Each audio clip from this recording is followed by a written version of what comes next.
The Sign of the Four by Sir Arthur Conan Doyle. Chapter 1. The Science of Deduction. Sherlock Holmes took his bottle from the corner of the mantelpiece and his hypodermic syringe from its neat morocco case.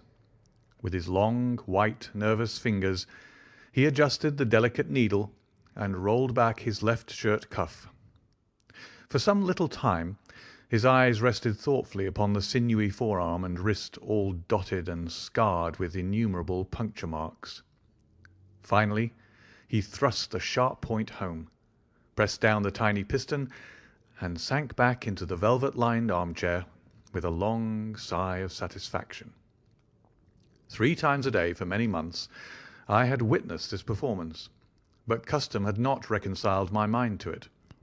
On the contrary, from day to day I had become more irritable at the sight, and my conscience swelled nightly within me at the thought that I had lacked the courage to protest. Again and again I had registered a vow that I should deliver my soul upon the subject, but there was that in the cool, nonchalant air of my companion which made him the last man with whom one would care to take anything approaching to a liberty. His great powers, his masterly manner, and the experience which I had had of his many extraordinary qualities all made me diffident and backward in crossing him. Yet upon that afternoon, whether it was the bone which I had taken with my lunch, or the additional exasperation produced by the extreme deliberation of his manner, I suddenly felt that I could hold out no longer. "Which is it to-day?" I asked. "Morphine or cocaine?" He raised his eyes languidly from the old black-letter volume which he had opened. "It is cocaine," he said. "A 7% solution. Would you care to try it?" "No, indeed," I answered brusquely. "My constitution has not got over the Afghan campaign yet. I cannot afford to throw any extra strain upon it." He smiled at my vehemence. "Perhaps you are right, Watson," he said. "I suppose that its influence is physically a bad one. I find it, however, so transcendently stimulating and clarifying to the mind that its secondary action is a matter of small moment." "But consider," I said earnestly. "Count the cost. Your brain may, as you say, be roused and excited, but it is a pathological and morbid process which involves increased tissue change, and may at last leave a permanent weakness. You know, too, what a black reaction comes upon you. Surely the game is hardly worth the candle. Why should you, for a mere passing pleasure, risk the loss of those great powers with which you have been endowed? Remember that I speak not only as one comrade to another, but as a medical man to one for whose constitution he is to some extent answerable." He did not seem offended. On the contrary, he put his finger-tips together and leaned his elbows on the arms of his chair, like one who has a relish for conversation. "My mind," he says, "rebels at stagnation. Give me the problems, give me work, give me the most abstruse cryptogram or the most intricate analysis, and I am in my own proper atmosphere. I can dispense then with artificial stimulants, but I abhor the dull routine of existence. I crave for mental exaltation. That is why I have chosen my own particular profession, or rather created it, for I am the only one in the world." "The only unofficial detective?" I said, raising my eyebrows. "The only unofficial consulting detective," he answered. "I am the last and highest court of appeal in detection. When Gregson or Lestrade or Athelney Jones are out of their depths, which, by the way, is their normal state, the matter is laid before me. I examine the data as an expert and pronounce a specialist's opinion. I claim no credit in such cases. My name figures in no newspaper. The work itself, the pleasure of finding a field for my peculiar powers, is my highest reward. But you have yourself had some experience of my methods of work in the Jefferson Hope case." "Yes, indeed," said I cordially. "I was never so struck by anything in my life. I even embodied it in a small brochure, with the somewhat fantastic title of A Study in Scarlet. He shook his head sadly. "I glanced over it," said he. "Honestly, I cannot congratulate you upon it. Detection is, or ought to be, an exact science, and should be treated in the same cold and unemotional manner. You have attempted to tinge it with romanticism, which produces much the same effect as if you worked a love story or an elopement into the fifth proposition of Euclid." "But the romance was there," I remonstrated. "I could not tamper with the facts." "Some facts should be suppressed, or at least a just sense of proportion should be observed in treating them. The only point in the case which deserved mention was the curious analytical reasoning from effects to causes by which I succeeded in unravelling it." I was annoyed at his criticism of a work which had been especially designed to please him. I confess, too, that I was irritated by the egotism which seemed to demand that every line of my pamphlet should be devoted to his own special doings. More than once during the years that I had lived with him in Baker Street, I had observed that a small vanity underlay my companion's quiet and didactic manner. I make no remark, however, but sat nursing my wounded leg. I had a Giselle bullet through it some time before, and though it did not prevent me from walking, it ached wearily at every change of the weather. "My practice has extended recently to the Continent," said Holmes after a while, filling up his old briar-root pipe. "I was consulted last week by François Le Villard, who, as you probably know, has come rather to the front lately in the French detective service. He has all the Celtic power of quick intuition, but he is deficient in the wide range of exact knowledge which is essential to the higher developments of his art. The case was concerned with a will, and possessed some features of interest. I was able to refer him to two parallel cases, the one at Riga in 1857, and the other at St. Louis in 1871, which have suggested to him the true solution. Here is the letter which I had this morning acknowledging my assistance." He tossed over, as he spoke, a crumpled sheet of foreign notepaper. I glanced my eyes down it, catching a profusion of notes of admiration, with stray magnifique, coup de maître, and tour de force, all testifying to the ardent admiration of the Frenchman. "He speaks as a pupil to his master," said I. "Oh, he rates my assistance too highly," said Sherlock Holmes lightly. "He has considerable gifts himself. He possesses two of the three qualities necessary for the ideal detective. He has the power of observation and that of deduction. He is only wanting in knowledge, and that may come in time. He is now translating my small works into French." "Your works?" "Oh, didn't you know?" he cried, laughing. "Ha! Yes, I have been guilty of several monographs. They are all upon technical subjects. Here, for example, is one upon the distinction between the ashes of the various tobaccos. In it I enumerate 140 forms of cigar, cigarette, and pipe tobacco, with coloured plates illustrating the difference in the ash. It is a point which is continually turning up in criminal trials, and which is sometimes of supreme importance as a clue. If you can say definitely, for example, that some murder has been done by a man who was smoking an Indian lunka, it obviously narrows your field of search. To the trained eye there is as much difference between the black ash of a trichinopoly and the white fluff of bird's eye as there is between a cabbage and a potato." "You have an extraordinary genius for minutiae," I remarked. "I appreciate their importance.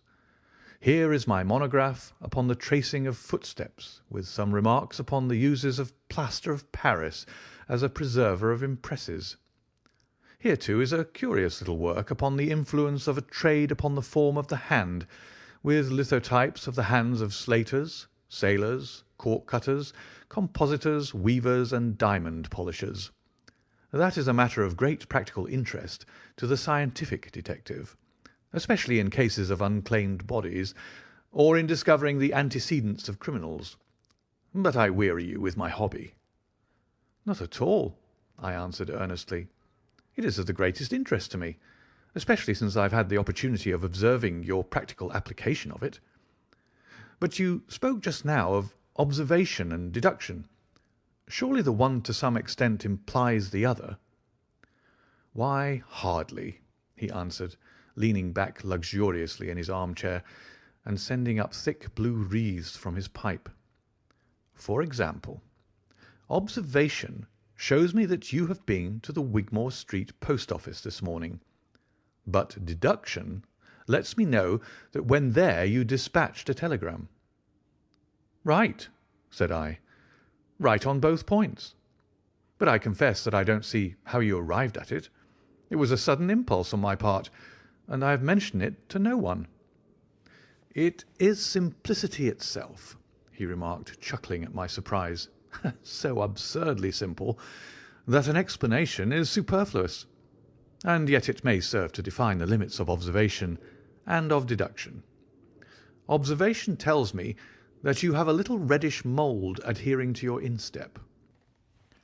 Just opposite the Seymour Street office they have taken up the pavement and thrown up some earth which lies in such a way that it is difficult to avoid treading in it in entering. The earth is of this peculiar reddish tint, which is found, as far as I know, nowhere else in the neighbourhood. So much is observation. The rest is deduction." "How, then, did you deduce the telegram?" "Why, of course I knew that you had not written a letter, since I sat opposite to you all morning. I see also in your open desk there that you have a sheet of stamps and a thick bundle of postcards. What could you go into the post office for, then, but to send a wire? Eliminate all other factors, and the one which remains must be the truth."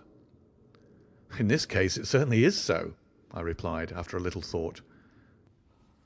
"The thing, however, is, as you say, of the simplest. Would you think me impertinent if I were to put your theories to a more severe test?" "On the contrary," he answered, "it would prevent me from taking a second dose of cocaine. I should be delighted to look into any problem which you might submit to me." "I've heard you say that it's difficult for a man to have any object in daily use without leaving the impress of his individuality upon it in such a way that a trained observer might read it. Now, I have here a watch which has recently come into my possession. Would you have the kindness to let me have an opinion upon the character or habits of the late owner?" I handed him over the watch with some slight feeling of amusement in my heart, for the test was, as I thought, an impossible one, and I intended it as a lesson against the somewhat dogmatic tone which he occasionally assumed. He balanced the watch in his hand, gazed hard at the dial, opened the back and examined the works, first with his naked eyes and then with a powerful convex lens. I could hardly keep from smiling at his crestfallen face when he finally snapped the case to and handed it back. "There are hardly any data," he remarked. "The watch has been recently cleaned, which robs me of my most suggestive facts." "You're right," I answered. "It was cleaned before being sent to me." In my heart I accused my companion of putting forward a most lame and impotent excuse to cover his failure. What data could he expect from an uncleaned watch? "Though unsatisfactory, my research has not been entirely barren," he observed, staring up at the ceiling with dreamy, lack-lustre eyes. "Subject to your correction, I should judge that the watch belonged to your elder brother, who inherited it from your father." "That you gather, no doubt, from the H.W. on the back." "Quite so. The W suggests your own name. The date of the watch is nearly 50 years back, and the initials are as old as the watch. So it was made for the last generation. Jewellery usually descends to the eldest son, and he is most likely to have the same name as the father. Your father has, if I remember right, been dead many years. It has therefore been in the hands of your eldest brother." "Right so far," said I. "Anything else?" "He was a man of untidy habits, very untidy and careless. He was left with good prospects, but he threw away his chances, lived for some time in poverty with occasional short intervals of prosperity, and finally, taking to drink, he died.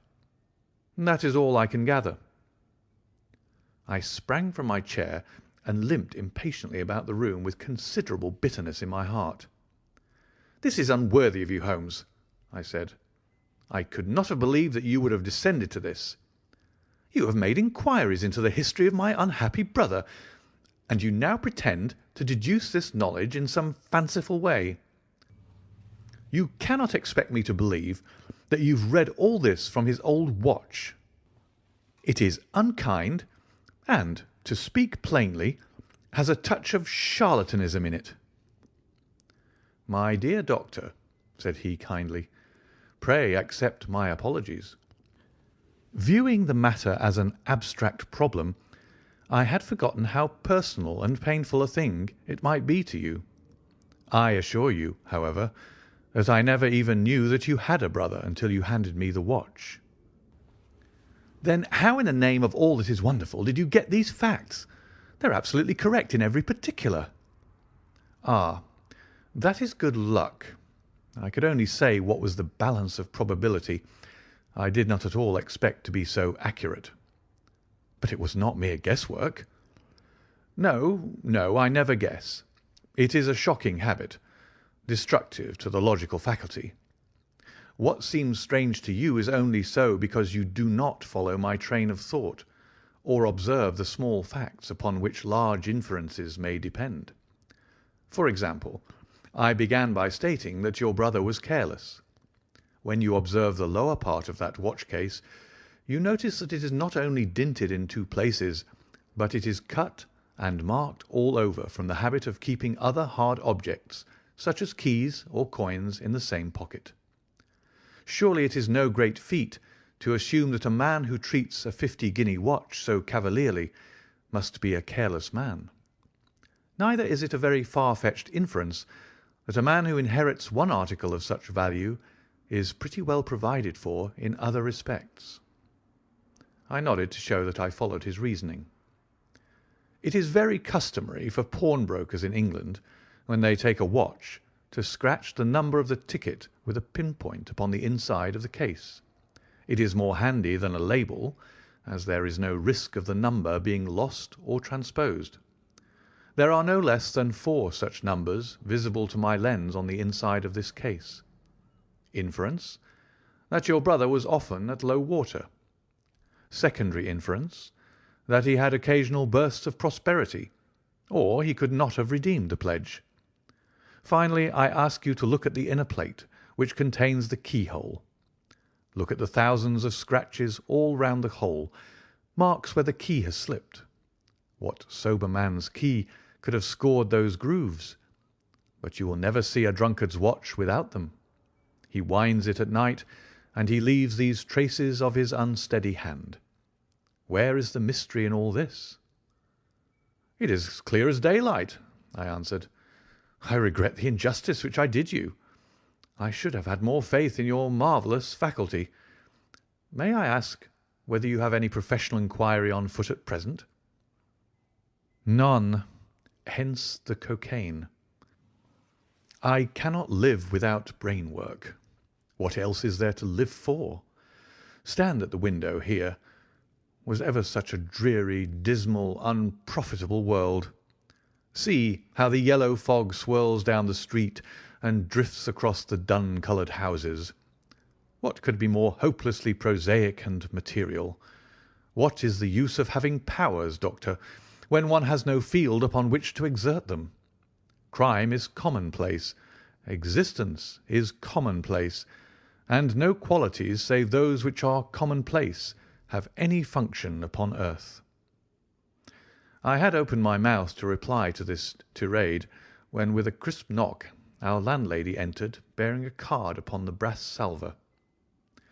"A young lady for you, sir," she said, addressing my companion.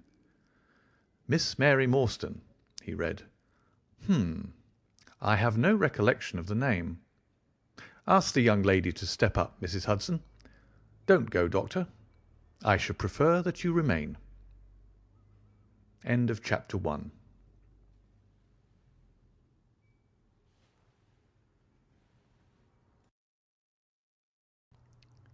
Chapter 2. The Statement of the Case. Miss Morstan entered the room with a firm step and an outward composure of manner. She was a blonde young lady, small, dainty, well-gloved and dressed in the most perfect taste. There was, however, a plainness and simplicity about her costume which bore with it a suggestion of limited means. The dress was a sombre greyish beige, untrimmed and unbraided, and she wore a small turban of the same dull hue, relieved only by a suspicion of white feather in the side. Her face had neither regularity of feature nor beauty of complexion, but her expression was sweet and amiable, and her large blue eyes were singularly spiritual and sympathetic. In an experience of women which extends over many nations and 3 separate continents, I have never looked upon a face which gave a clearer promise of a refined and sensitive nature. I could not but observe that as she took the seat which Sherlock Holmes placed for her, her lip trembled, her hand quivered, and she showed every sign of intense inward agitation.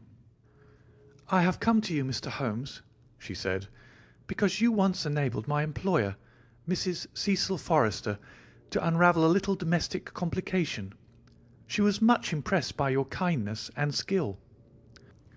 "Mrs. Cecil Forrester," he repeated thoughtfully. "I believe that I was of some slight service to her. The case, however, as I remember it, was a very simple one." "She did not think so, but at least you cannot say the same of mine. I can hardly imagine anything more strange, more utterly inexplicable than the situation in which I find myself." Holmes rubbed his hands, and his eyes glistened. He leaned forward in his chair with an expression of extraordinary concentration upon his clear-cut, hawk-like features. "State your case," said he in brisk business tones. I felt that my position was an embarrassing one. "You will, I am sure, excuse me," I said, rising from my chair. To my surprise, the young lady held up her gloved hand to detain me. "If your friend," she said, "would be good enough to stop, he might be of inestimable service to me." I relapsed into my chair. "Briefly," she continued, "the facts are these. My father was an officer in an Indian regiment who sent me home when I was quite a child. My mother was dead, and I had no relative in England. I was placed, however, in a comfortable boarding establishment at Edinburgh, and there I remained until I was 17 years of age. In the year 1878, my father, who was senior captain of his regiment, obtained 12 months' leave and came home. He telegraphed to me from London that he had arrived all safe, and directed me to come down at once, giving the Langham Hotel as his address. His message, as I remember, was full of kindness and love. On reaching London, I drove to the Langham, and was informed that Captain Morstan was staying there, but that he had gone out the night before and had not yet returned. I waited all day without news of him. That night, on the advice of the manager of the hotel, I communicated with the police, and next morning we advertised in all the papers. Our inquiries led to no result, and from that day to this no word has ever been heard of my unfortunate father. He came home with his heart full of hope, to find some peace, some comfort, and instead—" She put her hand to her throat, and a choking sob cut short the sentence. "The date?" asked Holmes, opening his notebook. He disappeared upon the 3rd of December, 1878, nearly 10 years ago." "His luggage?" "Remained at the hotel. There was nothing in it to suggest a clue. Some clothes, some books, and a considerable number of curiosities from the Andaman Islands. He had been one of the officers in charge of the convict guard there. Had he any friends in town? Only one that we know of, Major Sholto, of his own regiment, the 34th Bombay Infantry. The Major had retired some little time before and lived at Upper Norwood. We communicated with him, of course, but he did not even know that his brother officer was in England." "A singular case," remarked Holmes. "I have not yet described to you the most singular part. About 6 years ago, to be exact, upon the 4th of May, 1882, an advertisement appeared in the Times asking for the address of Miss Mary Morstan, and stating that it would be to her advantage to come forward. There was no name or address appended. I had at that time just entered the family of Mrs. Cecil Forrester in the capacity of governess. By her advice, I published my address in the advertisement column. The same day there arrived through the post a small cardboard box addressed to me, which I found to contain a very large and lustrous pearl. No word of writing was enclosed. Since then, every year, upon the same date, there has always appeared a similar box containing a similar pearl, without any clue as to the sender. They have been pronounced by an expert to be of a rare variety and of considerable value.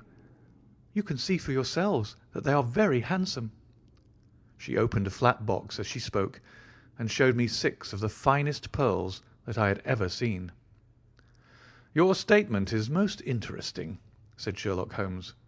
"Has anything else occurred to you?" "Yes, and no later than to-day. That is why I have come to you. This morning I received this letter, which you will perhaps read for yourself." "Thank you," said Holmes. "The envelope too, please. Postmark London, S.W. Date July 7th. Man's thumb mark on corner. Probably postman. Best quality paper. Envelopes at 6d. a packet. Particular man in his stationery. No address. Be at the 3rd pillar from the left outside the Lyceum Theatre tonight at 7 o'clock. If you are distrustful, bring 2 friends. You are a wronged woman, and you shall have justice. Do not bring police. If you do, all will be in vain. Your unknown friend." "Well, really, this is a very pretty little mystery. What do you intend to do, Miss Morstan?"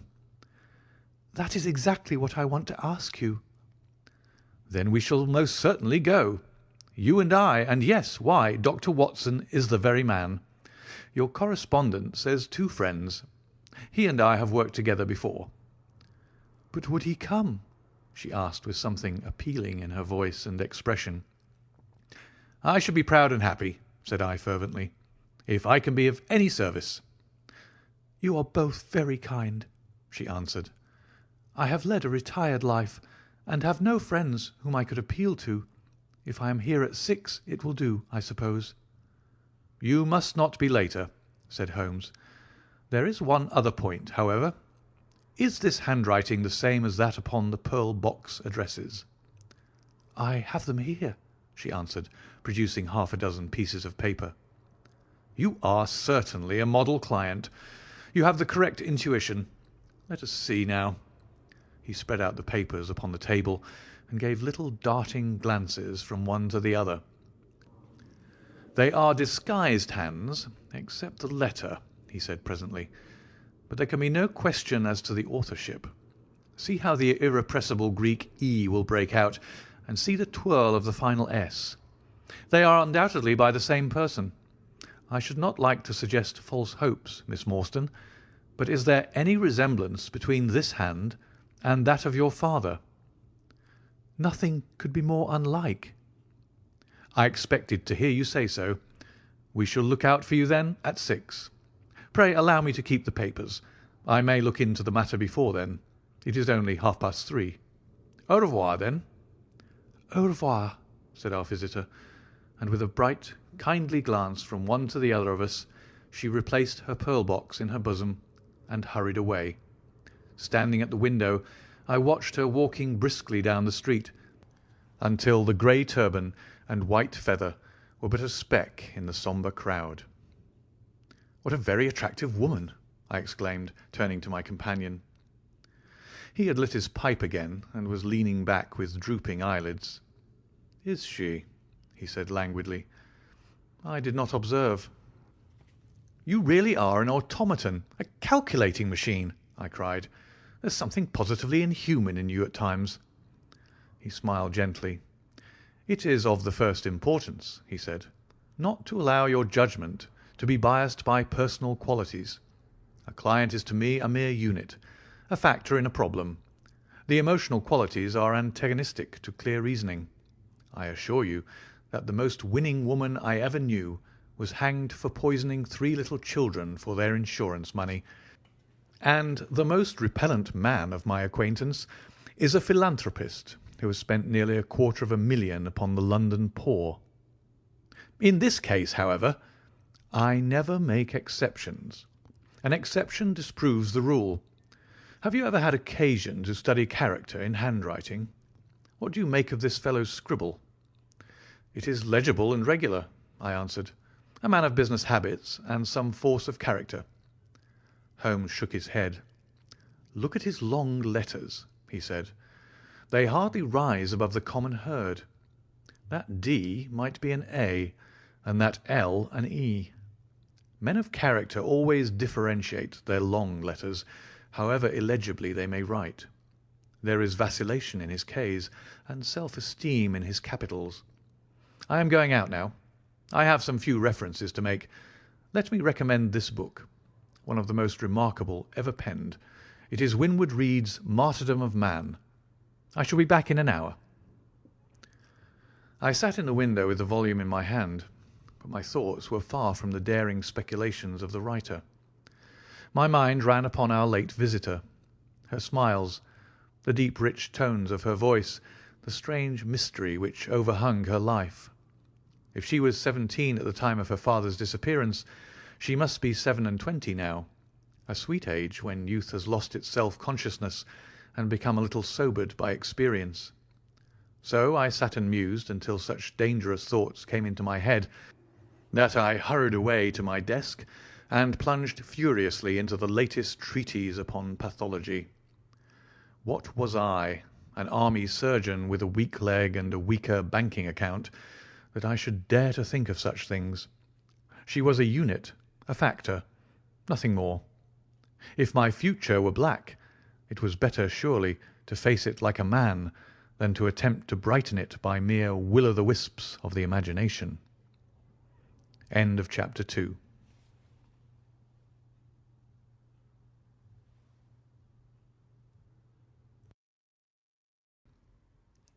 Chapter 3. In Quest of a Solution. It was 5:30 before Holmes returned. He was bright, eager, and in excellent spirits, a mood which in his case alternated with fits of the blackest depression. "There is no great mystery in this matter," he said, taking the cup of tea which I had poured out for him. "The facts appear to admit of only one explanation." "What, you've solved it already?" "Well, that would be too much to say. I have discovered a suggestive fact, that is all. It is, however, very suggestive. The details are still to be added. I have just found, on consulting the back files of the Times, that Major Sholto, of Upper Norwood, late of the 34th Bombay Infantry, died upon the 28th of April, 1882. I may be very obtuse, Holmes, but I fail to see what this suggests." "No? You surprise me. Look at it in this way, then. Captain Morstan disappears. The only person in London whom he could have visited is Major Sholto. Major Sholto denies having heard that he was in London. 4 years later, Sholto dies. Within a week of his death, Captain Morstan's daughter receives a valuable present, which is repeated from year to year, and now culminates in a letter which describes her as a wronged woman. What wrong can it refer to except this deprivation of her father? And why should the presents begin immediately after Sholto's death? unless it is that Sholto's heir knows something of the mystery and desires to make compensation. Have you any alternative theory which will meet the facts? But what a strange compensation! And how strangely made! Why, too, should he write a letter now, rather than 6 years ago? Again, the letter speaks of giving her justice. What justice can she have? It is too much to suppose that her father is still alive. There is no other injustice in her case that you know of. There are difficulties. There are certainly difficulties, said Sherlock Holmes pensively. But our expedition of tonight will solve them all. Ah, here is a four-wheeler, and Miss Morstan is inside. Are you all ready? Then we had better go down, for it is a little past the hour. I picked up my hat and my heaviest stick, but I observed that Holmes took his revolver from his drawer and slipped it into his pocket. It was clear that he thought that our night's work might be a serious one. Miss Morstan was muffled in a dark cloak, and her sensitive face was composed but pale. She must have been more than woman if she did not feel some uneasiness at the strange enterprise upon which we were embarking, yet her self-control was perfect, and she readily answered the few additional questions which Sherlock Holmes put to her. "Major Sholto was a very particular friend of Papa's," she said. "His letters were full of allusions to the Major. He and Papa were in command of the troops at the Andaman Islands, so they were thrown a great deal together. By the way, a curious paper was found in Papa's desk which no one could understand. I don't suppose that it is of the slightest importance, but I thought you might care to see it, so I brought it with me. It is here." Holmes unfolded the paper carefully and smoothed it out upon his knee. He then very methodically examined it all over with his double lens. "It is paper of native Indian manufacture," he remarked. "It has at some time been pinned to a board. The diagram upon it appears to be a plan of part of a large building with numerous halls, corridors, and passages. At one point is a small cross done in red ink, and above it is a 337 from left in faded pencil writing. In the left-hand corner is a curious hieroglyphic like 4 crosses in a line with their arms touching. Beside it is written in very rough and coarse characters the sign of the 4, Jonathan Small, Mahomet Singh, Abdullah Khan, Dost Akbar. No, I confess that I do not see how this bears upon the matter, yet it is evidently a document of importance. It has been kept carefully in a pocket-book, for the one side is as clean as the other." "It was in this pocket-book that we found it." "Preserve it carefully, then, Miss Morstan, for it may prove to be of use to us.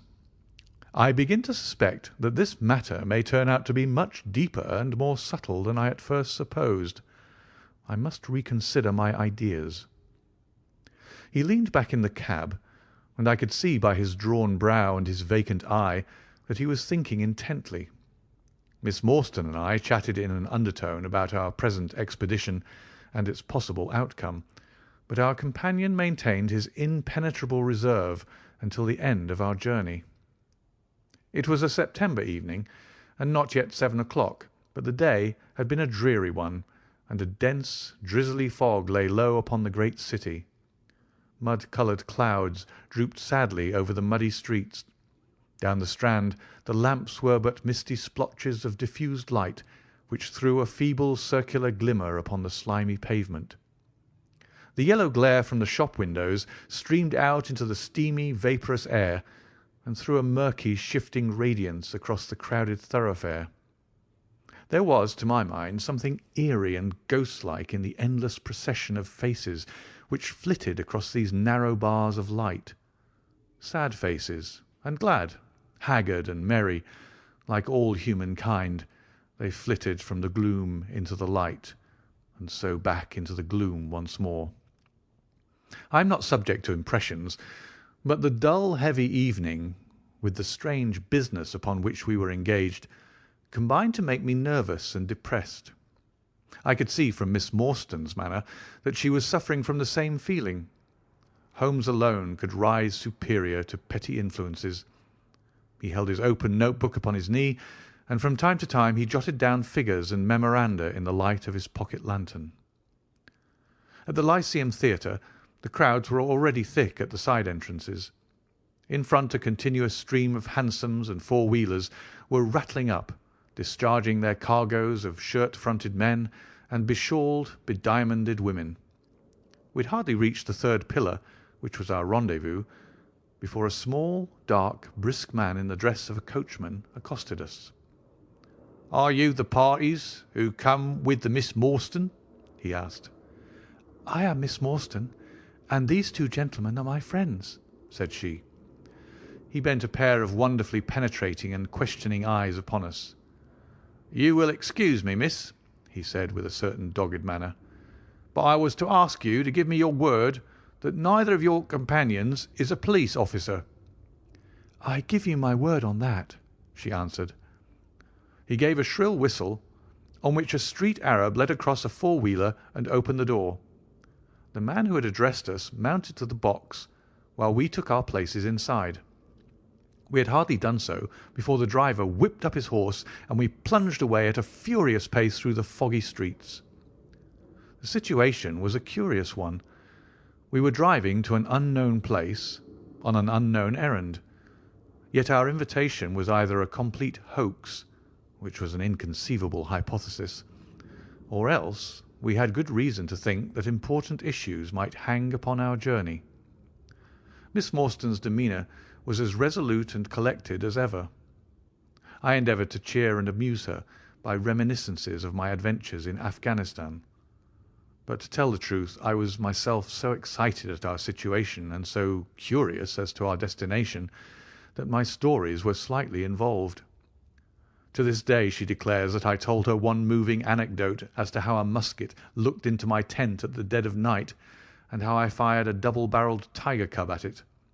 At first I had some idea as to the direction in which we were driving, but soon, what with our pace, the fog, and my own limited knowledge of London, I lost my bearings and knew nothing, save that we seemed to be going a very long way.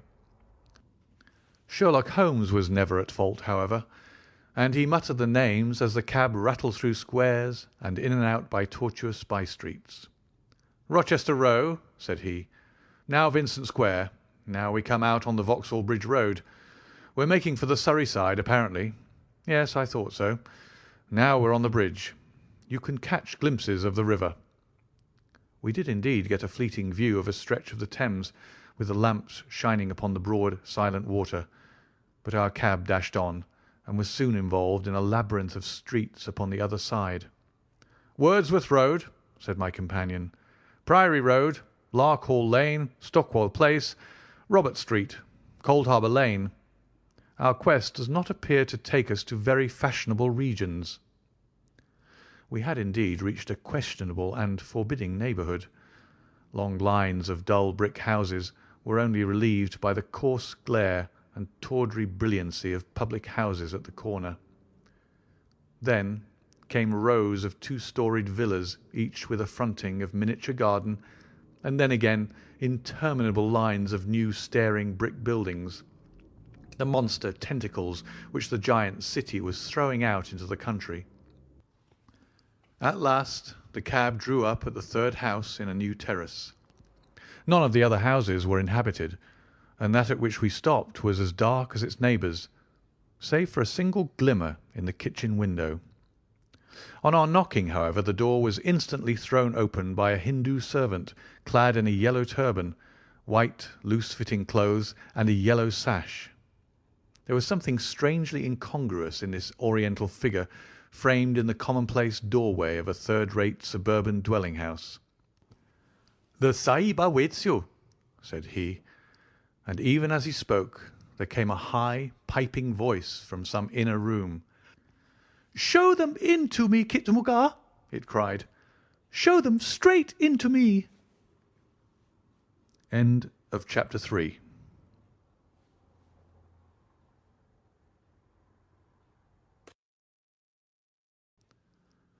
Chapter 4. The Story of the Bald-Headed Man. We followed the Indian down a sordid and common passage, ill-lit and worse furnished, until he came to a door upon the right, which he threw open.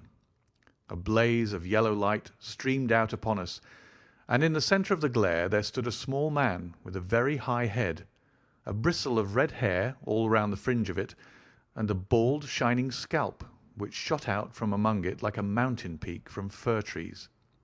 He writhed his hands together as he stood, and his features were in a perpetual jerk, now smiling, now scowling, but never for an instant in repose. Nature had given him a pendulous lip and a too visible line of yellow and irregular teeth, which he strove feebly to conceal by constantly passing his hand over the lower part of his face. In spite of his obtrusive baldness, he gave the impression of youth. In point of fact, he had just turned his 30th year. "Your servant, Miss Morstan," he kept repeating in a thin, high voice. "Your servant, gentlemen. Pray step into my little sanctum. A small place, miss, but furnished to my own liking. An oasis of art in the howling desert of South London." We were all astonished by the appearance of the apartment into which he invited us. In that sorry house it looked as out of place as a diamond of the first water in a setting of brass. The richest and glossiest of curtains and tapestries draped the walls, looped back here and there to expose some richly mounted painting or oriental vase. The carpet was of amber and black, so soft and so thick that the foot sank pleasantly into it, as into a bed of moss. 2 great tiger skins thrown athwart it increased the suggestion of Eastern luxury, as did a huge hookah which stood upon a mat in the corner. A lamp in the fashion of a silver dove was hung from an almost invisible golden wire in the centre of the room. As it burned, it filled the air with a subtle and aromatic odour. "Mr. Thaddeus Sholto," said the little man, still jerking and smiling. "That is my name. You are Miss Morstan, of course. And these gentlemen?" "This is Mr. Sherlock Holmes, and this is Dr. Watson." "Ah, doctor, hey?" cried he, much excited. "Have you your stethoscope? Might I ask you, would you have the kindness? I have grave doubts as to my mitral valve. If you would be so very good. The aortic I may rely upon, but I should value your opinion upon the mitral." I listened to his heart as requested, but was unable to find anything amiss, save indeed that he was in an ecstasy of fear, for he shivered from head to foot. "It appears to be normal," I said. "You have no cause for uneasiness." "You will excuse my anxiety, Miss Morstan," he remarked airily. "I am a great sufferer, and I have long had suspicions as to that valve. I am delighted to hear that they are unwarranted. Had your father, Miss Morstan, refrained from throwing a strain upon his heart, he might have been alive now." I could have struck the man across the face, so hot was I at this callous and off-hand reference to so delicate a matter. Miss Morstan sat down, and her face grew white to the lips. "I knew in my heart that he was dead," said she. "I can give you every information," said he, "and what is more, I can do you justice, and I will too, whatever Brother Bartholomew may say. I am so glad to have your friends here, not only as an escort to you, but also as witnesses to what I am about to do and say. The 3 of us can show a bold front to Brother Bartholomew, but let us have no outsiders, no police or officials. We can settle everything satisfactorily among ourselves, without any interference. Nothing would annoy Brother Bartholomew more than any publicity." He sat down upon a low settee and blinked at us inquiringly with his weak, watery blue eyes. "For my part," said Holmes, "whatever you may choose to say will go no further."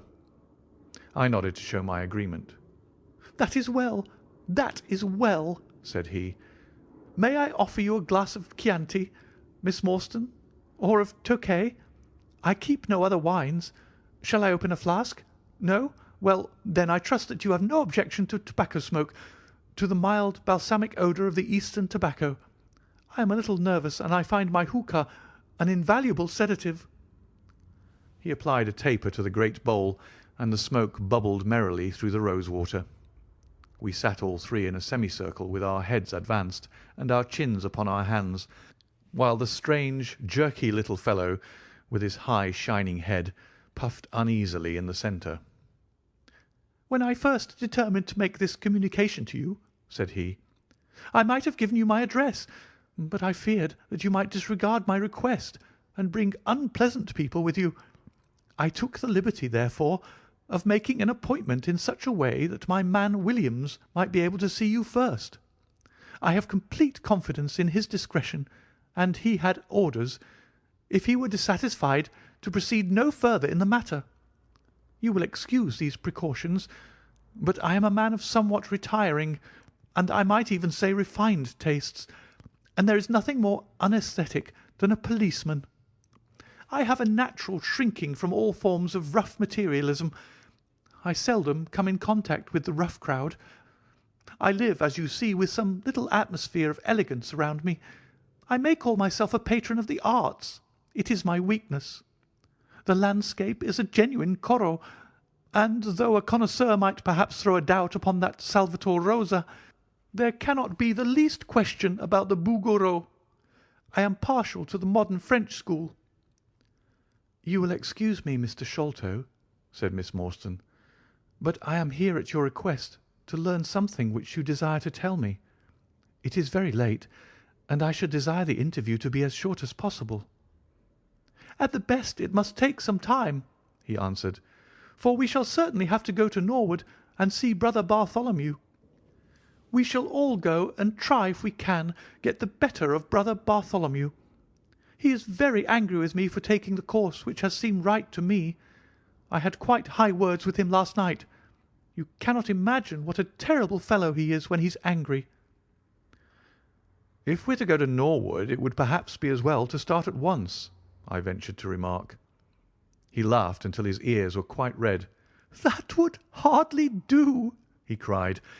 "I don't know what he would say if I brought you in that sudden way.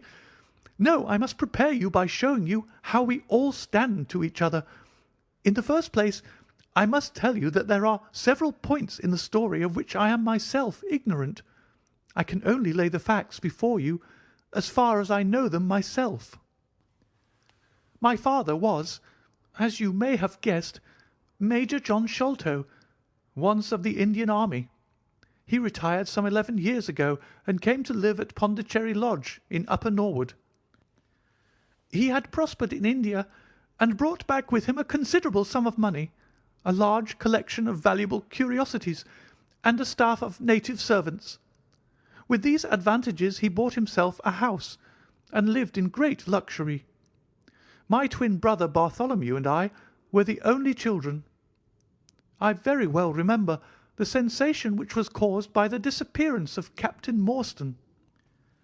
We read the details in the papers, and, knowing that he had been a friend of our father's, we discussed the case freely in his presence. He used to join in our speculations as to what could have happened. Never for an instant did we suspect that he had the whole secret hidden in his own breast, that of all men he alone knew the fate of Arthur Morstan. We did know, however, that some mystery, some positive danger, overhung our father. He was very fearful of going out alone, and he always employed 2 prize fighters to act as porters at Pondicherry Lodge. Williams, who drove you tonight, was one of them. He was once lightweight champion of England. Our father would never tell us what it was he feared, but he had a most marked aversion to men with wooden legs. On one occasion he actually fired his revolver at a wooden-legged man, who proved to be a harmless tradesman canvassing for orders. We had to pay a large sum to hush the matter up. My brother and I used to think this is a mere whim of my father's, but events have since led us to change our opinion. Early in 1882 my father received a letter from India, which was a great shock to him. He nearly fainted at the breakfast table when he opened it, and from that day he sickened to his death. What was in the letter we could never discover, but I could see as he held it that it was short and written in a scrawling hand. He had suffered for years from an enlarged spleen, but he now became rapidly worse, and towards the end of April we were informed that he was beyond all hope, and that he wished to make a last communication to us. When we entered his room, he was propped up with pillows and breathing heavily. He besought us to lock the door and to come upon either side of the bed. Then, grasping our hands, he made a remarkable statement to us. In a voice which was broken as much by emotion as by pain, I shall try and give it to you in his own very words. "I have only one thing," he said, "which weighs upon my mind at this supreme moment. It is my treatment of poor Morstan's orphan. The cursed greed which has been my besetting sin through life has withheld from her the treasure, half at least of which should have been hers, and yet I have made no use of it myself. So blind and foolish a thing is avarice. The mere feeling of possession has been so dear to me that I could not bear to share it with another. See that chaplet dipped with pearls beside the quinine bottle? Even that I could not bear to part with, although I had got it out with the design of sending it to her. You, my sons, will give her a fair share of the Agra treasure, but send her nothing, not even the chaplet, until I am gone. After all, men have been as bad as this, and have recovered. I will tell you how Morstan died," he continued. "He had suffered for years from a weak heart, but he concealed it from everyone. I alone knew it. When in India, he and I, through a remarkable chain of circumstances, came into possession of a considerable treasure. I brought it over to England, and on the night of Morstan's arrival he came straight over here to claim his share. He walked over from the station and was admitted by my faithful Lal Chowdar, who is now dead. Morstan and I had a difference of opinion as to the division of the treasure, and we came to heated words. Morstan had sprung out of his chair in a paroxysm of anger when he suddenly pressed his hand to his side, his face turned a dusky hue, and he fell backwards, cutting his head against the corner of the treasure chest. When I stooped over him, I found to my horror that he was dead. For a long time I sat half distracted, wondering what I should do. My first impulse was, of course, to call for assistance, but I could not but recognize that there was every chance that I would be accused of his murder. His death at the moment of a quarrel, and the gash in his head, would be black against me. Again, an official inquiry could not be made without bringing out some facts about the treasure, which I was particularly anxious to keep secret. He had told me that no soul upon earth knew where he had gone. There seemed to be no necessity why any soul ever should know. I was still pondering over the matter, when, looking up, I saw my servant Lal Chowdar in the doorway. He stole in and bolted the door behind him. "Do not fear, Sahib," he said. "No one need know that you have killed him. Let us hide him away, and who is the wiser?" "I did not kill him," said I. Lal Chowdar shook his head and smiled. "I heard it all, Sahib," said he. "I heard you quarrel, and I heard the blow. But my lips are sealed. All are asleep in the house. Let us put him away together." That was enough to decide me. If my own servant could not believe my innocence, how could I hope to make it good before 12 foolish tradesmen in a jury box? Lal Chowdar and I disposed of the body that night, and within a few days the London papers were full of mysterious disappearance of Captain Morstan. You will see from what I say that I can hardly be blamed in the matter. My fault lies in the fact that we concealed not only the body, but also the treasure, and that I have clung to Morstan's share as well as to my own. I wish you, therefore, to make restitution. Put your ears down to my mouth. The treasure is hidden in—" At this instant a horrible change came over his expression. His eyes stared wildly, his jaw dropped, and he yelled in a voice which I can never forget, "Keep him out! For Christ's sake, keep him out!" We both stared round at the window behind us, upon which his gaze was fixed. A face was looking in at us out of the darkness. We could see the whitening of the nose where it was pressed against the glass. It was a bearded, hairy face, with wild, cruel eyes and an expression of concentrated malevolence. My brother and I rushed towards the window, but the man was gone. When we returned to my father, his head had dropped and his pulse had ceased to beat.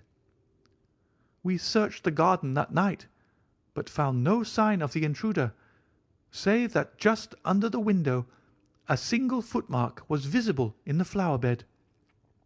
But for that one trace, we might have thought that our imaginations had conjured up that wild, fierce face. We soon, however, had another and a more striking proof that there were secret agencies at work all round us. The window of my father's room was found open in the morning.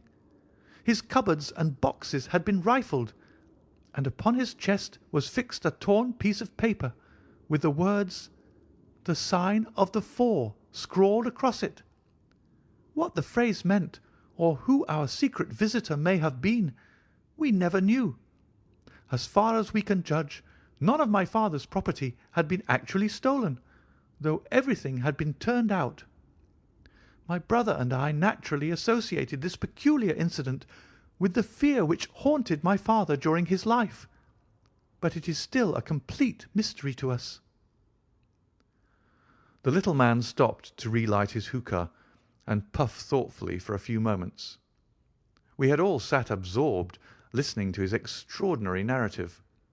At the short account of her father's death, Miss Morstan had turned deadly white, and for a moment I feared that she was about to faint. She rallied, however, on drinking a glass of water which I quietly poured out for her from a Venetian carafe upon the side table. Sherlock Holmes leaned back in his chair with an abstracted expression and the lids drawn low over his glittering eyes. As I glanced at him, I could not but think how on that very day he had complained bitterly of the commonplaceness of life. Here at least was a problem which would tax his sagacity to the utmost. Mr. Thaddeus Sholto looked from one to the other of us with an obvious pride at the effect which his story had produced, and then continued between the puffs of his overgrown pipe. My brother and I, said he, were, as you may imagine, much excited as to the treasure which my father had spoken of.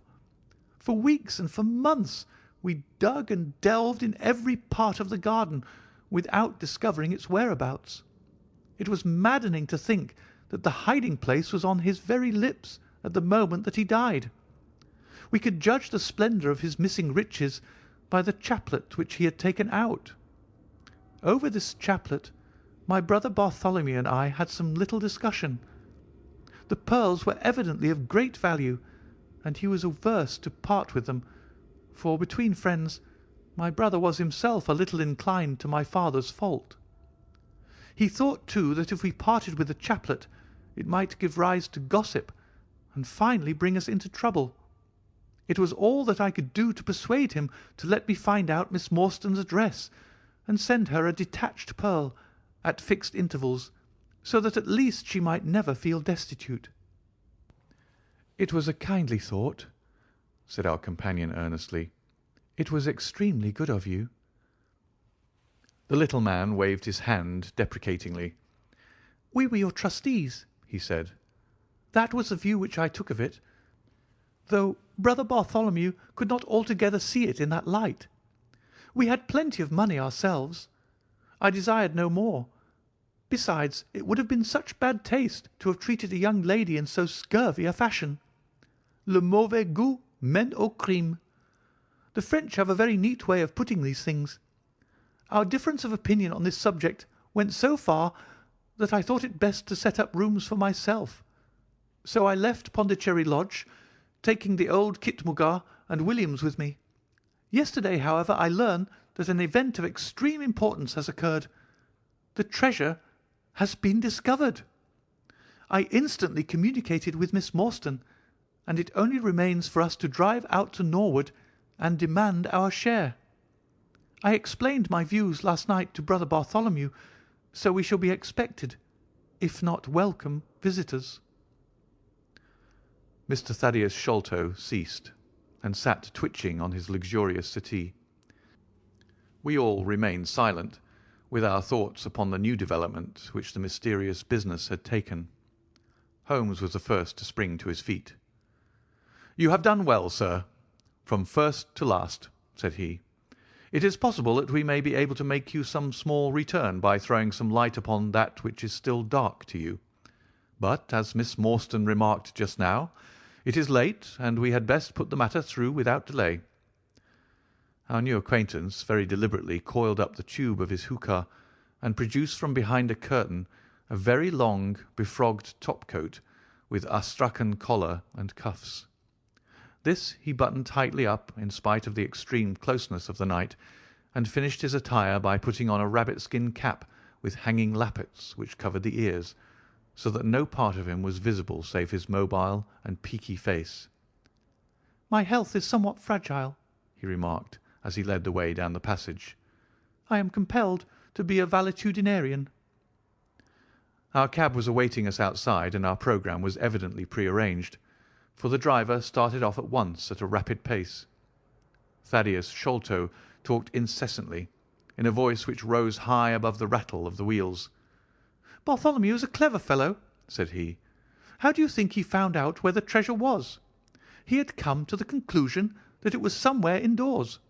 So he worked out all the cubic space of the house and made measurements everywhere, so that not 1 inch should be unaccounted for.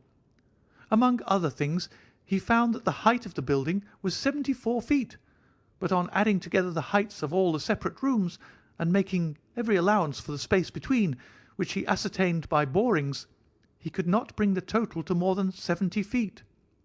There were 4 feet unaccounted for. These could only be at the top of the building. He knocked a hole, therefore, in the lath and plaster ceiling of the highest room, and there, sure enough, he came upon another little garret above it, which had been sealed up and was known to no one. In the centre stood the treasure chest, resting upon 2 rafters. He lowered it through the hole, and there it lies. He computes the value of the jewels at not less than 500,000 sterling. At the mention of this gigantic sum, we all stared at one another open-eyed. Miss Morstan, could we secure her rights, would change from a needy governess to the richest heiress in England. Surely it was the place of a loyal friend to rejoice at such news. Yet I am ashamed to say that selfishness took me by the soul, and that my heart turned as heavy as lead within me. I stammered out some few halting words of congratulation, and then sat downcast with my head drooped, deaf to the babble of our new acquaintance. He was clearly a confirmed hypochondriac, and I was dreamily conscious that he was pouring forth interminable trains of symptoms and imploring information as to the composition and action of innumerable quack nostrums, some of which he bore about in a leather case in his pocket. I trust that he may not remember any of the answers which I gave him that night. Holmes declares that he overheard me caution him against the great danger of taking more than 2 drops of castor oil, while I recommended strychnine in large doses as a sedative. However that may be, I was certainly relieved when our cab pulled up with a jerk, and the coachman sprang down to open the door. "This, Miss Morstan, is Pondicherry Lodge," said Mr. Thaddeus Sholto, as he handed her out. End of chapter 4.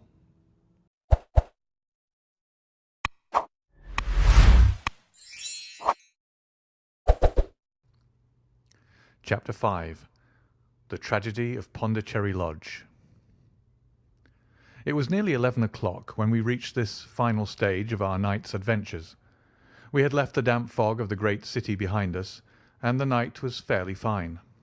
A warm wind blew from the westward, and heavy clouds moved slowly across the sky, with half a moon peeping occasionally through the rifts. It was clear enough to see for some distance, but Thaddeus Sholto took down one of the side lamps from the carriage to give us a better light upon our way. Pondicherry Lodge stood in its own grounds, and was girt round with a very high stone wall topped with broken glass. A single, narrow, iron-clamped door formed the only means of entrance. On this our guide knocked with a peculiar postman-like rat-tat. "Who is there?" cried a gruff voice from within. "It is I, McMurdo. You surely know my knock by this time." There was a grumbling sound and a clanking and jarring of keys. The door swung heavily back, and a short, deep-chested man stood in the opening, with the yellow light of the lantern shining upon his protruded face and twinkling, distrustful eyes. "That you, Mr. Thaddeus? But who are the others? I had no orders about them from the master." "No, McMurdo. You surprised me. I told my brother last night that I should bring some friends." "He ain't been out his room to-day, Mr. Thaddeus, and I have no orders. You know very well that I must stick to regulations. I can let you in, but your friends must just stop where they are." This was an unexpected obstacle. Thaddeus Sholto looked about him in a perplexed and helpless manner. "This is too bad of you, McMurdo," he said. "If I guarantee them, that is enough for you. There is the young lady, too. She cannot wait on the public road at this hour." "Very sorry, Mr. Thaddeus," said the porter inexorably. "Folk may be friends of yours, and yet no friends of the master's. He pays me well to do my duty, and my duty I'll do. I don't know none of your friends." "Oh, yes, you do, McMurdo," cried Sherlock Holmes genially. "I don't think you can have forgotten me. Don't you remember the amateur who fought 3 rounds with you at Alison's rooms on the night of your benefit tour years back?" "Not Mr. Sherlock Holmes!" roared the prize-fighter. "God's truth, how could I have mistook you? If instead of standing there so quiet you just stepped up and given me that cross hit of yours under the jaw, I'd have known you without question. Ah, you're one that has wasted your gifts, you have. You might have aimed high if you'd joined the fancy." "You see, Watson, if all else fails me, I have still one of the scientific professions open to me," said Holmes, laughing. "Our friend won't keep us out in the cold now, I am sure." "In you come, sir, in you come. You and your friends," he answered. "Very sorry, Mr. Thaddeus, but orders are very strict. Had to be certain of your friends before I let 'em in." Inside, a gravel path wound through desolate grounds to a huge clump of a house, square and prosaic, all plunged in shadow save where a moonbeam struck one corner and glimmered in a garret window. The vast size of the building, with its gloom and its deathly silence, struck a chill to the heart. Even Thaddeus Sholto seemed ill at ease, and the lantern quivered and rattled in his hand. "I cannot understand it," he said. "There must be some mistake. I distinctly told Bartholomew that we should be here, and yet there is no light in his window. I do not know what to make of it." "Does he always guard the premises in this way?" asked Holmes. "Yes. He has followed my father's custom. He was the favourite son, you know, and I sometimes think that my father may have told him more than he ever told me. That is Bartholomew's window up there, where the moonshine strikes. It is quite bright, but there is no light from within, I think."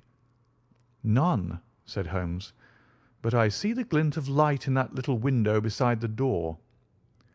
"Ah, that is the housekeeper's room. That is where old Mrs. Bernstone sits. She can tell us all about it, but perhaps you would not mind waiting here for a minute or two, for if we all go in together and she has no word of our coming, she may be alarmed. But hush! What is that?" He held up the lantern, and his hand shook until the circles of light flickered and wavered all around us. Miss Morstan seized my wrist, and we all stood with thumping hearts, straining our ears. From the great black house there sounded through the silent night the saddest and most pitiful of sounds, the shrill, broken whimpering of a frightened woman. "It is Mrs. Bernstone," said Sholto. "She is the only woman in the house. Wait here. I shall be back in a moment." He hurried for the door and knocked in his peculiar way. We could see a tall old woman admit him and sway with pleasure at the very sight of him. "Oh, Mr. Thaddeus, sir, I'm so glad you've come. I am so glad you've come, Mr. Thaddeus, sir." We heard her reiterated rejoicings until the door was closed and her voice died away into a muffled monotone. Our guide had left us the lantern. Holmes swung it slowly round and peered keenly at the house and at the great rubbish heaps which cumbered the grounds. Miss Morstan and I stood together, and her hand was in mine. A wondrous subtle thing is love, for here we were, two who had never seen each other before that day, between whom no word or even look of affection had ever passed, and yet now, in an hour of trouble, our hands instinctively sought for each other. I have marvelled at it since, but at the time it seemed the most natural thing that I should go out to her so, and, as she has often told me, there was in her also the instinct to turn to me for comfort and protection. So we stood hand in hand like two children, and there was peace in our hearts for all the dark things that surrounded us. "What a strange place," she said, looking round. "It looks as though all the moles in England have been let loose in it. I've seen something of the sort on the side of a hill near Ballarat, where the prospectors have been at work." "And from the same cause," said Holmes. "These are the traces of the treasure seekers. You must remember that they were 6 years looking for it. No wonder that the grounds look like a gravel pit." At that moment the door of the house burst open, and Thaddeus Sholto came running out with his hands thrown forward and terror in his eyes. "There is something amiss with Bartholomew," he cried. "I am frightened. My nerves cannot stand it." He was indeed half blubbering with fear, and his twitching, feeble face, peeping out from the great Astrakhan collar, had the helpless, appealing expression of a terrified child. "Come into the house," said Holmes in his crisp, firm way. "Yes, do," pleaded Thaddeus Sholto. "I really do not feel equal to giving directions." We all followed him into the housekeeper's room, which stood upon the left-hand side of the passage. The old woman was pacing up and down with a scared look and restless, picking fingers, but the sight of Miss Morstan appeared to have a soothing effect upon her. "God bless your sweet, calm face," she cried with an hysterical sob. "It does me good to see you. Oh, but I have been sorely tried this day." Our companion patted her thin, work-worn hand and murmured some few words of kindly, womanly comfort, which brought the colour back into the other's bloodless cheeks.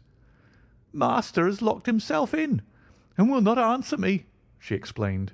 "All day I've waited to hear from him, for he often likes to be alone, but an hour ago I feared that something was amiss, so I went up and peeped through the keyhole. You must go up, Mr. Thaddeus. You must go up and look for yourself. I've seen Mr. Bartholomew Sholto in joy and in sorrow for 10 long years, but I never saw him with such a face on him as that." Sherlock Holmes took the lamp and led the way, for Thaddeus Sholto's teeth were chattering in his head. So shaken was he that I had to pass my hand under his arm as we went up the stairs, for his knees were trembling under him. Twice as we ascended, Holmes whipped his lens out of his pocket and carefully examined marks which appeared to me to be mere shapeless smudges of dust upon the cocoa-nut matting which served as a stair carpet. He walked slowly from step to step, holding the lamp and shooting keen glances to right and left. Miss Morstan had remained behind with the frightened housekeeper. The third flight of stairs ended in a straight passage of some length, with a great picture in Indian tapestry upon the right of it, and 3 doors upon the left. Holmes advanced along it in the same slow and methodical way, while we kept close at his heels, with our long black shadows streaming backwards down the corridor. The third door was that which we were seeking. Holmes knocked without receiving any answer, and then tried to turn the handle and force it open. It was locked on the inside, however, and by a broad and powerful bolt, as we could see when we set our lamp up against it. The key being turned, however, the hole was not entirely closed. Sherlock Holmes bent down to it and instantly rose again with a sharp intaking of the breath. "There is something devilish in this, Watson," said he, more moved than I had ever before seen him. What do you make of it?" I stooped to the hole and recoiled in horror. Moonlight was streaming into the room, and it was bright with a vague and shifty radiance. Looking straight at me, and suspended as it were in the air, for all beneath was in shadow, there hung a face, the very face of our companion Thaddeus. There was the same high shining head, the same circular bristle of red hair, the same bloodless countenance. The features were set, however, in a horrible smile, a fixed and unnatural grin, which in that still and moonlit room was more jarring to the nerves than any scowl or contortion.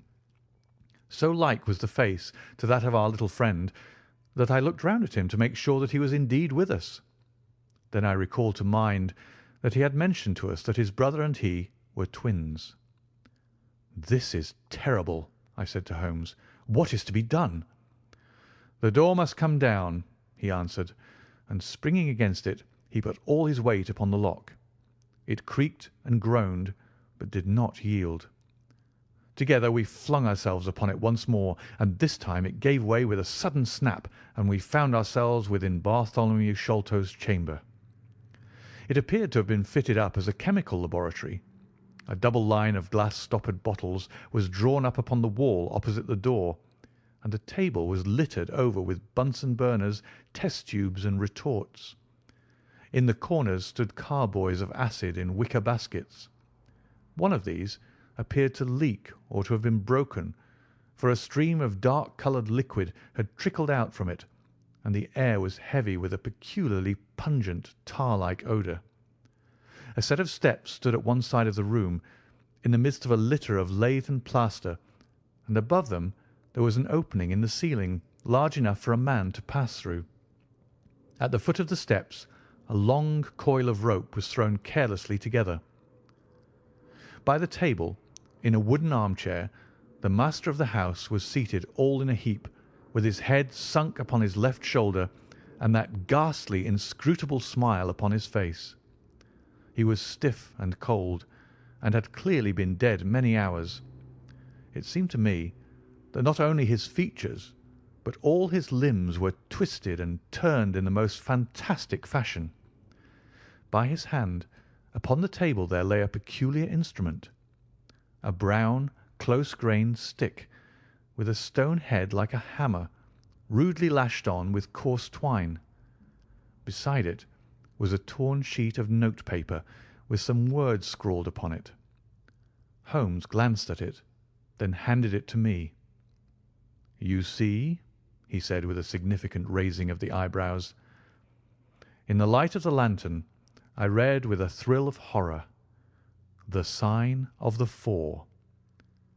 "In God's name, what does it all mean?" I asked. "It means murder," said he, stooping over the dead man. "Ah, I expected it. Look here." He pointed to what looked like a long, dark thorn stuck in the skin just above the ear. "It looks like a thorn," said I. "It is a thorn. You may pick it out, but be careful, for it is poisoned." I took it up between my finger and thumb. It came away from the skin so readily that hardly any mark was left behind. One tiny speck of blood showed where the puncture had been. "This is all an insoluble mystery to me," said I. "It grows darker instead of clearer." "On the contrary," he answered, "it clears every instant. I only require a few missing links to have an entirely connected case." We had almost forgotten our companion's presence since we entered the chamber. He was still standing in the doorway, the very picture of terror, wringing his hands and moaning to himself. Suddenly, however, he broke out into a sharp, querulous cry. "The treasure is gone!" he said. "They have robbed him of the treasure. There is the hole through which we lowered it. I helped him to do it. I was the last person who saw him. I left him here last night, and I heard him lock the door as I came downstairs." "What time was that?" "It was 10 o'clock. And now he is dead, and the police will be called in, and I shall be suspected of having had a hand in it. Oh, yes, I am sure I shall. But you don't think so, gentlemen? Surely you don't think it was I? Is it likely that I would have brought you here if it were I? Oh, dear, oh, dear. I know that I shall go mad." He jerked his arms and stamped his feet in a kind of convulsive frenzy.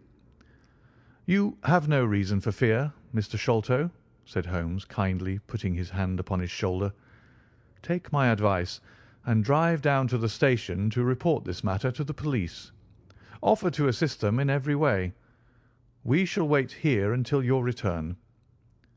The little man obeyed in a half-stupefied fashion, and we heard him stumbling down the stairs in the dark. End of chapter 5.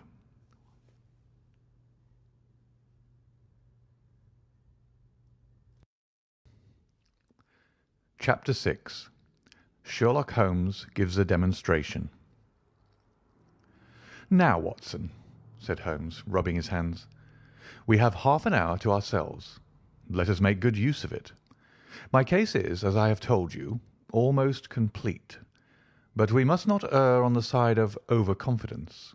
Simple as the case seems now, there may be something deeper underlying it."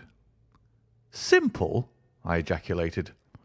"Surely," said he, with something of the air of a clinical professor expounding to his class. "Just sit in the corner there, that your footprints may not complicate matters. Now to work. In the first place, how did these folk come, and how did they go? The door has not been opened since last night. How of the window?" He carried the lamp across to it, muttering his observations aloud the while, but addressing them to himself rather than to me. "Window is snibbed on the inner side. Framework is solid. No hinges at the side. Let us open it. No water pipe near. Roof quite out of reach. Yet a man has mounted by the window. It rained a little last night. Here is the print of a foot in the mould upon the sill, and here is a circular muddy mark, and here again upon the floor, and here again by the table. See here, Watson, this is really a very pretty demonstration." I looked at the round, well-defined, muddy discs. "This is not a footmark," said I. "It is something much more valuable to us. It is the impression of a wooden stump. You see here on the sill is the boot mark, a heavy boot with the broad metal heel, and beside it is the mark of the timber toe. It is the wooden-legged man." "Quite so. But there has been someone else, a very able and efficient ally. Could you scale that wall, Doctor?" I looked out of the open window.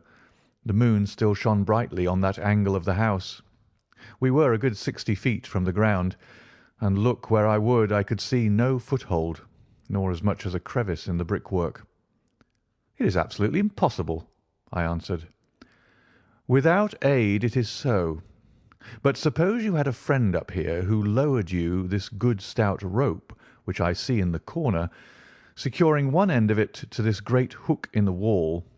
Then, I think, if you were an active man, you might swarm up, wooden leg and all.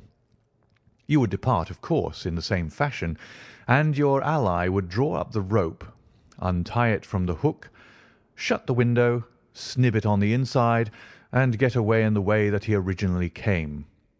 As a minor point, it may be noted," he continued, fingering the rope, "that our wooden-legged friend, though a fair climber, was not a professional sailor. His hands were far from horny. My lens discloses more than one blood mark, especially towards the end of the rope, from which I gather that he slipped down with such velocity that he took the skin off his hand." "This is all very well," said I, "but the thing becomes more unintelligible than ever. How about this mysterious ally? How came he into the room?" "Yes, the ally," repeated Holmes pensively. "There are features of interest about this ally. He lifts the case from the regions of the commonplace. I fancy that this ally breaks fresh ground in the annals of crime in this country, though parallel cases suggest themselves from India, and, if my memory serves me, from Senegambia." "How came he, then?" I reiterated. The door's locked. The window is inaccessible. Was it through the chimney? The grate is much too small, he answered. I had already considered that possibility. How then? I persisted. You will not apply my precept, he said, shaking his head. How often have I said to you that when you have eliminated the impossible, whatever remains, however improbable, must be the truth. We know that he did not come through the door, the window, or the chimney. We also know that he could not have been concealed in the room, as there is no concealment possible.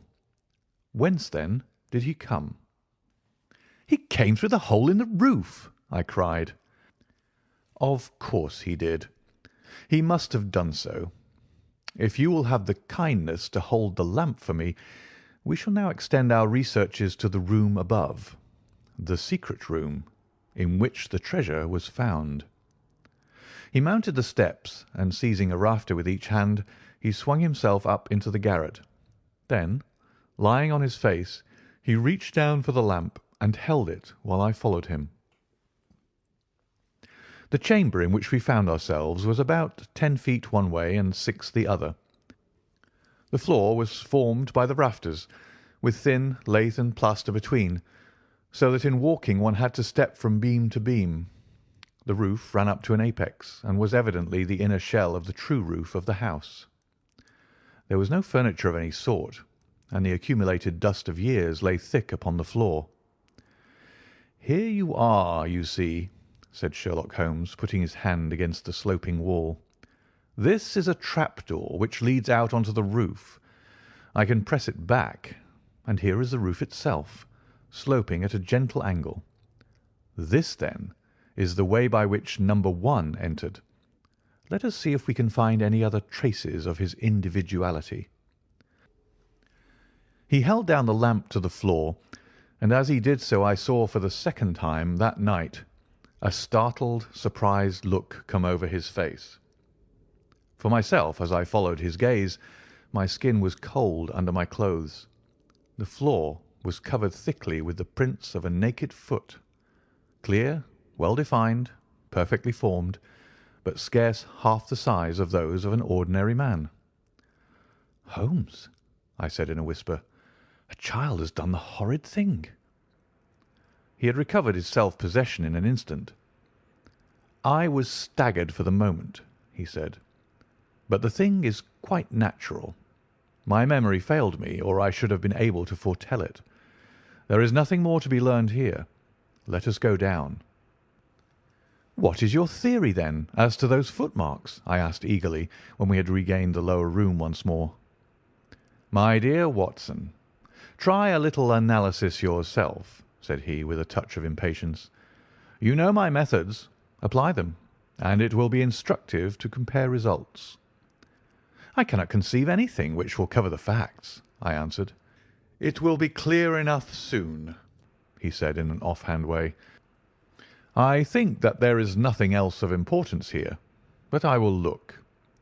He whipped out his lens and a tape measure, and hurried about the room on his knees, measuring, comparing, examining, with his long, thin nose only a few inches from the planks, and his beady eyes gleaming and deep-set like those of a bird.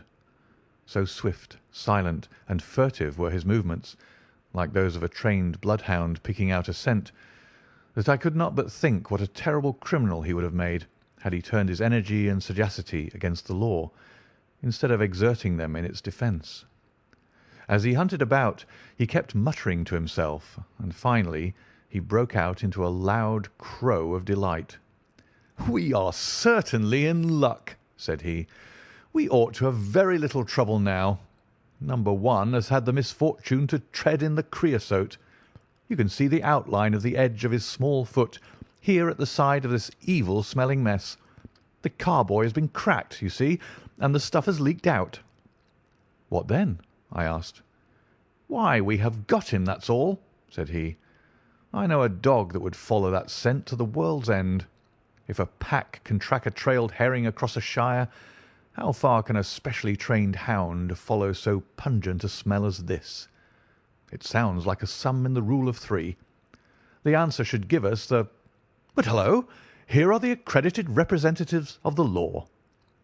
Heavy steps and the clamour of loud voices were audible from below, and the hall door shut with a loud crash. "Before they come," said Holmes, "just put your hand here on this poor fellow's arm, and here on his leg. What do you feel?" "The muscles are as hard as a board," I answered. "Quite so. They are in a state of extreme contraction, far exceeding the usual rigor mortis. Coupled with this distortion of the face, this Hippocratic smile, or rhesus sardonicus, as the old writers called it, what conclusion would it suggest to your mind?" "Death from some powerful vegetable alkaloid," I answered. "Some strychnine-like substance which would produce tetanus." That was the idea which occurred to me the instant I saw the drawn muscles of the face. On getting into the room, I at once looked for the means by which the poison had entered the system. As you saw, I discovered a thorn which had been driven or shot with no great force into the scalp. You observe that the part struck was that which would be turned towards the hole in the ceiling if the man were erect in his chair. Now examine the thorn." I took it up gingerly and held it in the light of the lantern. It was long, sharp, and black, with a glazed look near the point, as though some gummy substance had dried upon it. The blunt end had been trimmed and rounded off with a knife. "Is that an English thorn?" he asked. "No, it certainly is not." With all these data you should be able to draw some just inference. But here are the regulars, so the auxiliary forces may beat a retreat. As he spoke, the steps which had been coming nearer sounded loudly on the passage, and a very stout, portly man in a grey suit strode heavily into the room. He was red-faced, burly, and plethoric, with a pair of very small, twinkling eyes which looked keenly out from between swollen and puffy pouches. He was closely followed by an inspector in uniform and by the still palpitating Thaddeus Sholto. "Here's a business," he cried in a muffled, husky voice. "Here's a pre-business. But who are all these? Why, the house seems to be as full as a rabbit warren." "I think you must recollect me, Mr. Athelney Jones," said Holmes quietly. "Why, of course I do," he wheezed. "It's Mr. Sherlock Holmes, the theorist. Remember you? I'll never forget how you lectured us all on causes and inferences and effects in the Bishopgate's jewel case. It's true you set us on the right track, but you'll own now that it was more by good luck than good guidance." "It was a piece of very simple reasoning." "Oh, come now, come. Never be ashamed to own up. But what is all this? Bad business. Bad business. Stern facts here. No room for theories. How lucky that I happened to be out at Norwood over another case. I was at the station when the message arrived.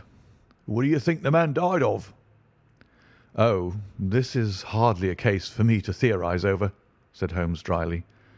"No, no. Still, we can't deny that you hit the nail on the head sometimes. Dear me. Door locked, I understand. Jewels worth £500,000 missing. How was the window?" "Fastened, but there are steps on the sill." "Well, well. If it was fastened, the steps could have nothing to do with the matter. That's common sense. Man might have died in a fit, but then the jewels are missing. Ha! I have a theory. These flashes come upon me at times. Just step outside, Sergeant, and you, Mr. Sholto. Your friend can remain. What do you think of this, Holmes?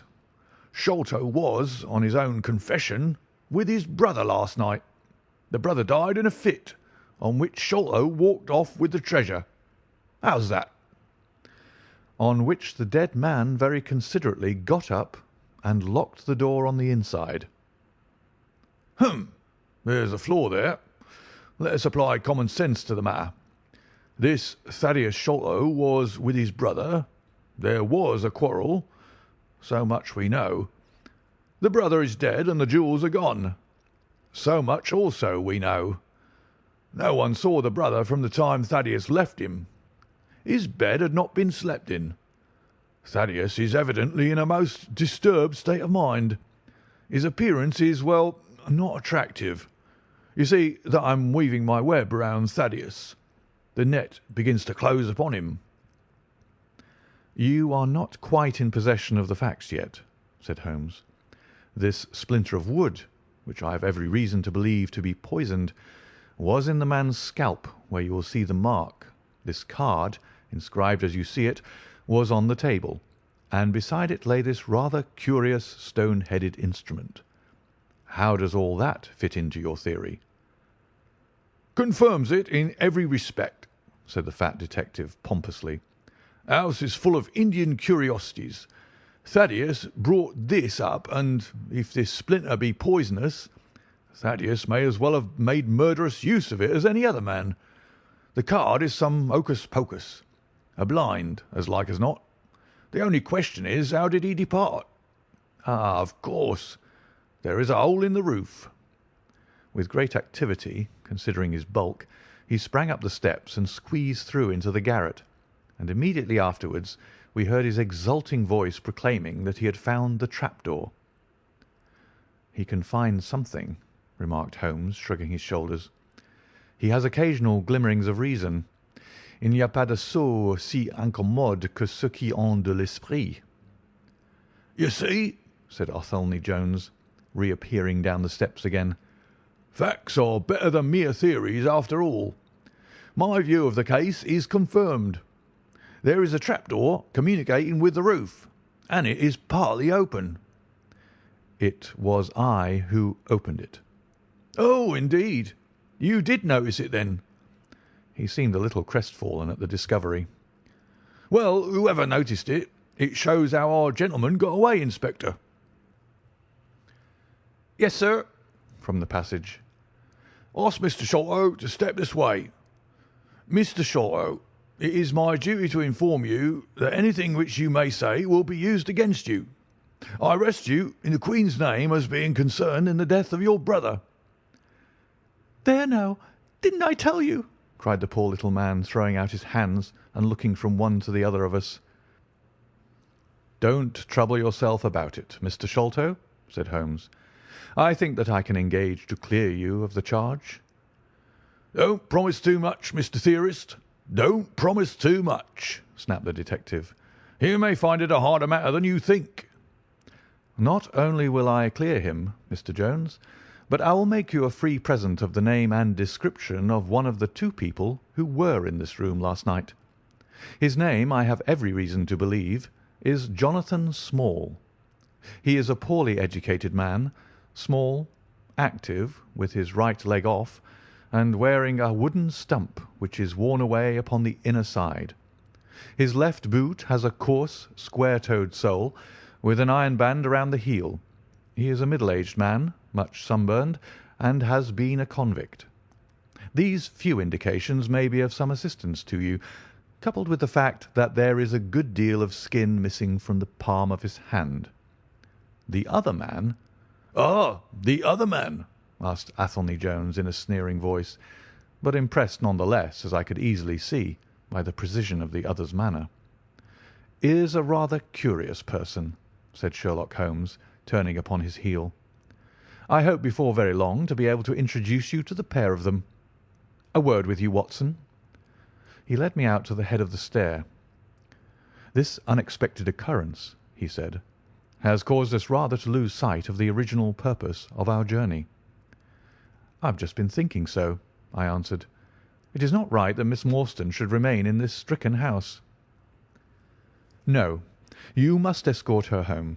She lives with Mrs. Cecil Forrester in Lower Camberwell, so it is not very far. I will wait for you here if you will drive out again, or perhaps you are too tired." "By no means. I don't think I could rest until I know more of this fantastic business.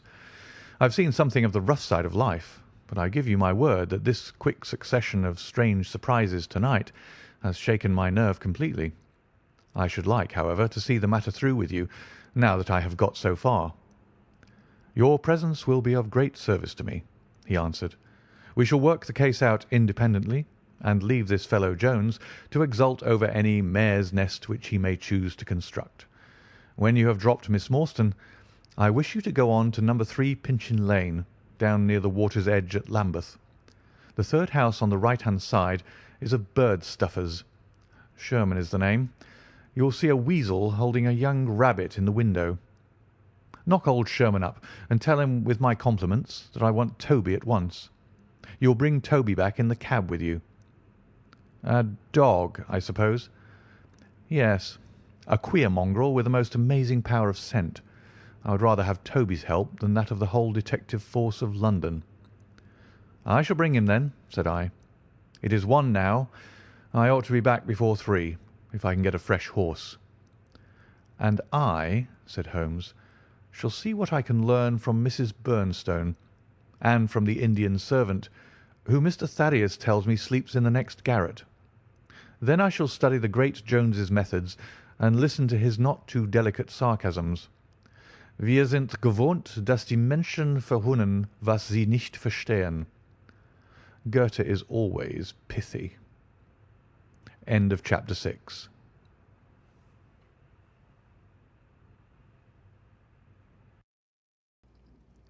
Chapter 7.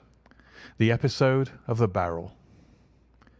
The police had brought a cab with them, and in this I escorted Miss Morstan back to her home. After the angelic fashion of women, she had borne trouble with a calm face as long as there was someone weaker than herself to support, and I had found her bright and placid by the side of the frightened housekeeper. In the cab, however, she first turned faint, and then burst into a passion of weeping, so sorely had she been tried by the adventures of the night. She has told me since that she thought me cold and distant upon that journey. She little guessed the struggle within my breast, or the effort of self-restraint which held me back. My sympathies and my love went out to her, even as my hand had in the garden. I felt that years of the conventionalities of life could not teach me to know her sweet, brave nature, as had this one day of strange experiences.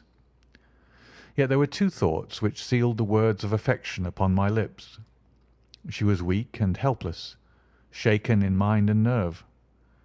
It was to take her at a disadvantage to obtrude love upon her at such a time. Worse still, she was rich. If Holmes's researches were successful, she would be an heiress.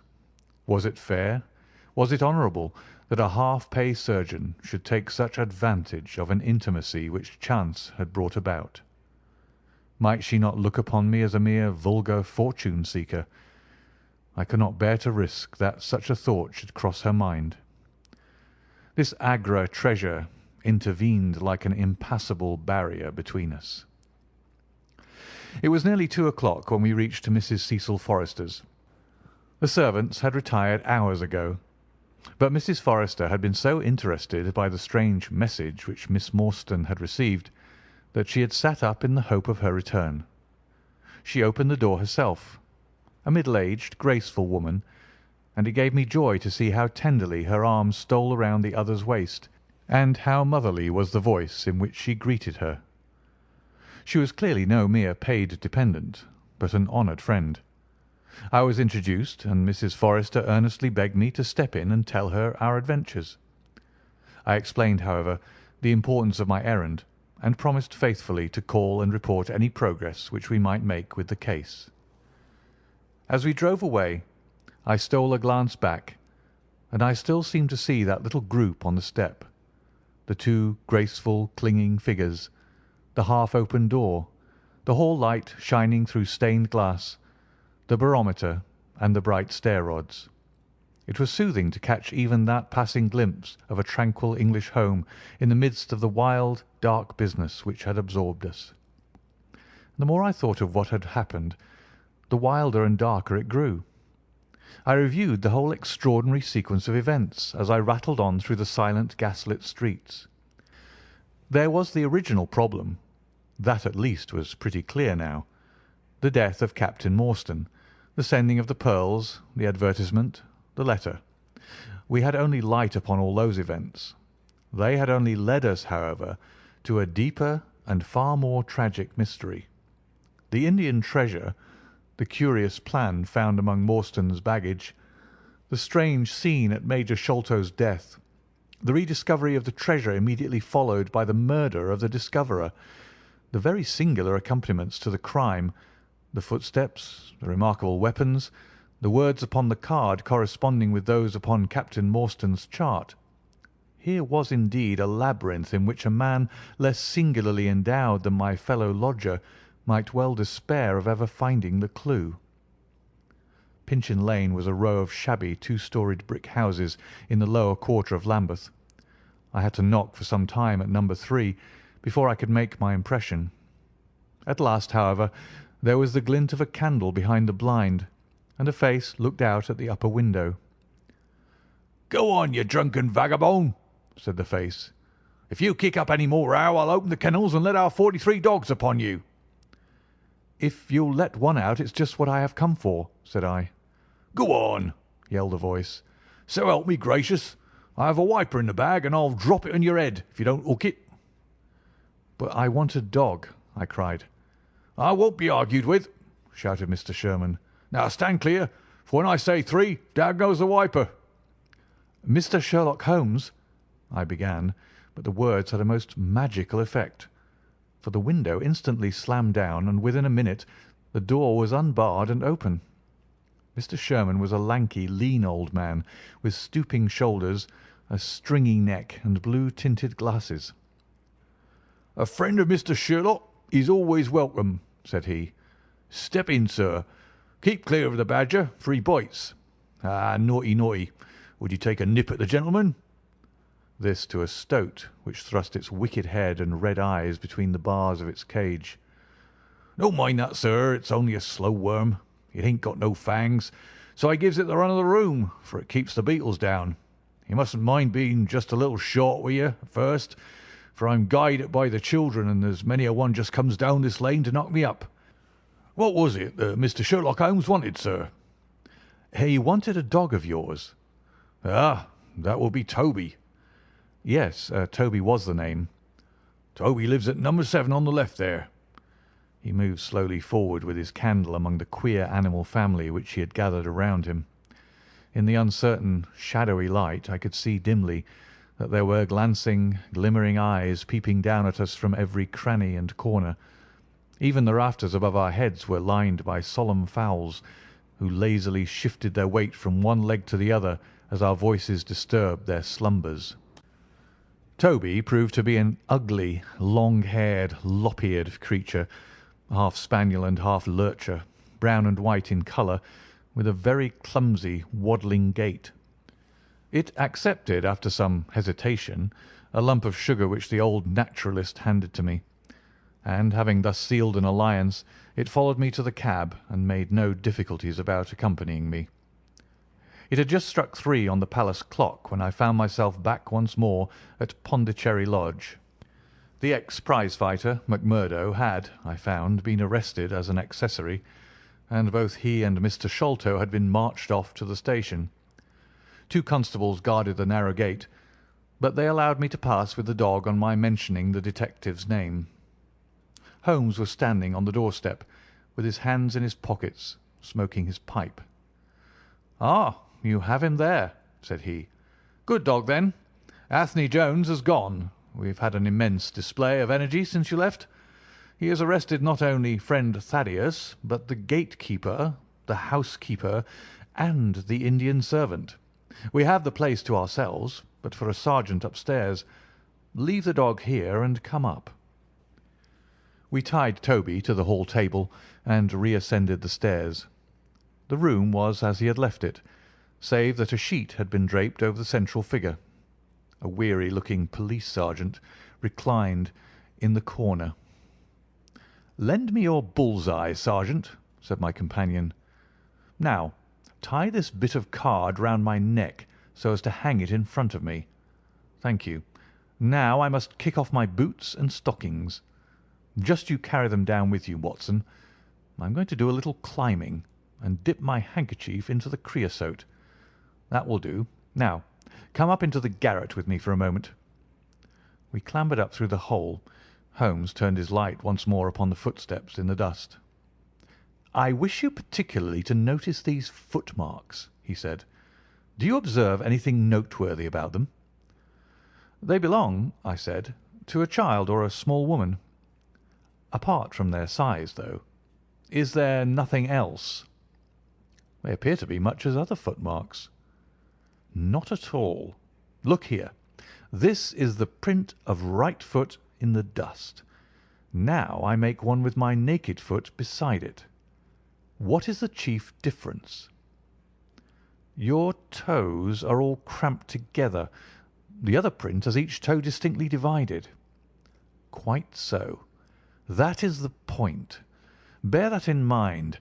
Now, would you kindly step over to that flap window and smell the edge of the woodwork? I shall stay here, as I have this handkerchief in my hand." I did as he directed, and was instantly conscious of a strong tarry smell. That is where he put his foot in getting out. If you can trace him, I should think that Toby will have no difficulty. Now run downstairs, loose the dog, and look out for Blondin. By the time that I got out into the grounds, Sherlock Holmes was on the roof, and I could see him like an enormous glowworm crawling very slowly along the ridge. I lost sight of him behind a stack of chimneys, but he presently reappeared and then vanished once more upon the opposite side. When I made my way round there, I found him seated at one of the corner eaves. "That's you, Watson," he cried. "Yes. This is the place. What is that black thing down there?" "A water barrel." "Top on it?" "Yes." "No sign of a ladder?" "No." "Confound the fellow! It's a most breakneck place. I ought to be able to come down where he could climb up. The water pipe feels pretty firm. Here goes, anyhow."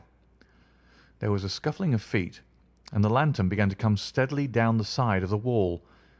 Then with a light spring he came on to the barrel, and from there to the earth. "It was easy to follow him," he said, drawing on his stockings and boots. "Tiles were loosened the whole way along, and in his hurry he had dropped this. It confirms my diagnosis, as you doctors express it." The object which he held up to me was a small pocket or pouch woven out of coloured grasses, and with a few tawdry beads strung around it. In shape and size it was not unlike a cigarette case. Inside were half a dozen spines of dark wood, sharp at one end and rounded at the other, like that which had struck Bartholomew Sholto. "They are hellish things," said he. "Look out that you don't prick yourself. I'm delighted to have them, for the chances are that they are all he has. There is the less fear of you or me finding one in our skin before long. I would sooner face a Martini bullet myself. Are you game for a 6-mile trudge, Watson?" "Certainly," I answered. "Your leg will stand it?" "Oh, yes." "Here you are, doggy. Good old Toby. Smell it, Toby, smell it."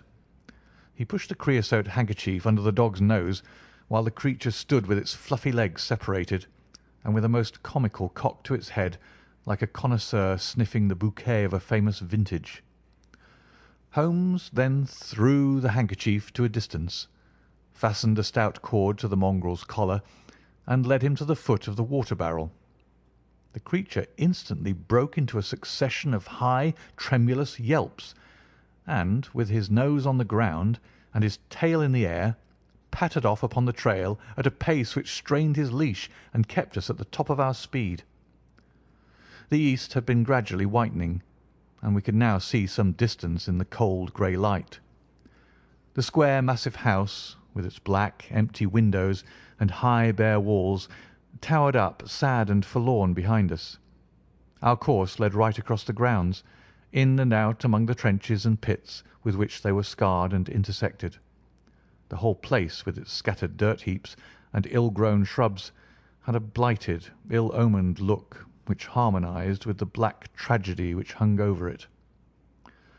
On reaching the boundary wall, Toby ran along, whining eagerly underneath its shadow, and stopped finally in a corner screened by a young beech. Where the two walls joined, several bricks had been loosened, and the crevices left were worn down and rounded upon the lower side, as though they had frequently been used as a ladder.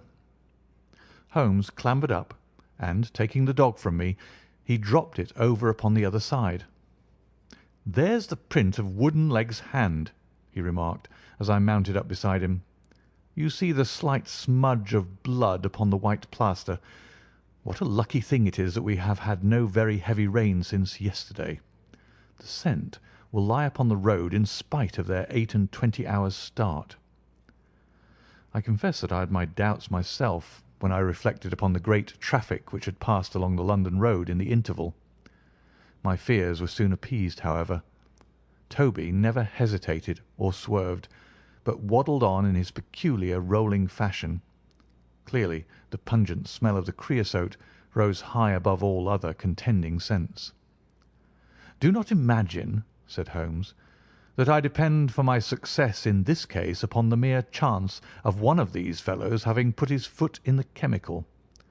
I have knowledge now which would enable me to trace them in many different ways. This, however, is the readiest, and, since fortune has put it into our hands, I should be culpable if I neglected it. It has, however, prevented the case from becoming the pretty little intellectual problem which it at one time promised to be. There might have been some credit to be gained out of it, but for this too palpable clue." "There is credit and to spare," said I. "I assure you, Holmes, that I marvel at the means by which you obtain your results in this case even more than I did in the Jefferson Hope murder. The thing seems to me to be deeper and more inexplicable. How, for example, could you describe with such confidence the wooden-legged man?" "Pah, my dear boy, it was simplicity itself. I don't wish to be theatrical. It is all patent and above board. Two officers who are in command of a convict guard learn an important secret as to buried treasure. A map is drawn for them by an Englishman named Jonathan Small. You remember that we saw the name upon the chart in Captain Morstan's possession. He had signed it in behalf of himself and his associates, the sign of the four, as he somewhat dramatically called it. Aided by this chart, the officers, or one of them, gets the treasure and brings it to England, leaving, we will suppose, some condition under which he received it unfulfilled.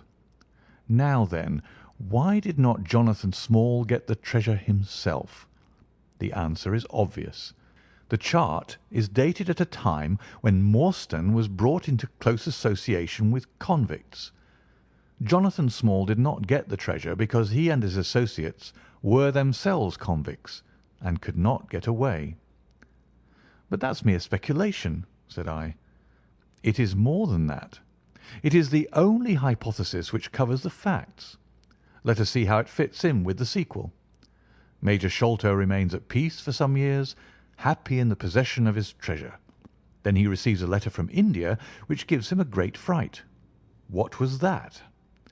A letter to say that the men whom he had wronged had been set free, or had escaped. That is much more likely, for he would have known what their term of imprisonment was. It would not have been a surprise to him. What does he do then? He guards himself against a wooden-legged man, a white man, mark you, for he mistakes a white tradesman for him and actually fires a pistol at him. Now only one white man's name is on the chart. The others are Hindus or Mohammedans. There is no other white man. Therefore we may say with confidence that the wooden-legged man is identical with Jonathan Small. Does the reasoning strike you as being faulty?" "No, it's clear and concise." "Well now, let us put ourselves in the place of Jonathan Small. Let us look at it from his point of view. He comes to England with the double idea of regaining what he would consider to be his rights, and of having his revenge upon the man who had wronged him. He found out where Sholto lived, and very possibly he established communications with someone inside the house. There is this butler, Lal Rao, whom we have not seen. Mrs. Bernstone gives him far from a good character. Small could not find out, however, where the treasure was hid, for no one ever knew save the Major and one faithful servant who had died. Suddenly, Small learns that the Major is on his deathbed. In a frenzy, lest the secret of the treasure die with him, he runs the gauntlet of the guards, makes his way to the dying man's window, and is only deterred from entering by the presence of his 2 sons. Mad with hate, however, against the dead man, he enters the room that night, searches his private papers in the hope of discovering some memorandum relating to the treasure, and finally leaves a memento of his visit in the short inscription upon the card. He had doubtless planned beforehand that should he slay the Major he would leave some such record upon the body as a sign that it was not a common murder, but from the point of view of the 4 associates, something in the nature of an act of justice. Whimsical and bizarre conceits of this kind are common enough in the annals of crime, and usually afford valuable indications as to the criminal. Do you follow all this? Very clearly. Now, what could Jonathan Small do? He could only continue to keep a secret watch upon the efforts made to find the treasure. Possibly he leaves England and only comes back at intervals. Then comes the discovery of the garret, and he is instantly informed of it. We again trace the presence of some confederate in the household. Jonathan, with his wooden leg, is utterly unable to reach the lofty room of Bartholomew Sholto. He takes with him, however, a rather curious associate, who gets over this difficulty, but dips his naked foot into creosote. Whence comes Toby, and a 6-mile limp for a half-pay officer with a damaged tendo Achilles. But it was the associate and not Jonathan who committed the crime. Quite so, and rather to Jonathan's disgust, to judge by the way he stamped about when he got into the room. He bore no grudge against Bartholomew Sholto, and would have preferred if he could have been simply bound and gagged. He did not wish to put his head in a halter. There was no help for it, however. The savage instincts of his companion had broken out, and the poison had done its work. So Jonathan Small left his record, lowered the treasure box to the ground, and followed it himself. That was the train of events as far as I can decipher them. Of course, as to his personal appearance, he must be middle-aged, and must be sunburned after serving his time in such an oven as the Andamans. His height is readily calculated from the length of his stride, and we know that he was bearded. His hairiness was the one point which impressed itself upon Thaddeus Sholto when he saw him at the window. I don't know that there is anything else. The associate? Ah, well, there is no great mystery in that, but you will know all about it soon enough. How sweet the morning air is! See how that one little cloud floats like a pink feather from some gigantic flamingo. Now the red rim of the sun pushes itself over the London cloud bank. It shines on a good many folk, but on none, I dare bet, who are on a stranger errand than you and I. How small we feel with our petty ambitions and strivings in the presence of the great elemental forces of nature. Are you well up in your Jean Paul? Fairly so. I worked back to him through Carlyle. That was like following the brook to the parent lake. He makes one curious but profound remark. It is that the chief proof of man's real greatness lies in his perception of his own smallness. It argues, you see, a power of comparison and of appreciation, which is in itself a proof of nobility. There is much food for thought in Richter. You have not a pistol, have you? I have my stick. It is just possible that we may need something of the sort if we get to their lair. Jonathan I shall leave to you, but if the other turns nasty I shall shoot him dead. He took out his revolver as he spoke, and having loaded 2 of the chambers, he put it back into the right-hand pocket of his jacket. We had during this time been following the guidance of Toby down the half-rural villa-lined roads which lead to the metropolis.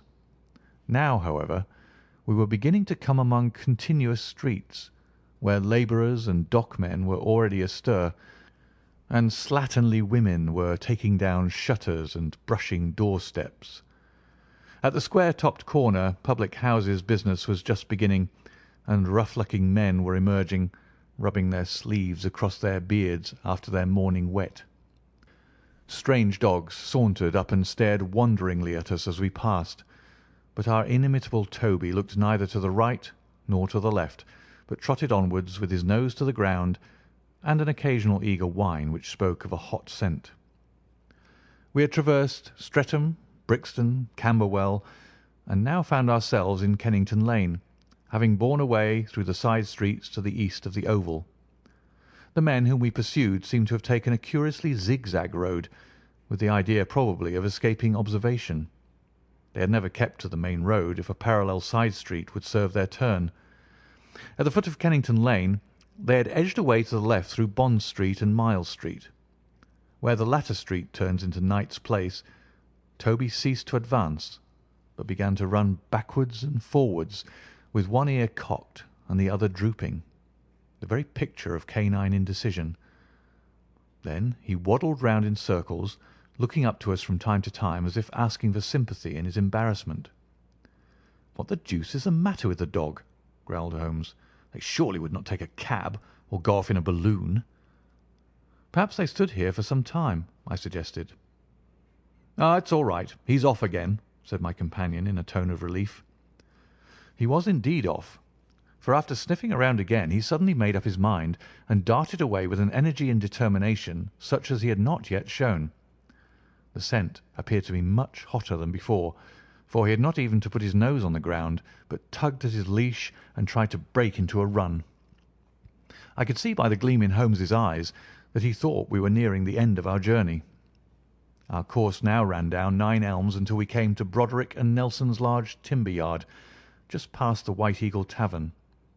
Here the dog, frantic with excitement, turned down through the side gate into the enclosure where the sawyers were already at work. On the dog race through sawdust and shavings, down an alley, round a passage, between 2 wood piles, and finally, with a triumphant yelp, sprang upon a large barrel which still stood upon the hand trolley on which it had been brought. With lolling tongue and blinking eyes, Toby stood upon the cask, looking from one to the other of us for some sign of appreciation. The staves of the barrel and the wheels of the trolley were smeared with a dark liquid, and the whole air was heavy with the smell of creosote. Sherlock Holmes and I looked blankly at each other, and then burst simultaneously into an uncontrollable fit of laughter. End of chapter 7.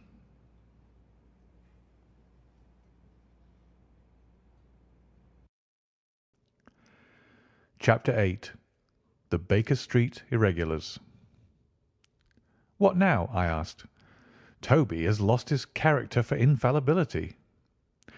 "He acted according to his lights," said Holmes, lifting him down from the barrel and walking him out of the timber yard.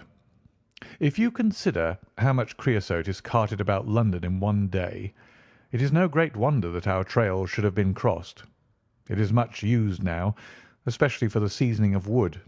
Poor Toby is not to blame." "We must get on the main scent again, I suppose." "Yes, and fortunately we have no distance to go." Evidently what puzzled the dog at the corner of Knight's Place was that there were 2 different trails running in opposite directions. We took the wrong one. It only remains to follow the other. There was no difficulty about this. On leading Toby to the place where he had committed his fault, he cast about in a wide circle and finally dashed off in a fresh direction. "We must take care that he doesn't now bring us to the place where the creosote barrel came from," I observed. "I had thought of that, but you notice that he keeps on the pavement, whereas the barrel passed down the roadway. No, we are on the true scent now." It tended down towards the riverside, running through Belmont Place and Princes Street. At the end of Broad Street it ran right down to the water's edge, where there was a small wooden wharf. Toby led us to the very edge of this, and there stood whining, looking out on the dark current beyond. "We are out of luck," said Holmes. "They have taken to a boat here." Several small punts and skiffs were lying about in the water and on the edge of the wharf. We took Toby round to each in turn, but though he sniffed earnestly, he made no sign. Close to the rude landing stage was a small brick house, with a wooden placard slung out through the second window. Mordecai Smith was printed across it in large letters, and underneath, boats to hire by the hour or day. A second inscription above the door informed us that a steam launch was kept, a statement which was confirmed by a great pile of coke upon the jetty. Sherlock Holmes looked slowly round, and his face assumed an ominous expression. "This looks bad," said he. "These fellows are sharper than I expected. They seem to have covered their tracks. There has, I fear, been preconcerted management here." He was approaching the door of the house when it opened, and a little curly-headed lad of 6 came running out, followed by a stoutish, red-faced woman with a large sponge in her hand. "You come back and be washed, Jack," she shouted. "Come back, you young imp, for if your father comes home and finds you like that, he'll let us hear of it." "Dear little chap," said Holmes strategically. "What a rosy-cheeked young rascal. Now, Jack, is there anything you would like?" The youth pondered for a moment. "I'd like a shilling," said he. "Nothing you would like better?" "I'd like 2 shilling better," the prodigy answered after some thought. "Here you are, then. Catch. A fine child, Mrs. Smith." "Lord bless you, sir, he is that, and forward. He gets a'most too much for me to manage, especially when my man is away days at a time." "Away, is he?" said Holmes in a disappointed voice. "I am sorry for that, for I wanted to speak to Mr. Smith." "He's been away since yesterday morning, sir, and truth to tell, I'm beginning to feel frightened about him. But if it was about a boat, sir, maybe I could serve as well." "I wanted to hire the steam launch." "Why, bless you, sir, it is in the steam launch that he's gone. That's what puzzles me, for I know there ain't more coals in her than would take her to about Woolwich and back. If he'd been away in the barge, I'd have thought nothing, for many a time a job has taken him as far as Gravesend, and then if there was much doing there he might have stayed over. But what good is a steam launch without coals?" "He might have bought some at a wharf down the river." "He might, sir, but it weren't his way. Many a time I've heard him call out the prices they charge for a few odd bags. Besides, I don't like that wooden-legged man with his ugly face and outlandish talk. What did he want always knocking about here for?" "A wooden-legged man?" said Holmes with bland surprise. "Yes, sir, a brown monkey-faced chap. It's called more than once for my old man. It was him that roused him up yesternight, and what's more, my man knew he was coming, for he had steam up in the launch. I tell you straight, sir, I don't feel easy in my mind about it." "But, my dear Mrs. Smith," said Holmes, shrugging his shoulders, "you are frightening yourself about nothing. How could you possibly tell that it was the wooden-legged man who came in the night? I don't quite understand how you can be so sure." "His voice, sir. I know his voice, which is kind of thick and foggy. He tapped at the winder, about 3 it would be. 'Show a leg, matey,' says he. 'Time to turn out guard.' My old man woke up, Jim, that's my eldest, and away they went without so much as a word to me. I could hear the wooden leg clacking on the stones." "And was this wooden-legged man alone?" "Couldn't say. I'm not sure, sir. I didn't hear no one else." "I am sorry, Mrs. Smith, for I wanted a steam launch, and I have heard good reports of the— let me see, what is her name?" "The Aurora, sir." "Ah, she's not that old green launch with a yellow line, very broad in the beam?" "No, indeed. She's as trim a little thing as any on the river. She's been fresh painted, black with 2 red streaks." "Thanks. I hope you will hear soon from Mr. Smith. I am going down the river, and if I should see anything of the Aurora, I shall let him know that you are uneasy. A black funnel, you say?" "No, sir.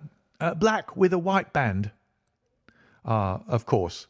It was the sides which were black. Good morning, Mrs. Smith. There is a boatman here with a wherry, Watson. We shall take it and cross the river." "The main thing with people of that sort," said Holmes, as we sat in the sheets of the wherry, is never to let them think that their information can be of the slightest importance to you. If you do, they will instantly shut up like an oyster. If you listen to them under protest, as it were, you are very likely to get what you want." "Our course now seems pretty clear," said I. "What would you do, then?" "I would engage a launch and go down the river on the track of the Aurora." "My dear fellow, it would be a colossal task. She may have touched at any wharf on either side of the stream between here and Greenwich. Below the bridge there is a perfect labyrinth of landing places for miles. It would take you days and days to exhaust them, if you set about it alone." "Employ the police, then?" "No, I shall probably call Athelney Jones in at the last moment. He is not a bad fellow, and I should not like to do anything which would injure him professionally.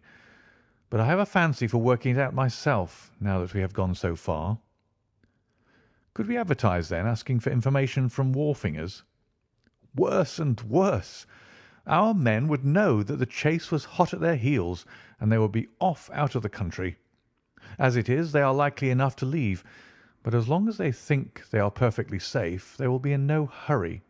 Jones's energy will be of use to us there, for his view of the case is sure to push itself into the daily press, and the runaways will think that everyone is off on the wrong scent."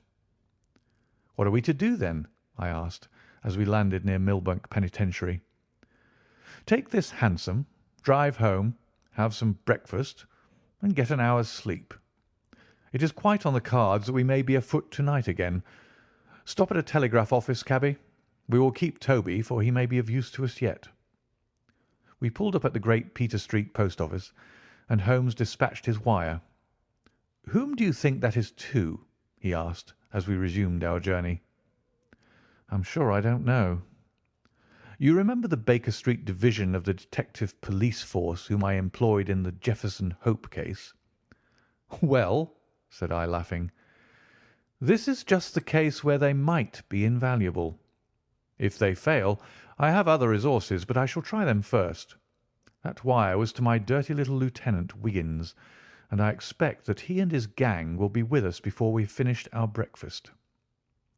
It was between 8 and 9 o'clock now, and I was conscious of a strong reaction after the successive excitements of the night.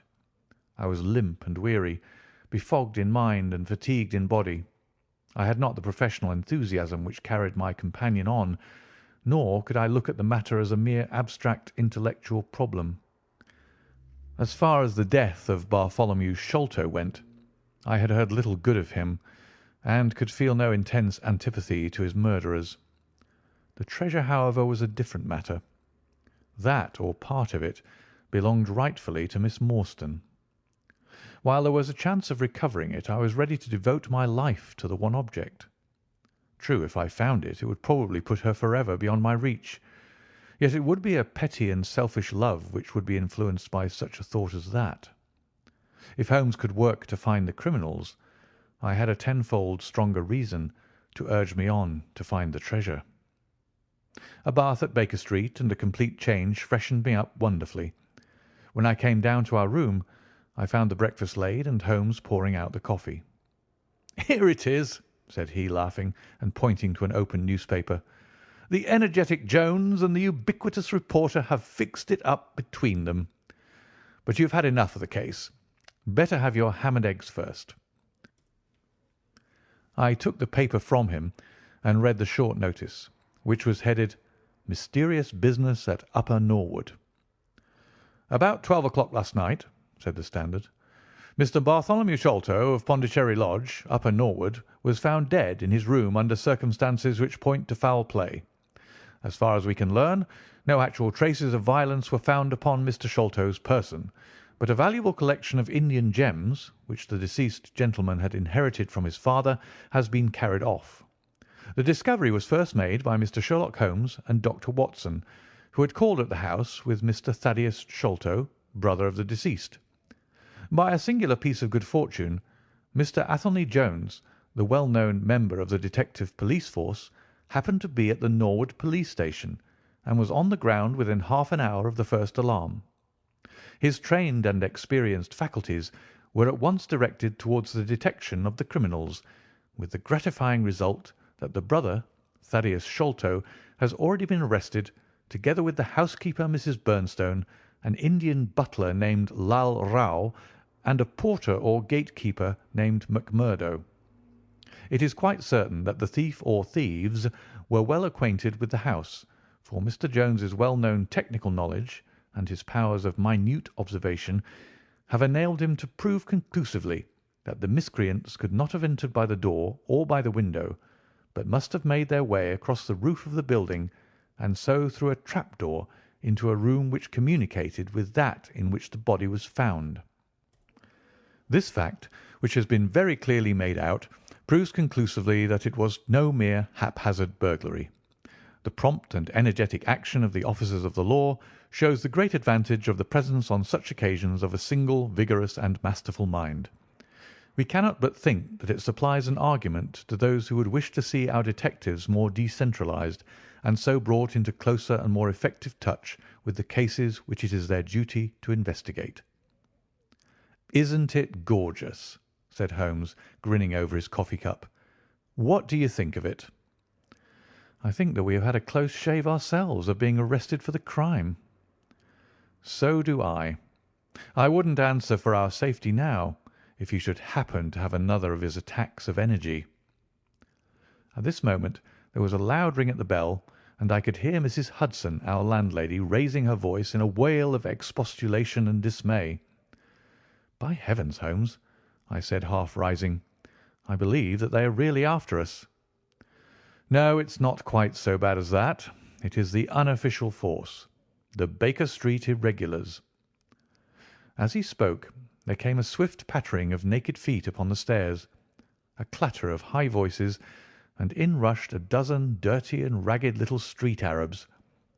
There was some show of discipline among them, despite their tumultuous entry, for they instantly drew up in line and stood facing us with expectant faces. One of their number, taller and older than the others, stood forward with an air of lounging superiority, which was very funny in such a disreputable little scarecrow. "Got your message, sir," said he, "and brought 'em on sharp. 3 bob and a tanner for tickets." "Here you are," said Holmes, producing some silver. "In future they can report to you, Wiggins, and you to me. I cannot have the house invaded in this way. However, it is just as well that you should all hear the instructions. I want to find the whereabouts of a steam launch called the Aurora. Owner, Mordecai Smith, black with 2 red streaks, funnel black with a white band. She is down the river somewhere. I want one boy to be at Mordecai Smith's landing stage opposite Millbank to say if the boat comes back. You must divide it out among yourselves, and do both banks thoroughly. Let me know the moment you have news. Is that all clear?" "Yes, governor," said Wiggins. "The old scale of pay, and a guinea to the boy who finds the boat. Here's a day in advance. Now off you go." He handed them a shilling each, and away they buzzed down the stairs, and I saw them a moment later streaming down the street. "If the launch is above water they will find her," said Holmes, as he rose from the table and lit his pipe. "They can go everywhere, see everything, overhear everyone. I expect to hear before evening that they have spotted her. In the meanwhile, we can do nothing but await results. We cannot pick up the broken trail until we find either the Aurora or Mr. Mordecai Smith. Toby could eat these scraps, I dare say. Are you going to bed, Holmes?" "No, I am not tired. I have a curious constitution. I never remember feeling tired by work, though idleness exhausts me completely. I am going to smoke and to think over this queer business to which my fair client has introduced us. If ever man had an easy task, this of ours ought to be. Wooden-legged men are not so common, but the other man must, I shouldn't think, be absolutely unique. That other man again. I have no wish to make a mystery of him, to you anyway, but you must have formed your own opinion. Now do consider the data. diminutive footmarks, toes never fettered by boots, naked feet, stone-headed wooden mace, great agility, small poisoned darts. What do you make of all this?" "A savage!" I exclaimed. "Perhaps one of those Indians who were the associates of Jonathan Small." "Hardly that," said he. "When first I saw signs of strange weapons I was inclined to think so. But the remarkable character of the footmarks caused me to reconsider my views. Some of the inhabitants of the Indian Peninsula are small men, but none could have left such marks as that. The Hindu proper has long and thin feet.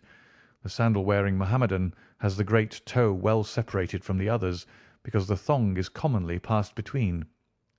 These little darts, too, could only be shot in one way. They are from a blowpipe. Now then, where are we to find our savage?" "South American?" I hazarded. He stretched his hand up and took down a bulky volume from the shelf. "This is the first volume of a gazetteer which is now being published. It may be looked upon as the very latest authority. What have we here? Andaman Islands, situated 340 miles to the north of Sumatra in the Bay of Bengal. Hum, hum. What's all this? Moist climate, coral reefs, sharks, Port Blair, convict barracks, Rutland Island, cottonwoods. Ah, here we are. The aborigines of the Andaman Islands may perhaps claim the distinction of being the smallest race upon this earth, though some anthropologists prefer the Bushmen of Africa, the Digger Indians of America, and the Terra del Fuegans. The average height is rather below 4 feet, although many full-grown adults may be found who are very much smaller than this. They are a fierce, morose, and intractable people, though capable of forming most devoted friendships when their confidence has once been gained. Mark that, Watson. Now then, listen to this. They are naturally hideous, having large misshapen heads, small fierce eyes, and distorted features. Their feet and hands, however, are remarkably small. So intractable and fierce are they that all the efforts of the British official have failed to win them over in any degree. They have always been a terror to shipwrecked crews, braining the survivors with their stone-headed clubs, or shooting them with their poisoned arrows. These massacres are invariably concluded by a cannibal feast. Nice, amiable people, Watson. If this fellow had been left to his own unaided devices, this affair might have taken an even more ghastly turn. I fancy that, even as it is, Jonathan Small would give a good deal not to have employed him. But how came he to have so singular a companion? Ah, that is more than I can tell. Since, however, we had already determined that Small had come from the Andamans, it is not so very wonderful that this islander should be with him. No doubt we shall know all about it in time. Look here, Watson, you look regularly done. Lie down there on the sofa and see if I can put you to sleep." He took up his violin from the corner, and as I stretched myself out he began to play some low, dreamy, melodious air. His own, no doubt, for he had a remarkable gift for improvisation.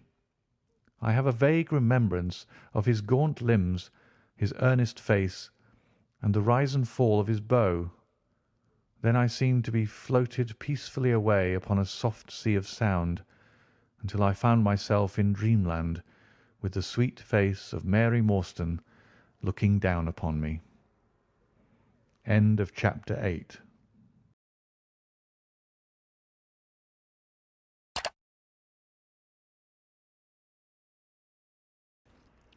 Chapter 9.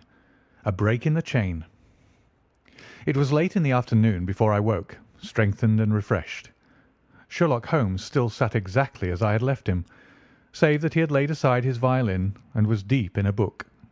He looked across at me as I stirred, and I noticed that his face was dark and troubled. "You have slept soundly," he said. "I feared that our talk would wake you." "I heard nothing," I answered. "Have you had fresh news, then?" "Unfortunately, no. I confess that I am surprised and disappointed. I expected something definite by this time. Wiggins has just been up to report. He says that no trace can be found of the launch. It is a provoking check, for every hour is of importance. Can I do anything? I am perfectly fresh now and quite ready for another night's outing. No, we can do nothing. We can only wait. If we go ourselves, the message might come in our absence and delay be caused. You can do what you will, but I must remain on guard. Then I shall run over to Camberwell and call upon Mrs. Cecil Forrester. She asked me to yesterday. On Mrs. Cecil Forrester? Asked Holmes, with the twinkle of a smile in his eyes. Well, of course, Miss Morstan too. They were anxious to hear what happened. I would not tell them too much, said Holmes. Women are never to be entirely trusted. Not the best of them. I did not pause to argue over this atrocious sentiment. I shall be back in an hour or two, I remarked. All right. Good luck.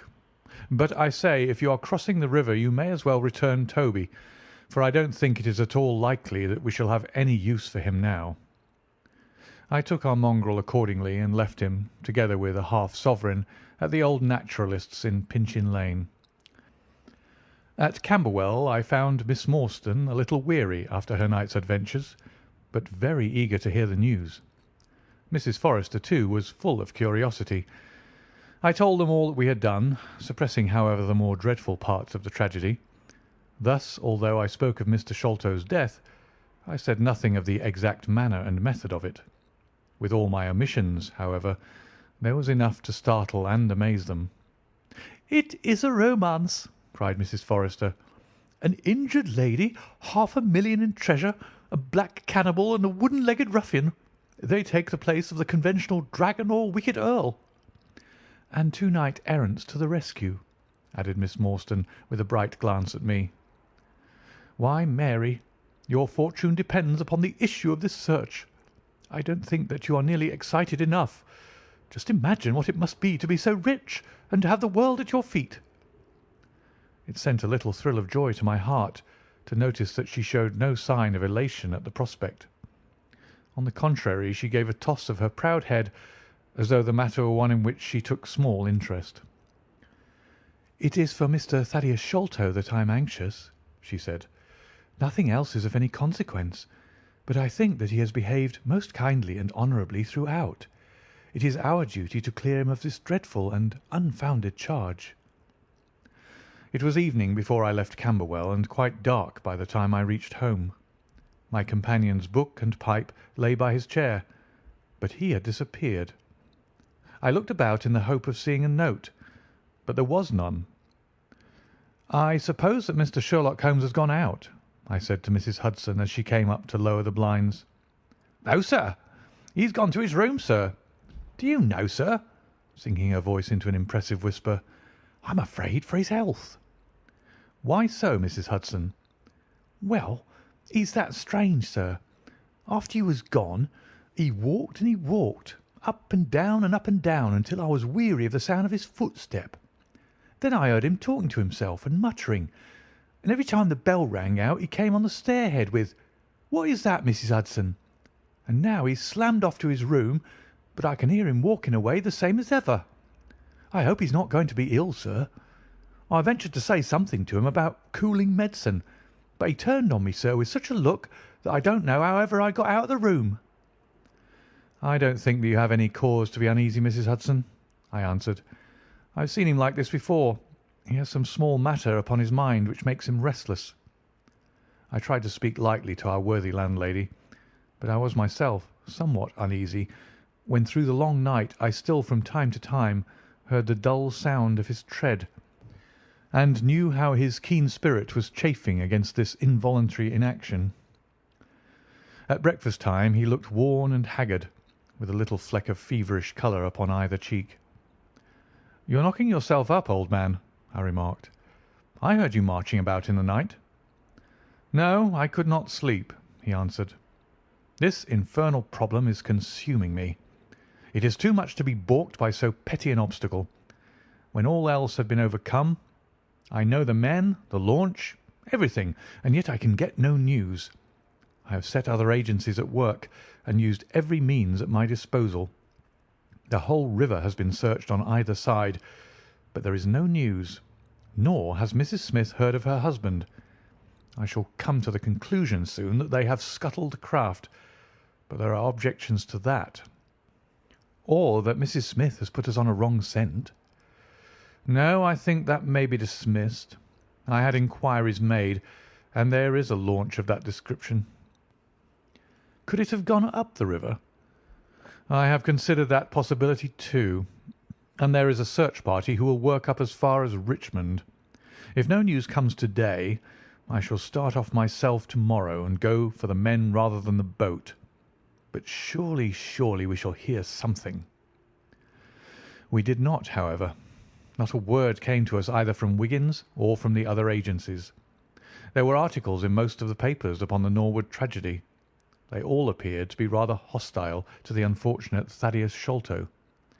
No fresh details were to be found, however, in any of them, save that an inquest was to be held upon the following day. I walked over to Camberwell in the evening to report our ill success to the ladies, and on my return I found Holmes dejected and somewhat morose.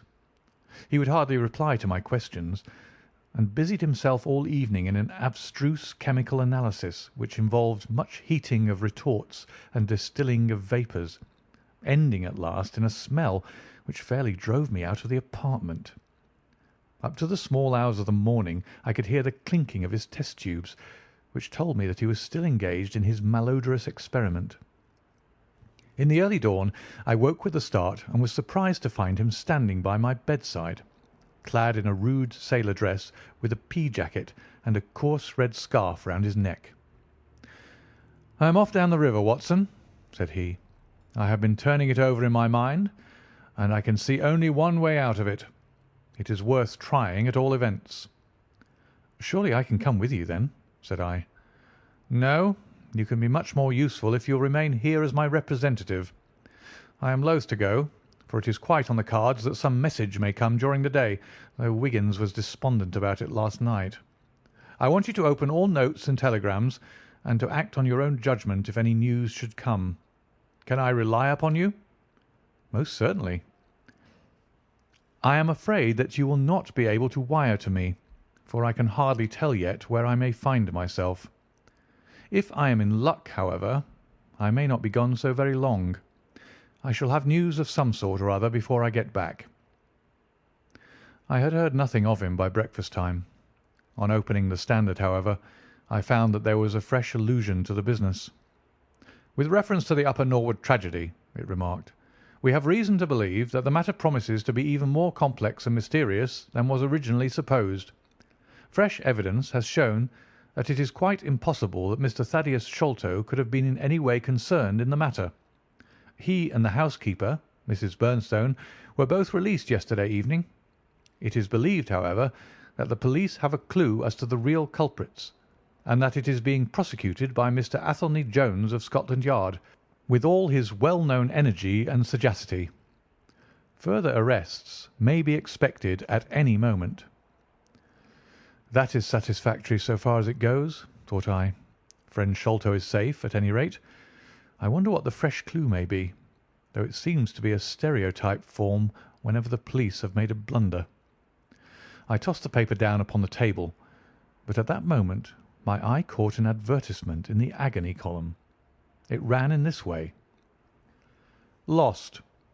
Whereas Mordecai Smith, boatman, and his son Jim left Smith's Wharf at or about 3 o'clock last Tuesday morning in the steam launch Aurora, black with 2 red stripes, funnel black with a white band, the sum of £5 will be paid to anyone who can give information to Mrs. Smith at Smith's Wharf or at 221B Baker Street as to the whereabouts of the said Mordecai Smith and the launch Aurora."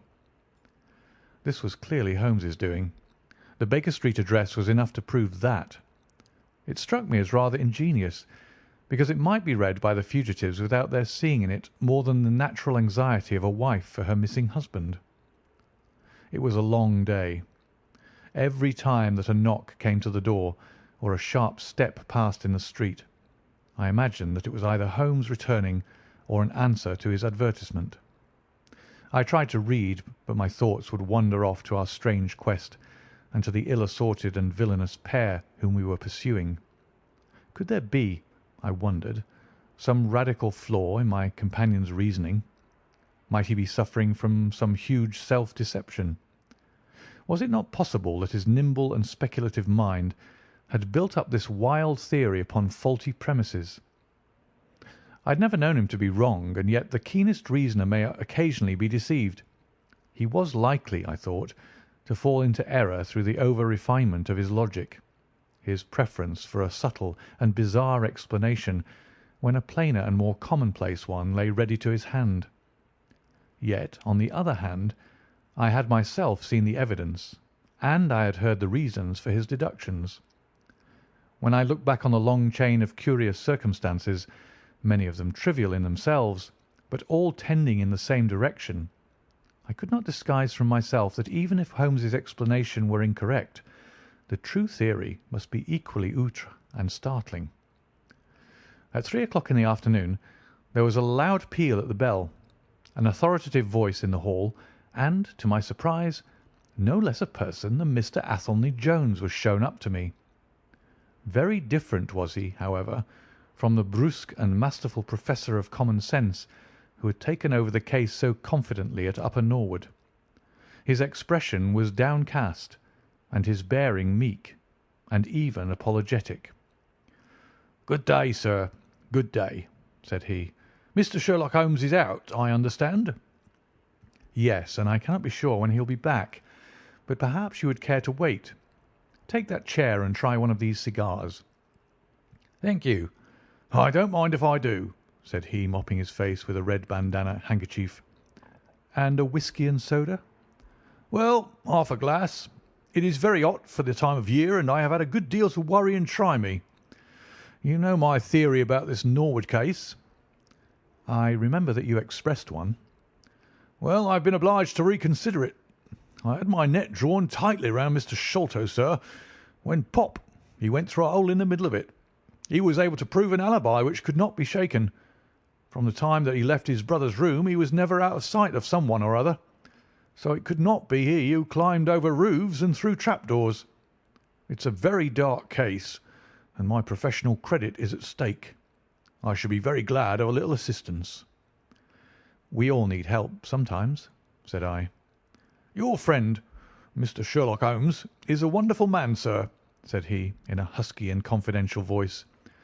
"He's a man who is not to be beat. I've known that young man go into a good many cases, but I never saw the case yet that he could not throw a light upon. He is irregular in his methods and a little quick, perhaps, in jumping at theories, but on the whole I think he would have made a most promising officer, and I don't care who knows it. I've had a wire from him this morning, by which I understand that he has got some clue to this Sholto business. Here is the message."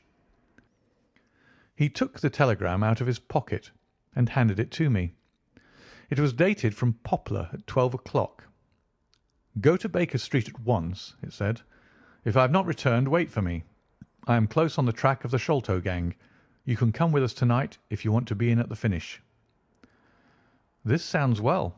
He has evidently picked up the scent again," said I. "Ah, then he has been at fault too," exclaimed Jones, with evident satisfaction. "Even the best of us are thrown off sometimes. Of course, this may prove to be a false alarm, but it is my duty as an officer of the law to allow no chance to slip. But there is someone at the door. Perhaps this is he." A heavy step was heard ascending the stair, with a great wheezing and rattling as from a man who was sorely put to it for breath. Once or twice he stopped, as though the climb were too much for him, but at last he made his way to our door and entered. His appearance corresponded to the sounds which we had heard. He was an aged man, clad in seafaring garb, with an old pea jacket buttoned up to his throat. His back was bowed, his knees were shaky, and his breathing was painfully asthmatic. As he leaned upon a thick oaken cudgel, his shoulders heaved in the effort to draw the air into his lungs. He had a coloured scarf around his chin, and I could see little of his face save a pair of keen dark eyes, overhung by bushy white brows and long grey side whiskers. Altogether, he gave me the impression of a respectable master mariner who had fallen into years and poverty. "What is it, my man?" I asked. He looked about him in the slow, methodical fashion of old age. "Is Mr. Sherlock Holmes here?" said he. "No, but I am acting for him. You can tell me any message you have for him." "It was to him himself I was to tell it," said he. "But I tell you that I'm acting for him. Was it about Mordecai Smith's boat?" "Yes, I knows well where it is, and I knows where the men he is after are, and I knows where the treasure is. I knows all about it." "Then tell me, and I shall let him know." "It was to him I was to tell it," he repeated with the petulant obstinacy of a very old man. "Well, you must wait for him." "No, no, I ain't going to lose a whole day to please no one. If Mr. Holmes ain't here, then Mr. Holmes must find it all out for himself. I don't care about the look of either of you, and I won't tell a word." He shuffled towards the door, but Athelney Jones got in front of him. "Wait a bit, my friend," said he. "You have important information, and you must not walk off. We shall keep you whether you like it or not until our friend returns." The old man made a little run towards the door, but as Athelney Jones put his broad back up against it, he recognised the uselessness of resistance. "Pretty sore treatment, this," he cried, stamping his stick. "I come here to see it, gentlemen, and you two, who I never saw in my life, seize me and treat me in this fashion." "You will be none the worse," I said. "We shall recompense you for the loss of your time. Sit over here on the sofa, and you will not have long to wait." He came across sullenly enough and seated himself with his face resting on his hands. Jones and I resumed our cigars and our talk. Suddenly, however, Holmes's voice broke in upon us. "I think that you might offer me a cigar too," he said. We both started in our chairs. There was Holmes sitting close to us with an air of quiet amusement. "Holmes!" I exclaimed. "You here? But where's the old man?" "Here is the old man," said he, holding out a heap of white hair. "Here he is. Wig, whiskers, eyebrows and all. I thought my disguise was pretty good, but I hardly expected that it would stand that test." "Ah, you rogue!" cried Jones, highly delighted. "You would have made an actor, and a rare one. You had the proper workhouse cough, and those weak legs of yours are worth £10 a week. I thought I knew the glint of your eye, though. You didn't get away from us so easily, you see." "I have been working in that get-up all day," said he, lighting his cigar. "You see, a good many of the criminal classes begin to know me, especially since our friend here took to publishing some of my cases. So I can only go on the warpath under some simple disguise like this." "You got my wire?" "Yes, that was what brought me here." "How has your case prospered?" "It has all come to nothing. I've had to release 2 of my prisoners, and there is no evidence against the other 2. "Never mind. We shall give you 2 others in the place of them. But you must put yourself under my orders. You are welcome to all the official credit, but you must act on the line that I point out. Is that agreed?" "Entirely, if you'll help me to the men." "Well, then, in the first place I shall want a fast police boat, a steam launch, to be at the Westminster Stairs at 7 o'clock." "That is easily managed. There's always one about there, but I can step across the road and telephone to make sure." "Then I shall want 2 stanch men in case of resistance." "There will be 2 or 3 in the boat. What else?"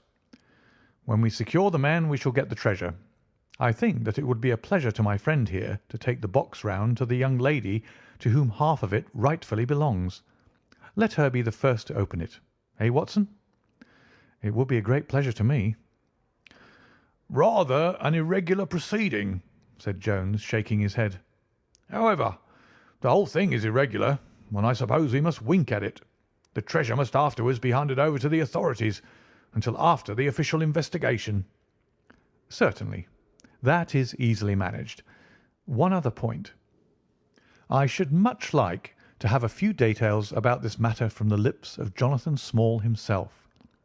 You know I like to work the detail of my cases out. There is no objection to my having an unofficial interview with him, either here in my rooms or elsewhere, as long as he is efficiently guarded. Well, you're a master of the situation. I've had no proof yet of the existence of this Jonathan Small. However, if you can catch him, I don't see how I can refuse you an interview with him. That is understood, then. Perfectly. Is there anything else? Only that I insist upon your dining with us.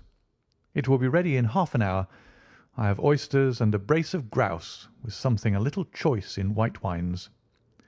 Watson, you have never yet recognised my merits as a housekeeper. End of chapter 9.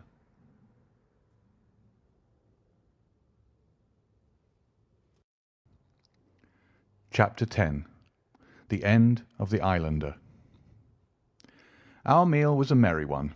Holmes could talk exceedingly well when he chose, and that night he did choose. He appeared to be in a state of nervous exaltation. I have never known him so brilliant. He spoke on a quick succession of subjects, on miracle plays, on medieval pottery, on Stradivarius violins, on the Buddhism of Ceylon, and on the warships of the future, handling each as though he had made a special study of it. His bright humour marked the reaction from his black depression of the preceding days. Athelney Jones proved to be a sociable soul in his hours of relaxation, and faced his dinner with the air of a bon vivant. For myself, I felt elated at the thought that we were nearing the end of our task, and I caught something of Holmes's gaiety. None of us alluded during dinner to the cause which had brought us together. When the cloth was cleared, Holmes glanced at his watch and filled up 3 glasses with port. "One bumper," said he, "to the success of our little expedition. And now it is high time we were off. Have you a pistol, Watson?" "I have my old service revolver in my desk." "You had best take it, then. It is well to be prepared. I see that the cab is at the door. I ordered it for 6:30. It was little past 7 before we reached the Westminster Wharf and found our launch awaiting us. Holmes eyed it critically. "Is there anything to mark it as a police boat?" Yes, that green lamp at the side. "Then take it off." The small change was made, we stepped on board, and the ropes were cast off. Jones, Holmes, and I sat in the stern. There was one man at the rudder, one to tend the engines, and 2 burly police inspectors forward. "Where to?" asked Jones. "To the Tower. Tell them to stop opposite Jacobson's Yard." Our craft was evidently a very fast one. We shot past the long lines of loaded barges as though they were stationary. Holmes smiled with satisfaction as we overhauled a river steamer and left her behind us. "We ought to be able to catch anything on the river," he said. "Well, hardly that. But there are not many launches to beat us." "We shall have to catch the Aurora, and she has a name for being a clipper. I will tell you how the land lies, Watson. You recollect how annoyed I was at being balked by so small a thing?" "Yes." "Well, I gave my mind a thorough rest by plunging into a chemical analysis. One of our greatest statesmen has said that a change of work is the best rest. So it is. When I had succeeded in dissolving the hydrocarbon which I was at work at, I came back to our problem of the Sholtos, and thought the whole matter out again. My boys had been up the river and down the river without result. The launch was not at any landing stage or wharf, nor had it returned. Yet it could hardly have been scuttled to hide their traces, though that always remained as a possible hypothesis if all else failed. I knew this man Small had a certain degree of low cunning, but I did not think him capable of anything in the nature of delicate finesse. That is usually a product of higher education. I then reflected that since he had certainly been in London some time, as we had evidence that he maintained a continual watch over Pondicherry Lodge, he could hardly leave at a moment's notice, but would need some little time, if it were only a day, to arrange his affairs. That was the balance of probability, at any rate. "It seems to me to be a little weak," said I. It is more probable that he had arranged his affairs before ever he set out upon his expedition. No, I hardly think so. This lair of his would be too valuable a retreat in case of need for him to give it up until he was sure that he could do without it. But a second consideration struck me. Jonathan Small must have felt that the peculiar appearance of his companion, however much he may have top-coated him, would give rise to gossip, and possibly be associated with this Norwood tragedy. He was quite sharp enough to see that. They had started from their headquarters under cover of darkness, and he would wish to get back before it was broad light. Now, it was past 3 o'clock, according to Mrs. Smith, when they got the boat. It would be quite bright, and people would be about in an hour or so. Therefore I argued that they did not go very far. They paid Smith well to hold his tongue, reserved his launch for the final escape, and hurried to their lodgings with the treasure box. In a couple of nights, when they had time to see what view the papers took, and whether there was any suspicion, they would make their way under cover of darkness to some ship at Gravesend or in the Downs, where no doubt they had already arranged for passages to America or the colonies. But the launch, they could not have taken that to their lodgings. Quite so. I argued that the launch must be no great way off, in spite of its invisibility. I then put myself in the place of Small, and looked at it as a man of his capacity would. He would probably consider that to send back the launch, or to keep it at a wharf, would make pursuit easy if the police did happen to get on his track. How then could he conceal the launch, and yet have her at hand when wanted? I wondered what I should do myself if I were in his shoes. I could only think of one way of doing it. I might land the launch over to some boat builder or repairer, with directions to make a trifling change in her. She would then be removed to his shed or yard, and so be effectually concealed, while at the same time I could have her at a few hours' notice. That seems simple enough. It is just these very simple things which are extremely liable to be overlooked. However, I determined to act on the idea. I started at once in this harmless seaman's rig, and inquired at all the yards down the river. I drew blank at 15, but at the 16th, Jacobson's, I learned that the Aurora had been handed over to them 2 days ago by a wooden-legged man, with some trivial directions as to her rudder. "There ain't naught amiss with her rudder," said the foreman. "There she lies, with the red streaks." At that moment, who should come down but Mordecai Smith, the missing owner. He was rather the worse for liquor. I should not, of course, have known him, but he bellowed out his name and the name of his launch. "I want her to-night at 8 o'clock," said he. 8 o'clock sharp, mind, for I have 2 gentlemen who won't be kept waiting." They had evidently paid him well, for he was very flush of money, chucking shillings about to the men. I followed him some distance, but he subsided into an alehouse. So I went back to the yard, and happening to pick up one of my boys on the way, I stationed him as a sentry over the launch. He is to stand at water's edge and wave his handkerchief to us when they start. We shall be lying off in the stream, and it will be a strange thing if we do not take men, treasure, and all. "You have planned it all very neatly, whether they are the right men or not," said Jones. "But if the affair were in my hands, I should have had a body of police in Jacobson's yard and arrested them when they came down." Which would have been never. This man Small is a pretty shrewd fellow. He would send a scout on ahead, and if anything made him suspicious, lie snug for another week. "But you might have stuck to Mordecai Smith, and so been led to their hiding-place," said I. "In that case I would have wasted my day. I think that it is 100 to 1 against Smith knowing where they live. As long as he has liquor and a good pay, why should he ask questions? They send him messages what to do. No, I thought every possible course, and this is the best." While this conversation had been proceeding, we had been shooting the long series of bridges which span the Thames. As we passed the city, the last rays of the sun were gilding the cross upon the summit of St. Paul's.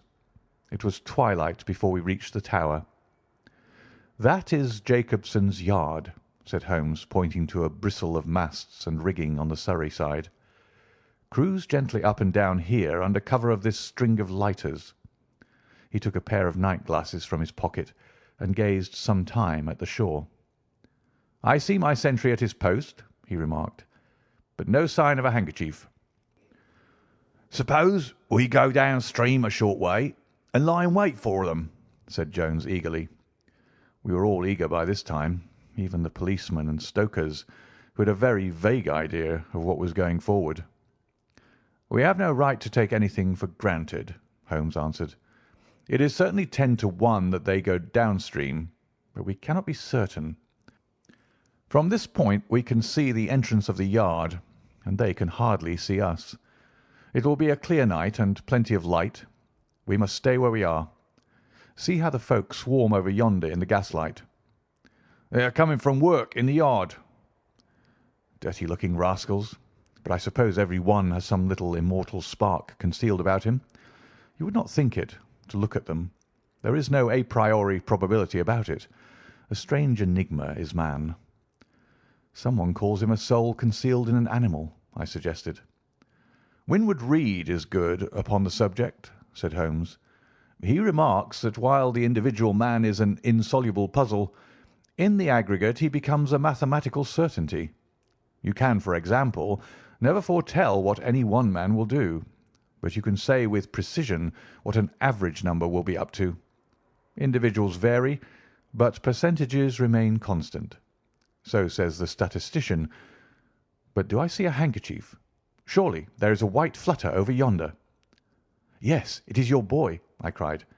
"I can see him plainly." "And there is the Aurora," exclaimed Holmes, "and going like the devil. Full speed ahead, engineer. Make after that launch with the yellow light. By heaven, I shall never forgive myself if she proves to have the heels of us." She had slipped unseen through the yard entrance and passed behind 2 or 3 small craft, so that she had fairly got her speed up before we saw her. Now she was flying down the stream, near into the shore, going at a tremendous rate. Jones looked gravely at her and shook his head. "She's very fast," he said. "I doubt if we shall catch her." "We must catch her," cried Holmes between his teeth. "Heap it on, stokers. Make her do all she can. If we burn the boat we must have them." We were fairly after her now. The furnaces roared and the powerful engines whizzed and clanked like a great metallic heart. Her sharp, steep prow cut through the river water and sent 2 rolling waves to right and to left of us. With every throb of the engines we sprang and quivered like a living thing. One great yellow lantern in our bows threw a long, flickering funnel of light in front of us. Right ahead a dark blur upon the water showed where the Aurora lay, and a swirl of white foam behind her spoke of the pace at which she was going. We flashed past barges, steamers, merchant vessels, in and out, behind this one and round the other. Voices hailed us out of the darkness, but still the Aurora thundered on, and still we followed close upon her track. "Pile it on, men! Pile it on!" cried Holmes, looking down into the engine-room, while the fierce glow from below beat upon his eager, aquiline face. "Get every pound of steam you can." "I think we can gain a little," said Jones, with his eyes on the Aurora. "I'm sure of it," said I. "We shall be up with her in a very few minutes." At that moment, however, as our evil fate would have it, a tug with 3 barges in tow blundered in between us. It was only by putting our helm hard down that we avoided a collision, and before we could round them and recover our way, the Aurora had gained a good 200 yards. She was still, however, well in view, and the murky, uncertain twilight was setting into a clear, starlit night. Our boilers were strained to their utmost, and the frail shell vibrated and creaked with the fierce energy which was driving us along. We had shot through the Pool, past the West India Docks, down the long Deptford Reach, and up again after rounding the Isle of Dogs. The dull blur in front of us resolved itself now clearly enough into the dainty Aurora. Jones turned our searchlight upon her so that we could plainly see the figures upon her deck. One man sat by the stern with something black between his knees, over which he stooped. Beside him lay a dark mass which looked like a Newfoundland dog. The boy held the tiller, while against the red glare of the furnace I could see old Smith, stripped to the waist and shovelling coals for dear life. They may have had some doubt at first as to whether we were really pursuing them, but now, as we followed every winding and turning which they took, there could be no longer any question about it. At Greenwich we were about 300 paces behind them. At Blackwall we could not have been more than 250. I have coursed many creatures in many countries during my checkered career, but never did sport give me such a wild thrill as this mad flying manhunt down the Thames. Steadily we drew in upon them, yard by yard. In the silence of the night we could hear the panting and clanking of their machinery. The man in the stern still crouched upon the deck, and his arms were moving as though he were busy, while every now and then he would look up and measure with a glance the distance which still separated us. Nearer we came, and nearer. Jones yelled to them to stop. We were not more than 4 boats' lengths behind them, both boats flying at a tremendous pace. It was a clear reach of the river, with Barking Level upon one side and the melancholy Plumstead marshes upon the other. At our hail, the man in the stern sprang up from the deck and shook his 2 clenched fists at us, cursing the while in a high, cracked voice. He was a good-sized, powerful man, and as he stood poising himself with legs astride, I could see that from the thigh downwards there was but a wooden stump upon the right side. At the sound of his strident, angry cries, there was movement in the huddled bundle upon the deck. It straightened itself into a little black man, the smallest I have ever seen, with a great misshapen head and a shock of tangled, dishevelled hair. Holmes had already drawn his revolver, and I whipped out mine at the sight of this savage, distorted creature. He was wrapped in some sort of dark ulster or blanket, which left only his face exposed. But that face was enough to give a man a sleepless night. Never have I seen features so deeply marked with all bestiality and cruelty. His small eyes glowed and burned with a sombre light, and his thick lips were writhed back from his teeth, which grinned and chattered at us with a half-animal fury. "Fire if he raises his hand," said Holmes quietly. We were within a boat's length by this time, and almost within touch of our quarry. I can see the 2 of them now as they stood, the white man with his legs far apart, shrieking out curses, and the unhallowed dwarf with his hideous face and his strong yellow teeth gnashing at us in the light of our lantern. It was well that we had so clear a view of him. Even as we looked, he plucked out from under his covering a short, round piece of wood like a school ruler and clapped it to his lips. Our pistols rang out together. He whirled round, threw up his arms, and with a kind of choking cough fell sideways into the stream. I caught one glimpse of his venomous, menacing eyes amid the white swirl of the waters. At the same moment the wooden-legged man threw himself upon the rudder and put it hard down, so that his boat made straight in for the southern bank, while we shot past her stern, only clearing her by a few feet. We were round after her in an instant, but she was already nearly at the bank. It was a wild and desolate place where the moon glimmered upon a wide expanse of marshland, with pools of stagnant water and beds of decaying vegetation. The launch, with a dull thud, ran up upon the mudbank with her bow in the air and her stern flush with the water. The fugitive sprang out, but his stump instantly sank its whole length into the sodden soil. In vain he struggled and writhed. Not one step could he possibly take, either forwards or backwards. He yelled in impotent rage and kicked frantically into the mud with his other foot, but his struggles only bored his wooden pin the deeper into the sticky bank. When we brought our launch alongside, he was so firmly anchored that it was only by throwing the end of a rope over his shoulders that we were able to haul him out and to drag him, like some evil fish, over our side. The 2 Smiths, father and son, sat sullenly in their launch, but came aboard meekly enough when commanded. The Aurora herself was hauled off and made fast to our stern. A solid iron chest of Indian workmanship stood upon the deck. This, there could be no question, was the same that had contained the ill-omened treasure of the Sholtos. There was no key, but it was of considerable weight, so we transferred it carefully to our own little cabin. As we steamed slowly upstream again, we flashed our searchlight in every direction, but there was no sign of the islander. Somewhere in the dark ooze at the bottom of the Thames lie the bones of that strange visitor to our shores. "See here," said Holmes, pointing to the wooden hatchway. "We were hardly quick enough with our pistols." There, sure enough, just behind where we had been standing, stuck one of those murderous darts which we knew so well. It must have whizzed between us at the instant that we fired. Holmes smiled at it and shrugged his shoulders in his easy fashion.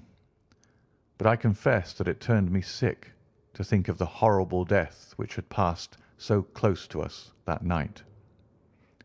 End of chapter 10.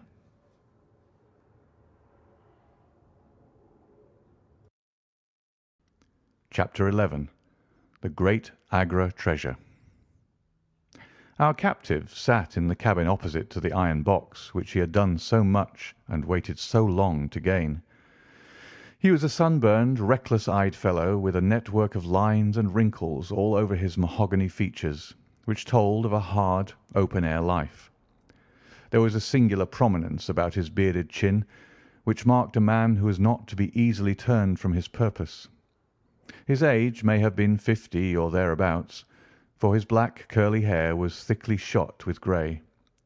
His face in repose was not an unpleasing one, though his heavy brows and aggressive chin gave him, as I had lately seen, a terrible expression when moved to anger. He sat now with his handcuffed hands upon his lap and his head sunk upon his breast, while he looked with his keen twinkling eyes at the box which had been the cause of his ill-doings. It seemed to me that there was more sorrow than anger in his rigid and contained countenance. Once he looked up at me with a gleam of something like humour in his eyes. "Well, Jonathan Small," said Holmes, lighting a cigar, "I am sorry that it has come to this." "And so am I, sir," he answered frankly. "I don't believe that I can swing over the job. I give you my word on the book that I never raised a hand against Mr. Sholto. It was that little hellhound Tonga who shot one of his cursed darts into him. I had no part in it, sir. I was as grieved as if it had been my blood relation. I welted the little devil with the slack end of the rope for it, but it was done, and I could not undo it again." "Have a cigar," said Holmes, "and you had best take a pull out of my flask, for you're very wet. How could you expect so small and weak a man as this black fellow to overpower Mr. Sholto and hold him while you were climbing the rope?" "You seem to know as much about it as if you were there, sir. The truth is, I had hoped to find the room clear. I knew the habits of the house pretty well, and it was the time when Mr. Sholto usually went down to his supper. I shall make no secret of the business. The best defence that I can make is just the simple truth. Now, if it had been the old Major, I would have swung for him with a light heart. I would have thought no more of knifing him than of smoking this cigar. But it's cursed hard that I should be lagged over this young Sholto, with whom I had no quarrel whatever." "You are under the charge of Mr. Athelney Jones of Scotland Yard. He is going to bring you up to my rooms, and I shall ask you for a true account of the matter. You must make a clean breast of it, for if you do I hope that I may be of use to you. I think I can prove that the poison acts so quickly that the man was dead before ever you reached the room." "That he was, sir. I never got such a turn in my life as when I saw him grinning at me with his head on his shoulder as I climbed through the window. It fairly shook me, sir. I'd have half killed Tonga for it if he had not scrambled off. That was how he came to leave his club, and some of his darts too, as he tells me, which I dare say helped to put you on our track, though how you kept on it is more than I could tell. I don't feel no malice against you for it. But it does seem a queer thing," he added with a bitter smile, "that I, who have a fair claim to nigh upon £500,000 of money, should spend the first half of my life building a breakwater in the Andamans, and am like to spend the other half digging drains at Dartmoor. It was an evil day for me when I first clapped eyes upon the merchant Achmet and had to do with the Agra treasure, which never brought anything but a curse yet upon the man who owned it. To him it brought murder. To Major Sholto it brought fear and guilt. To me it has meant slavery for life." At this moment Athelney Jones thrust his broad face and heavy shoulders into the tiny cabin. "Quite a familiar party," he remarked. "I think I shall have a pull at that flask, Holmes. Well, I think we may all congratulate each other. Pity we didn't take the other alive, but there was no choice. I say, Holmes, you must confess that you cut it rather fine. It was all we could do to overhaul her." "All is well that ends well," said Holmes, "but I certainly did not know that the Aurora was such a clipper." "Smith says she's one of the fastest launches on the river, and that if he had another man to help him with the engines, we should never have caught her. He swears he knew nothing of this Norwood business." "Neither did he," cried our prisoner. "Not a word. I chose his launch because I heard that she was a flyer. We told him nothing, but we paid him well, and he was to get something handsome if we reached our vessel, the Esmeralda, at Gravesend, outward bound for the Brazils." "Well, if he's done no wrong, we shall see that no wrong comes to him. If we are pretty quick in catching our men, we are not so quick in condemning them." It was amusing to notice how the consequential Jones was already beginning to give himself airs on the strength of the capture. From the slight smile which played over Sherlock Holmes's face, I could see that the speech had not been lost upon him. "We will be at Vauxhall Bridge presently," said Jones, "and shall land you, Dr. Watson, with the treasure box.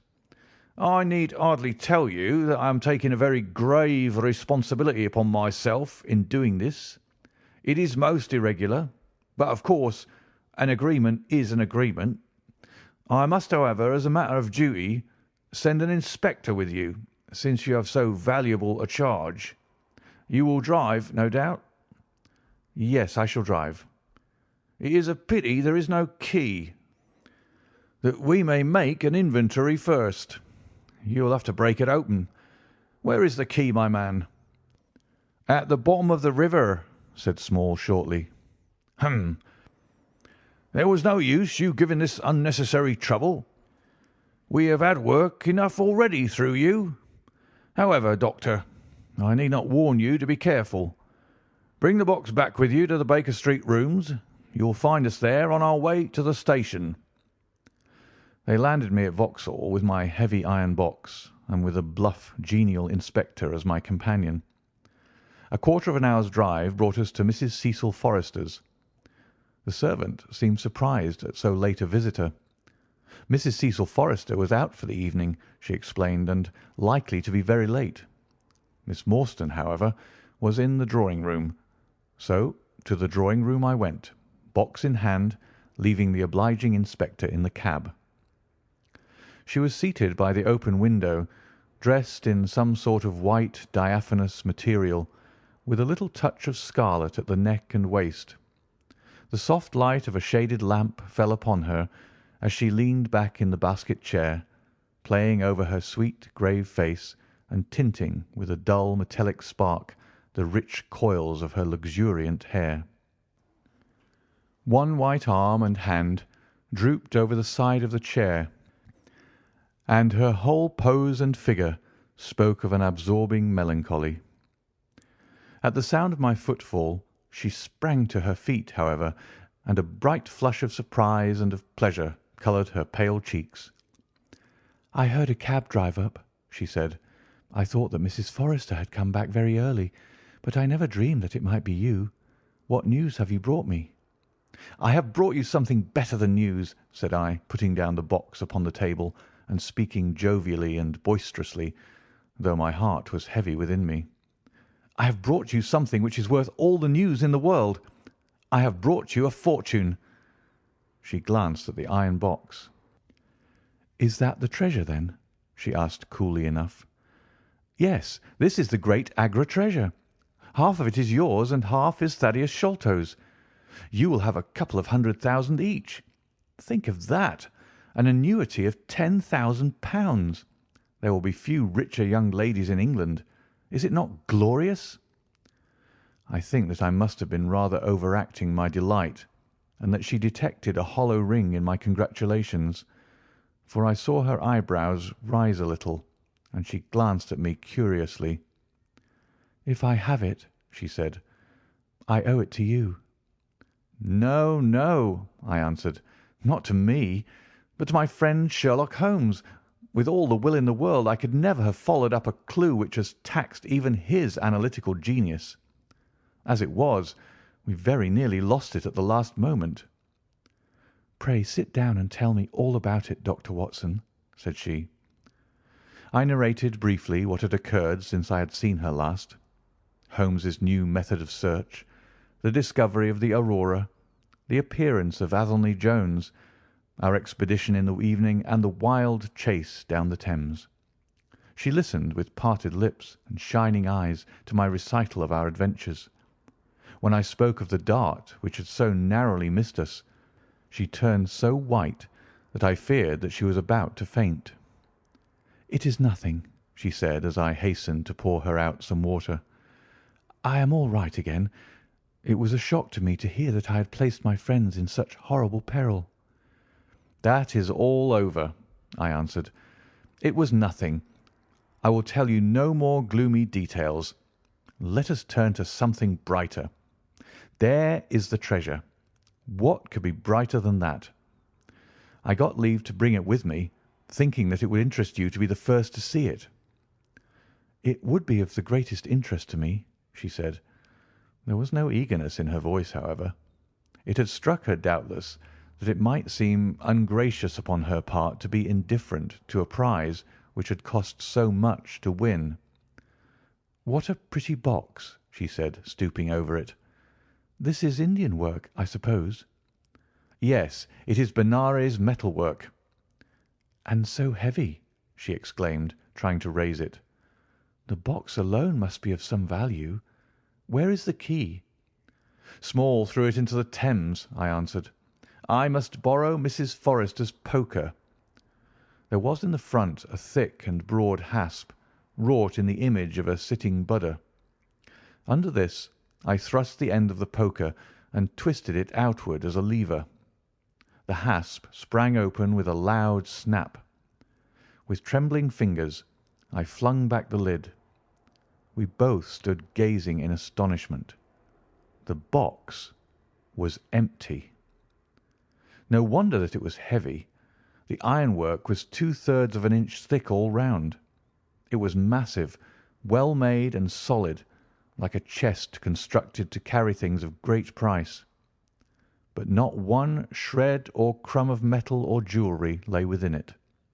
It was absolutely and completely empty. "The treasure is lost," said Miss Morstan calmly. As I listened to the words and realized what they meant, a great shadow seemed to pass from my soul. I did not know how this Agra treasure had weighed me down until now that it was finally removed.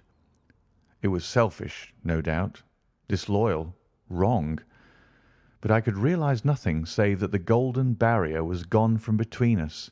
"Thank God!" I ejaculated from my very heart. She looked at me with a quick, questioning smile. "Why do you say that?" she asked. "Because you are within my reach again," I said, taking her hand. She did not withdraw it. "Because I love you, Mary, as truly as ever a man loved a woman. Because this treasure, these riches, sealed my lips.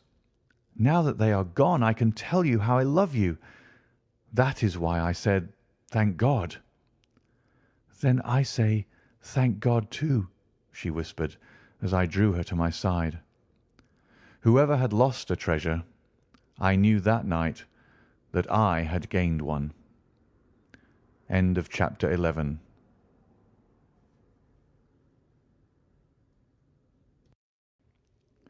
Chapter 12. The Strange Story of Jonathan Small. A very patient man was that inspector in the cab, for it was a weary time before I rejoined him. His face clouded over when I showed him the empty box. "There goes the reward," said he gloomily. "Where there's no money there's no pay. This night's work would have been worth a tenner each to Sam Brown and me if the treasure had been there." "Mr. Thaddeus Sholto is a rich man," I said. "He'll see that you're rewarded, treasure or no."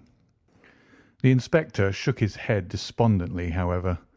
"It's a bad job," he repeated, "and so Mr. Athelney Jones will think."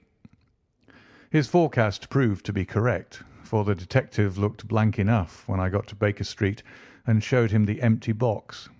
They had only just arrived, Holmes, the prisoner, and he, for they had changed their plans so far as to report themselves at a station upon the way. My companion lounged in his armchair with his usual listless expression, while Small sat stolidly opposite to him with his wooden leg cocked over his sound one. As I exhibited the empty box, he leaned back in his chair and laughed aloud.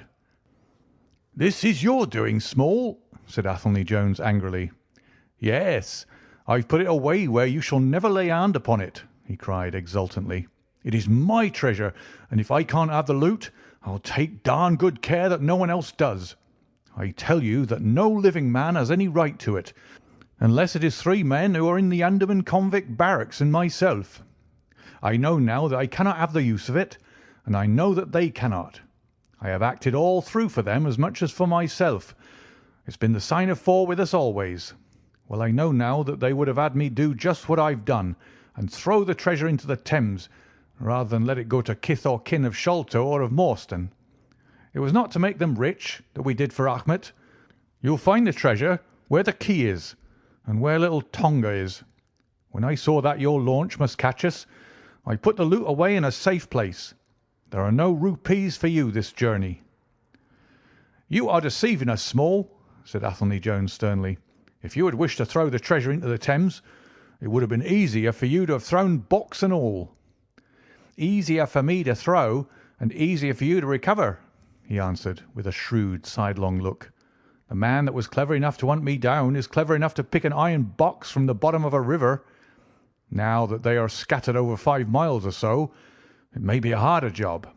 It went to my heart to do it, though. I was half mad when you came up with us. However, there's no good grieving over it. I've had ups in my life and I've had downs, but I've learned not to cry over spilled milk." "This is a very serious matter, Small," said the detective. "If you had helped justice instead of thwarting it in this way, you'd have had a better chance at your trial." "Justice!" snarled the ex-convict. "A pretty justice! Whose loot is this, if it is not ours? Where is the justice that I should give it up to those who have never earned it? Look how I have earned it. 20 long years in that fever-ridden swamp, all day at work under the mangrove tree, all night chained up in the filthy convict huts, bitten by mosquitoes, racked with ague, bullied by every cursed black-faced policeman who loved to take it out of a white man. That was how I earned the Agra treasure. And you talk to me of justice, because I cannot bear to feel that I have paid this price, only that another may enjoy it. I would rather swing a score of times, or have one of the Tonga's darts in my hide, than live in a convict cell and feel that another man is at his ease in a palace with the money that should be mine."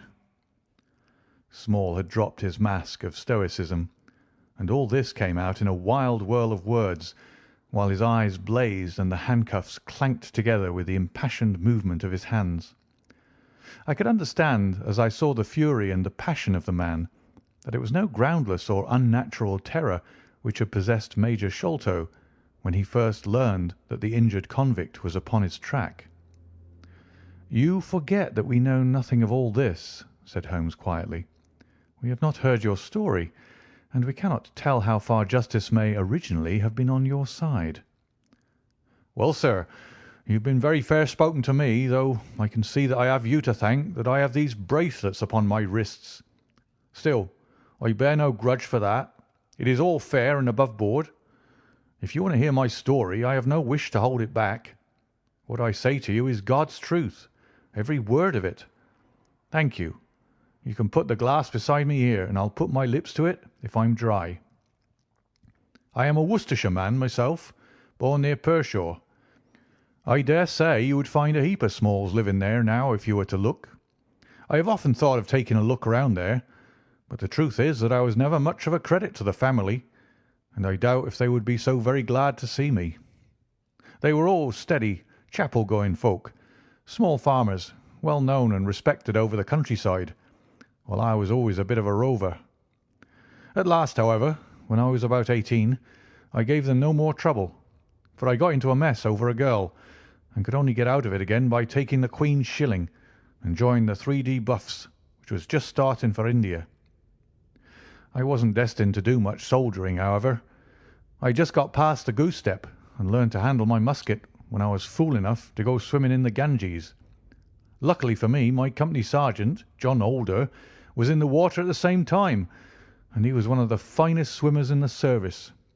A crocodile took me, just as I was halfway across, and nipped off my right leg as clean as a surgeon would have done, just above the knee.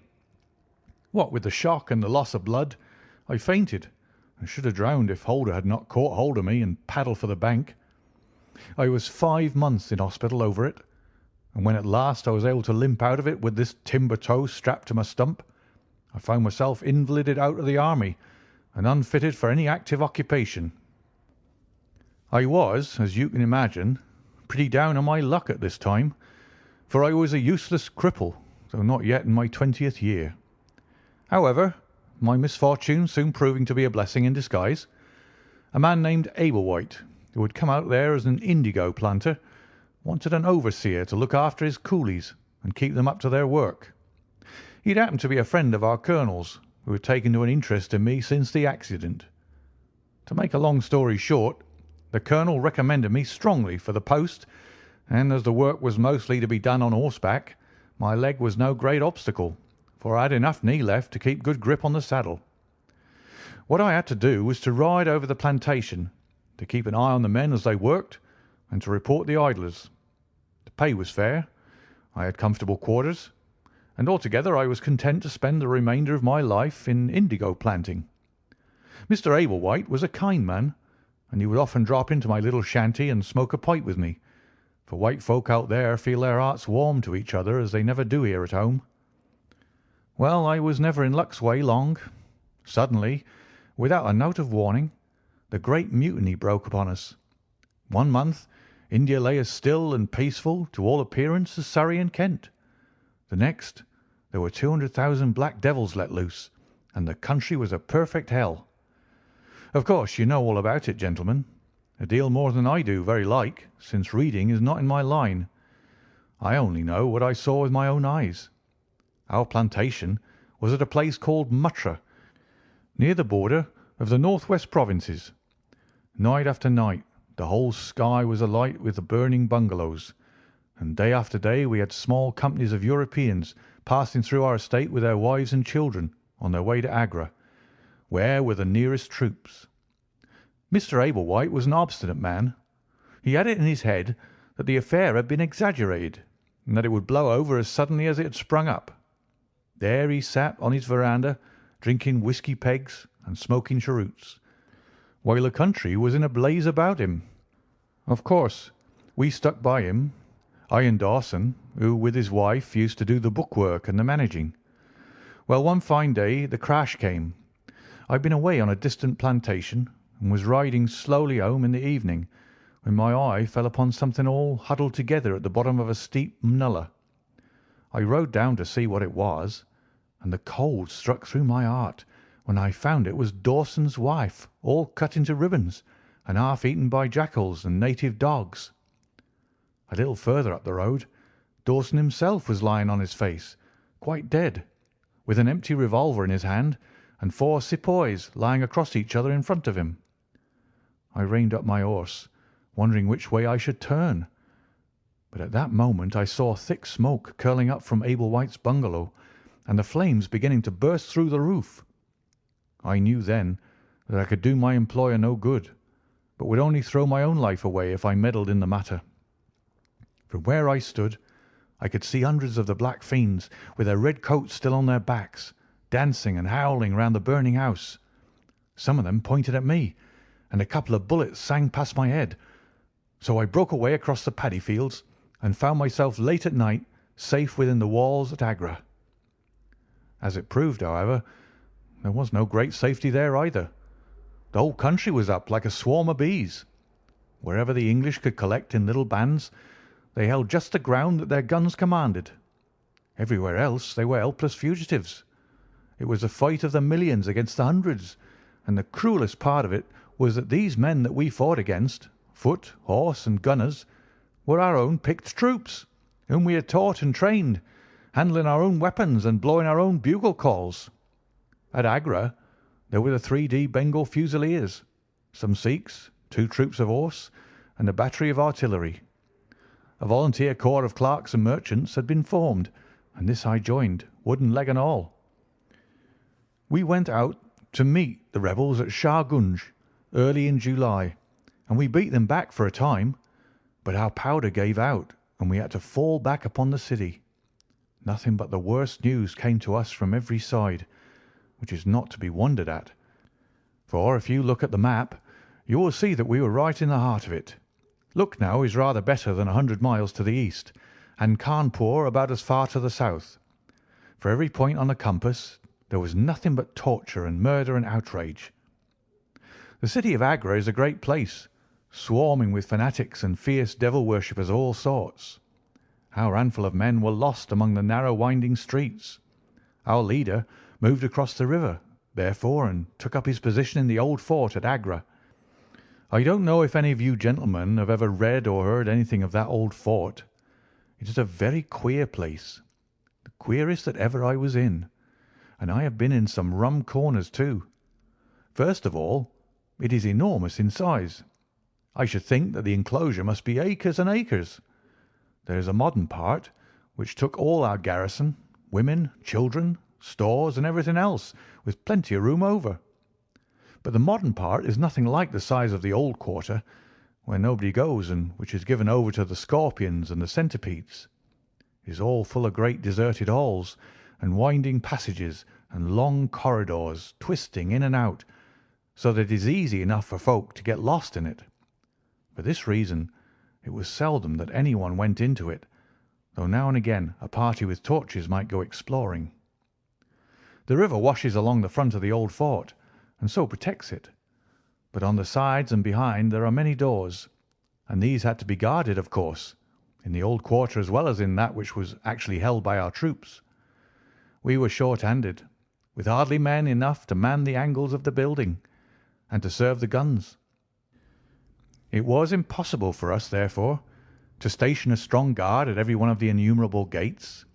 What we did was to organize a central guardhouse in the middle of the fort, and to leave each gate under the charge of one white man and 2 or 3 natives. I was selected to take charge during certain hours of the night of a small isolated door upon the southwest side of the building. 2 Sikh troopers were placed under my command, and I was instructed if anything went wrong to fire my musket, when I might rely upon help coming at once from the central guard. As the guard was a good 200 paces away, however, and as the space between was cut up into a labyrinth of passages and corridors, I had great doubts as to whether they could arrive in time to be of any use in case of an actual attack. Well, I was pretty proud at having a small command given me, since I was a raw recruit, and a game-legged one at that. For 2 nights I kept the watch with my Punjabis. They were tall, fierce-looking chaps, Mahomet Singh and Abdullah Khan by name, both old fighting men, who had borne arms against us at Chilianwalla. They could talk English pretty well, but I could get little out of them. They preferred to stand together and jabber all night in their queer Sikh lingo.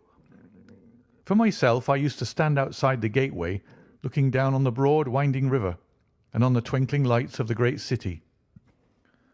The beating of the drums, the rattle of the tom-toms, and the yells and howls of the rebels, drunk with opium and with bang, were enough to remind us all night of our dangerous neighbours across the stream.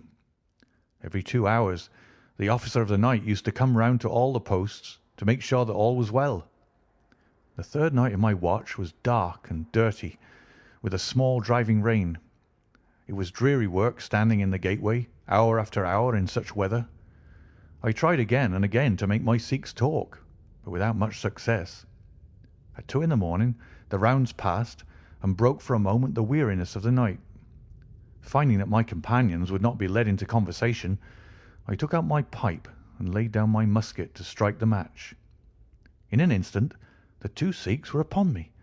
One of them snatched my firelock up and levelled it at my head, while the other held a great knife to my throat and swore between his teeth that he would plunge it into me if I moved a step. My first thought was that these fellows were in league with the rebels, and that this was the beginning of an assault. If our door were in the hands of the sepoys, the place must fall, and the women and children be treated as they were in Cawnpore. Maybe you gentlemen think that I'm just making out a case for myself, but I give you my word that when I thought of that, though I felt the point of the knife at my throat, I opened my mouth with the intention of giving a scream, if it was my last one, which might alarm the main guard.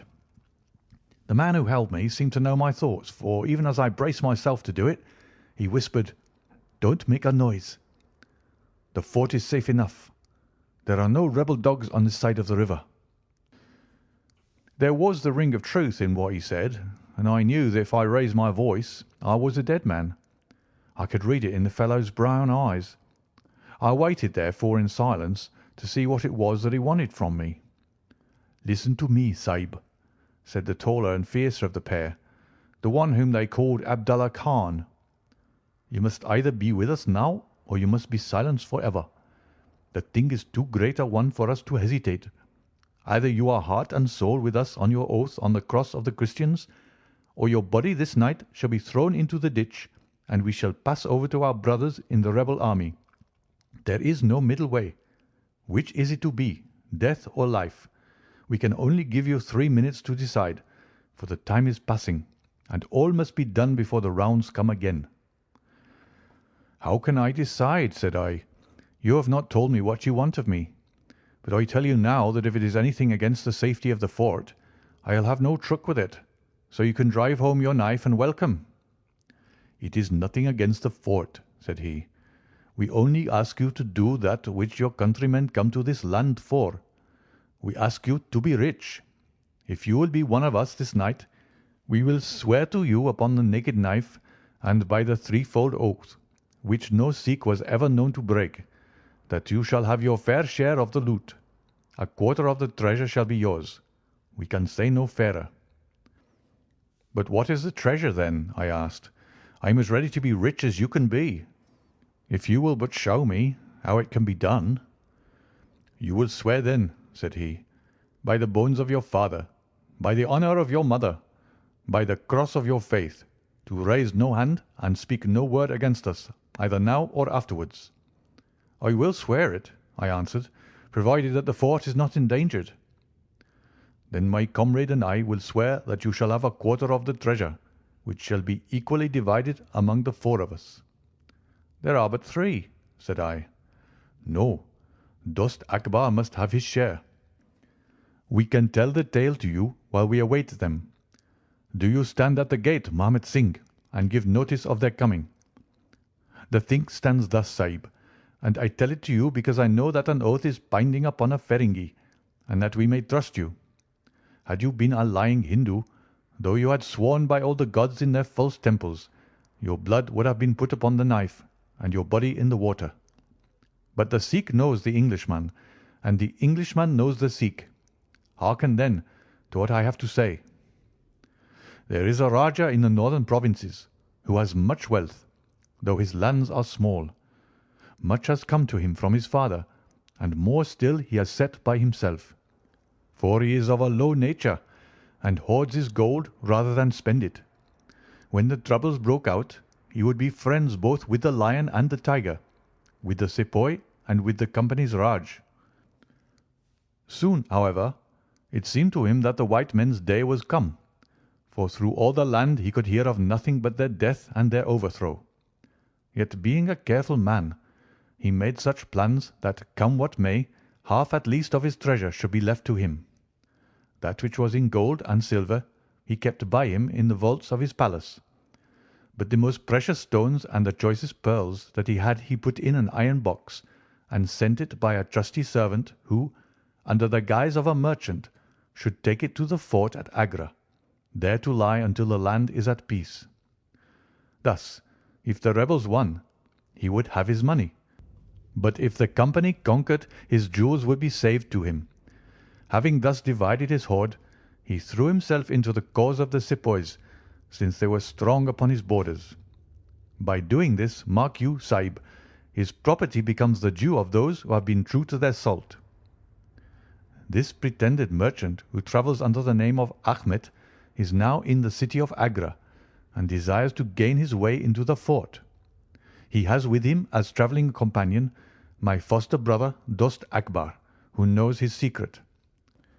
Dost Akbar has promised this night to lead him to a side postern of the fort, and has chosen this one for his purpose. Here he will come presently, and here he will find Mahmud Singh and myself awaiting him. The place is lonely, and none shall know of his coming. The world shall know of the merchant Ahmed no more, but the great treasure of the Rajah shall be divided among us. What say you to it, Sahib?" In Worcestershire the life of a man seems a great and a sacred thing, but it is very different when there is fire and blood all round you, and you have been used to meeting death at every turn. Whether Ahmed the merchant lived or died was a thing as light as air to me, but at the talk about the treasure my heart turned to it, and I thought of what I might do in the old country with it, and how my folk would stare when they saw their ne'er-do-well coming back with his pockets full of gold moidores. I had therefore already made up my mind. Abdullah Khan, however, thinking that I hesitated, pressed the matter more closely. "Consider, Sahib," said he, "that if this man is taken by the commandant, he will be hung or shot, and his jewels taken by the government, so that no man will be a rupee the better for them. Now, since we do the taking of him, why should we not do the rest as well? The jewels will be as well with us as in the company's coffers. There will be enough to make every one of us rich men and great chiefs. No one can know about the matter, for here we are, cut off from all men. What could be better for the purpose? Say again then, Sahib, whether you are with us, or if we must look upon you as an enemy." "I am with you heart and soul," said I. "It is well," he answered, handing me back my firelock. "You see that we trust you, for your word, like ours, is not to be broken.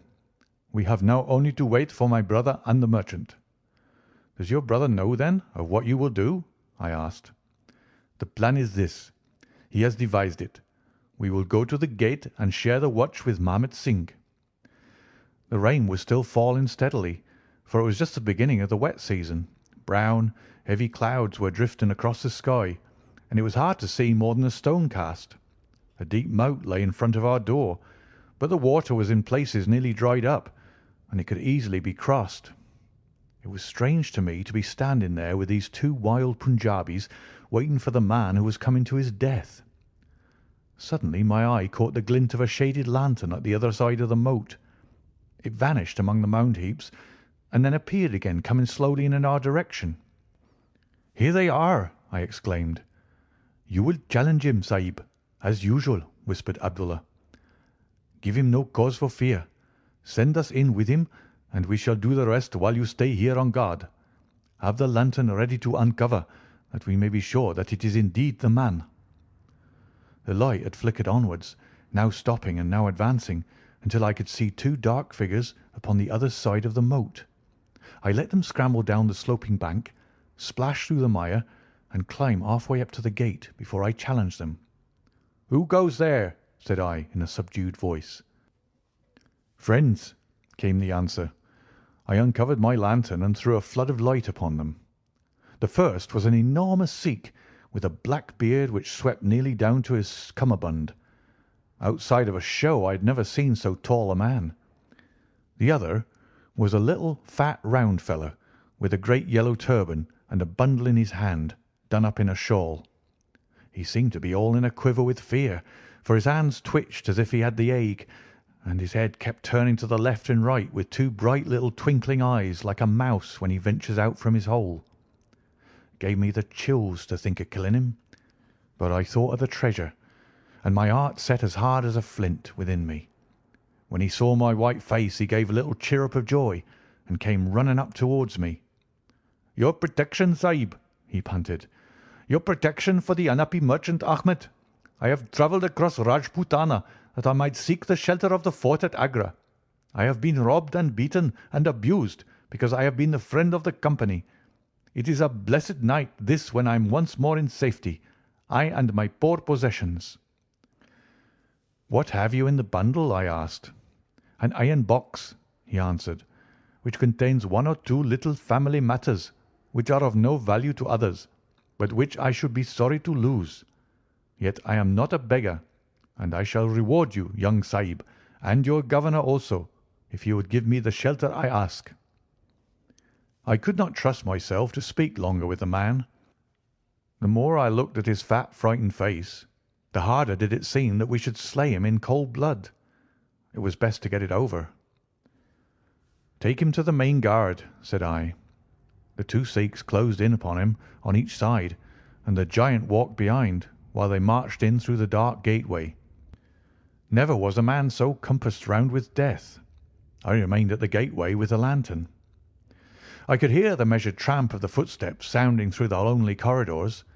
Suddenly it ceased, and I heard voices and a scuffle with the sound of blows. A moment later there came, to my horror, a rush of footsteps coming in my direction, with the loud breathing of a running man. I turned my lantern down the long straight passage, and there was the fat man, running like the wind with a smear of blood across his face, and close at his heels, bounding like a tiger, the great black-bearded Sikh, with a knife flashing in his hand. I have never seen a man run so fast as that little merchant. He was gaining on the Sikh, and I could see that if he once passed me and got to the open air he would save himself yet. My heart softened to him, but again the thought of his treasure turned me hard and bitter. I cast my firelock between his legs as he raced past, and he rolled twice over like a shot rabbit. Ere he could stagger to his feet, the Sikh was upon him and buried his knife twice in his side. The man never uttered moan nor moved muscle, but lay where he had fallen. I think myself that he may have broken his neck with the fall. You see, gentlemen, that I am keeping my promise. I am telling you every work of the business just exactly as it happened, whether it is in my favour or not." He stopped and held out his manacled hands for the whisky and water which Holmes had brewed for him. For myself, I confess that I had now conceived the utmost horror of the man, not only for this cold-blooded business in which he had been concerned, but even more for the somewhat flippant and careless way in which he narrated it. Whatever punishment was in store for him, I felt that he might expect no sympathy from me. Sherlock Holmes and Jones sat with their hands upon their knees, deeply interested in the story, but with the same disgust written upon their faces.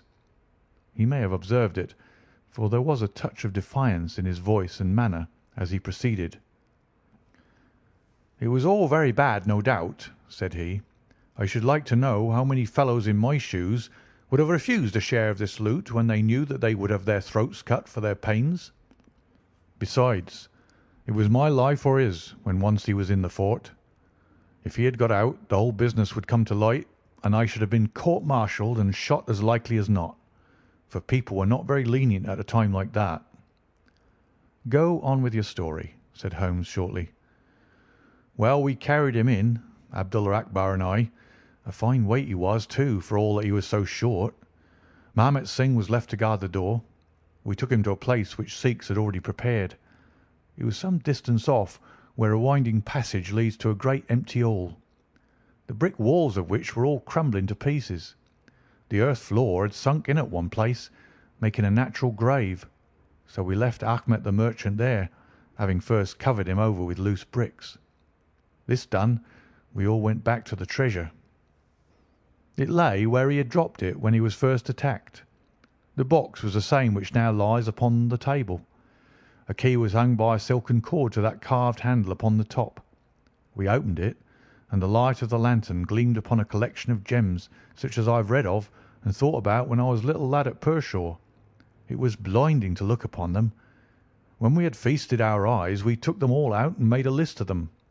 They were 143 diamonds of the first water, including one which was called, I believe, the Great Mogul, and is said to be the second largest stone in existence. Then there were 97 very fine emeralds and 170 rubies, some of which, however, were small.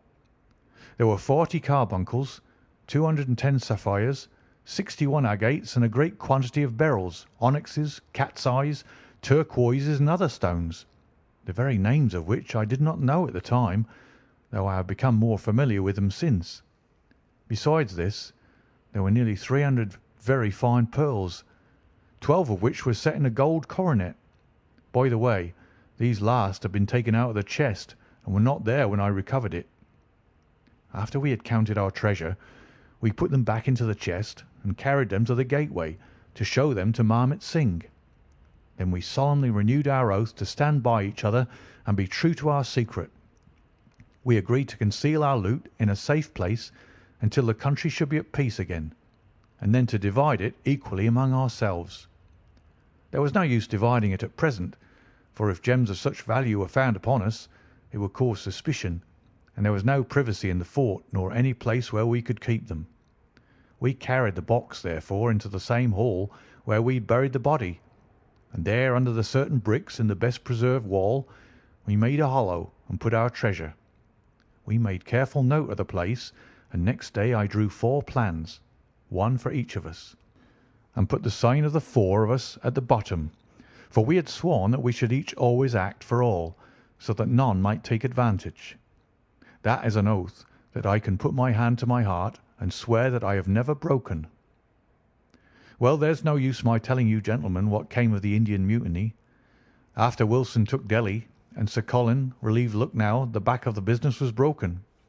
Fresh troops came pouring in, and Nana Sahib made himself scarce over the frontier. A flying column under Colonel Greathead came round to Agra and cleared the Pandys away from it.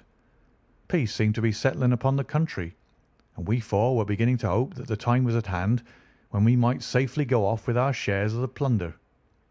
In a moment, however, our hopes were shattered by our being arrested as the murderers of Ahmet. It came about in this way. When the Rajah put his jewels into the hands of Ahmet, he did it because he knew that he was a trusty man. They are suspicious folk in the East, however, so what does this Rajah do but take a second, even more trusty servant and set him to play the spy upon the first. This second man was ordered never to let Ahmet out of his sight, and he followed him like his shadow. He went after him that night and saw him pass through the doorway. Of course, he thought he had taken refuge in the fort, and applied for admission there himself next day, but couldn't find no trace of Ahmet. This seemed to him so strange that he spoke about it to a sergeant of guards, who brought it to the ears of the commandant. A thorough search was quickly made, and the body was discovered. Thus, at the very moment that we thought that all was safe, we were all 4 seized and brought to trial on a charge of murder. 3 of us, because we had held the gate that night, and the 4th because he was known to have been in the company of the murdered man. Not a word about the jewels came out at the trial, for the Rajah had been deposed and driven out of India, so no one had any particular interest in them. The murder, however, was clearly made out, and it was certain that we must all have been concerned in it. The 3 Sikhs got penal servitude for life, and I was condemned to death, though my sentence was afterwards commuted into the same as the others. It was rather a queer position that we found ourselves in then. There we were all 4 tied by the leg and with precious little chance of ever getting out again, while we each held a secret which might have put each of us in a palace if we could only have made use of it. It was enough to make a man eat his heart out to have to stand the kick and the cuff of every petty jack in office, to have rice to eat and water to drink, when that gorgeous fortune was ready for him outside, just waiting to be picked up. It might have driven me mad, but I was always a pretty stubborn one, so I just held on and bided my time. At last it seemed to me to have come. I was changed from Agra to Madras, and from there to Blair Island in the Andamans. There are very few white convicts at this settlement, and as I had behaved well from the first, I soon found myself a sort of privileged person. I was given a hut in Hopetown, which is a small place on the slopes of Mount Harriet, and I was left pretty much to myself. 'Tis a dreary, fever-stricken place, and all behind our little clearings was infested with wild, cannibal natives, who were ready enough to blow a poisoned dart at us if they saw a chance.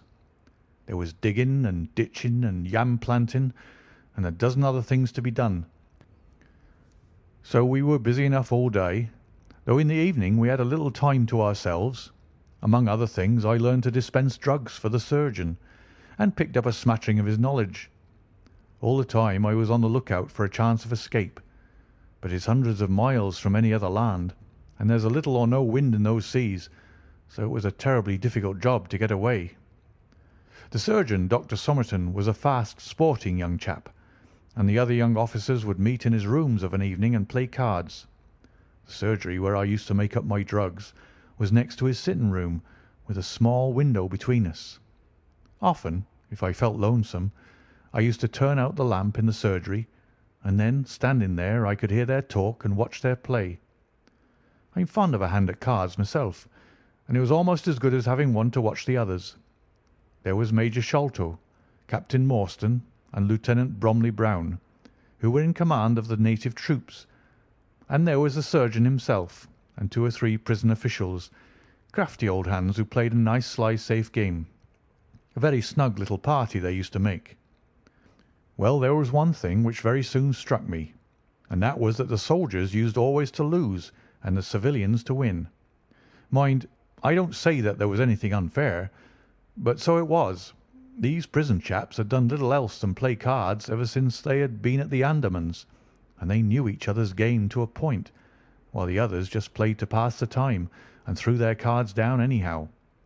Night after night the soldiers got up poorer men, and the poorer they got the more keen they were to play.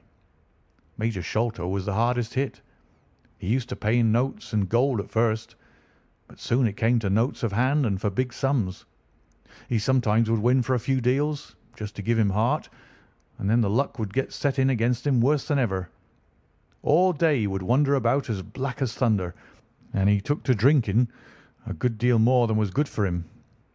One night he lost even more heavily than usual.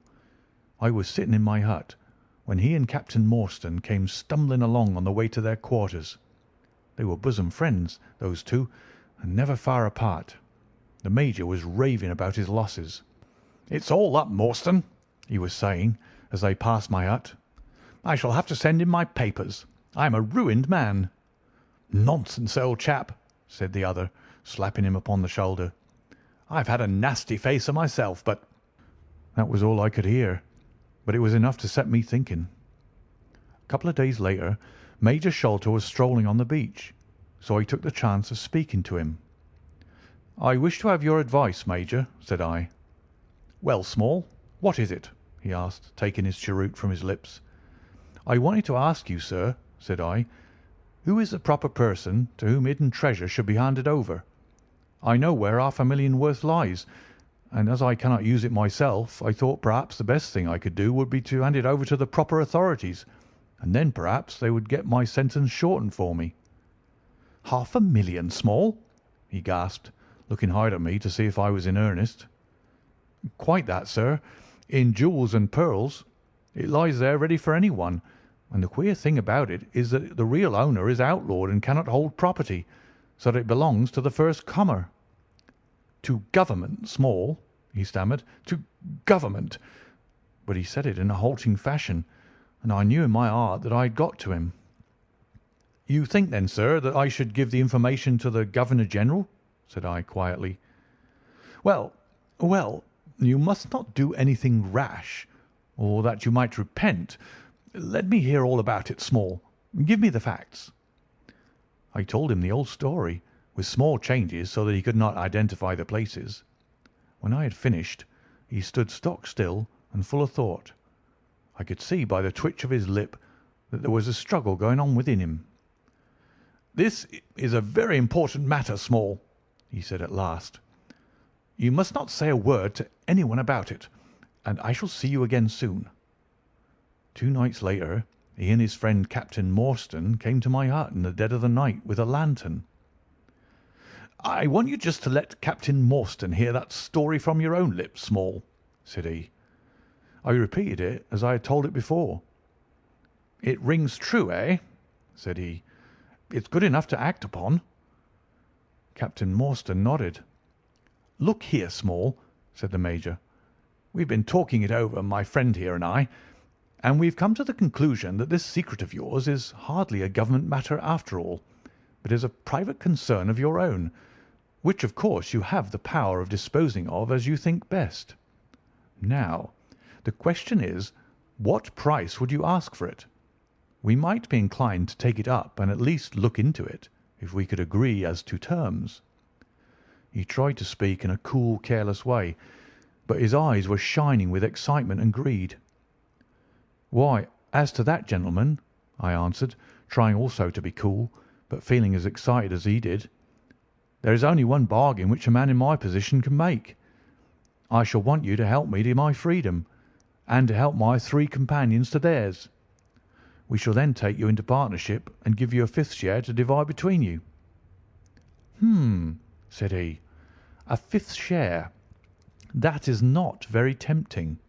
"It would come to 50,000 apiece," said I. "But how can we gain your freedom? You know very well that you ask an impossibility." "Nothing of the sort," I answered. "I've thought it all out to the last detail. The only bar to our escape is that we can get no boat fit for the voyage, and no provisions to last us for so long a time. There are plenty of little yachts and yawls at Calcutta or Madras which would serve our turn well. Do you bring one over? We shall engage to get aboard her by night, and if you will drop us on any part of the Indian coast, you'll have done your part of the bargain." "If there were only one," he said. "None or all," I answered. "We have sworn it. The 4 of us must always act together." "You see, Morstan," said he, "Small is a man of his word. He does not flinch from his friend. I think we may very well trust him." "It's a dirty business," the other answered. "Yet, as you say, the money would save our commissions handsomely." "Well, Small," said the Major, "we must, I suppose, try and meet you. We must first, of course, test the truth of your story. Tell me where the box is hid, and I shall get leave of absence and go back to India in the monthly relief boat to inquire into the affair." "Not so fast," said I, growing colder as he got hot. "I must have the consent of my 3 comrades. I tell you that it is 4 or none with us." "Nonsense!" he broke in. "What have 3 black fellows to do with our agreement?" "Black or blue," said I, "they are in with me, and we are all together." Well, the matter ended by a second meeting at which Mahomet Singh, Abdullah Khan, and Dost Akbar were all present. We talked the matter over again, and at last we came to an arrangement. We were to provide both the officers with charts of the part of the Agra fort and mark the place in the wall where the treasure was hid. Major Sholto was to go to India to test our story. If he found the box, he was to leave it there, to send out a small yacht provisioned for a voyage which was to lie off Rutland Island, and to which we were to make our way, and finally to return to his duties. Captain Morstan was then to apply for leave of absence, to meet us at Agra, and there we were to have a final division of the treasure, he taking the Major's share as well as his own. All this we sealed by the most solemn oaths that the mind could think or the lips utter. I sat up all night with paper and ink, and by the morning I had the 2 charts all ready, signed with the sign of 4, that is, of Abdullah, Akbar, Mahomet, and myself. Well, gentlemen, I weary you with my long story, and I know that my friend Mr. Jones is impatient to get me safely stowed in chokey. I'll make it as short as I can. The villain Sholto went off to India, but he never came back again. Captain Morstan showed me his name among a list of passengers in one of the mail boats very shortly afterwards. His uncle had died, leaving him a fortune, and he had left the army. Yet he could stoop to treat 5 men as he had treated us. Morstan went over to Agra shortly afterwards, and found, as we expected, that the treasure was indeed gone. The scoundrel had stolen it, without carrying out one of the conditions on which we had sold him the secret. From that day I lived only for vengeance. I thought of it by day, and I nursed it by night. It became an overpowering, absorbing passion with me. I cared nothing for the law, nothing for the gallows. To escape, to track down Sholto, to have my hand upon his throat, that was my one thought. Even the Agra treasure had come to be a smaller thing in my mind than the slaying of Sholto. Well, I have set my mind on many things in this life, and never one which I did not carry out. But it was weary years before my time came. I have told you that I had picked up something of medicine. One day, when Dr. Somerton was down with a fever, a little Andaman islander was picked up by a convict gang in the woods. He was sick to death, and had gone to a lonely place to die. I took him in hand, though he was as venomous as a young snake, and after a couple of months I got him all right and able to walk. He took a kind of fancy to me then, and would hardly go back to his woods, but was always hanging about my hut. I learned a little of his lingo from him, and this made him all the fonder of me. Tonga, for that was his name, was a fine boatman, and owned a big, roomy canoe of his own. When I found out that he was devoted to me, and would do anything to serve me, I saw my chance of escape. I talked it over with him. He was to bring his boat round on a certain night to an old wharf which was never guarded, and there he was to pick me up. I gave him directions to have several gourds of water and a lot of yams, cocoa nuts, and sweet potatoes. He was stanch and true, was little Tonga. No man ever had a more faithful mate. At the night named he had his boat at the wharf. As it chanced, however, there was one of the convict guard down there, a vile Pathan, who had never missed a chance of insulting and injuring me. I had always vowed vengeance, and now I had my chance. It was as if fate had placed him in my way that I might pay my debt before I left the island. He stood on the bank with his back to me and his carbine on his shoulder. I looked about for a stone to beat out his brains with, but none could I see. Then a queer thought came into my head and showed me where I could lay my hand on a weapon. I sat down in the darkness and unstrapped my wooden leg. With 3 long hops I was on him. He put his carbine to his shoulder, and I struck him full and knocked the whole front of his skull in. You can see the split in the wood now where I hit him. We both went down together, for I could not keep my balance. But when I got up, I found him still lying quiet enough. I made for the boat, and in an hour we were well out at sea. Tonga had brought all his earthly possessions with him, his arms and his gods. Among other things, he had a long bamboo spear and some Andaman cocoa-nut matting, with which I made a sort of sail. For 10 days we were beaten about, trusting to luck, and on the 11th we were picked up by a trader which was going from Singapore to Jeddah with a cargo of Malay pilgrims. They were a rum crowd, and Tonga and I soon managed to settle down among them. They had one very good quality. They let you alone and asked no questions. Well, if I were to tell you all the adventures that my little chum and I went through, you would not thank me, for I would have you here until the sun was shining.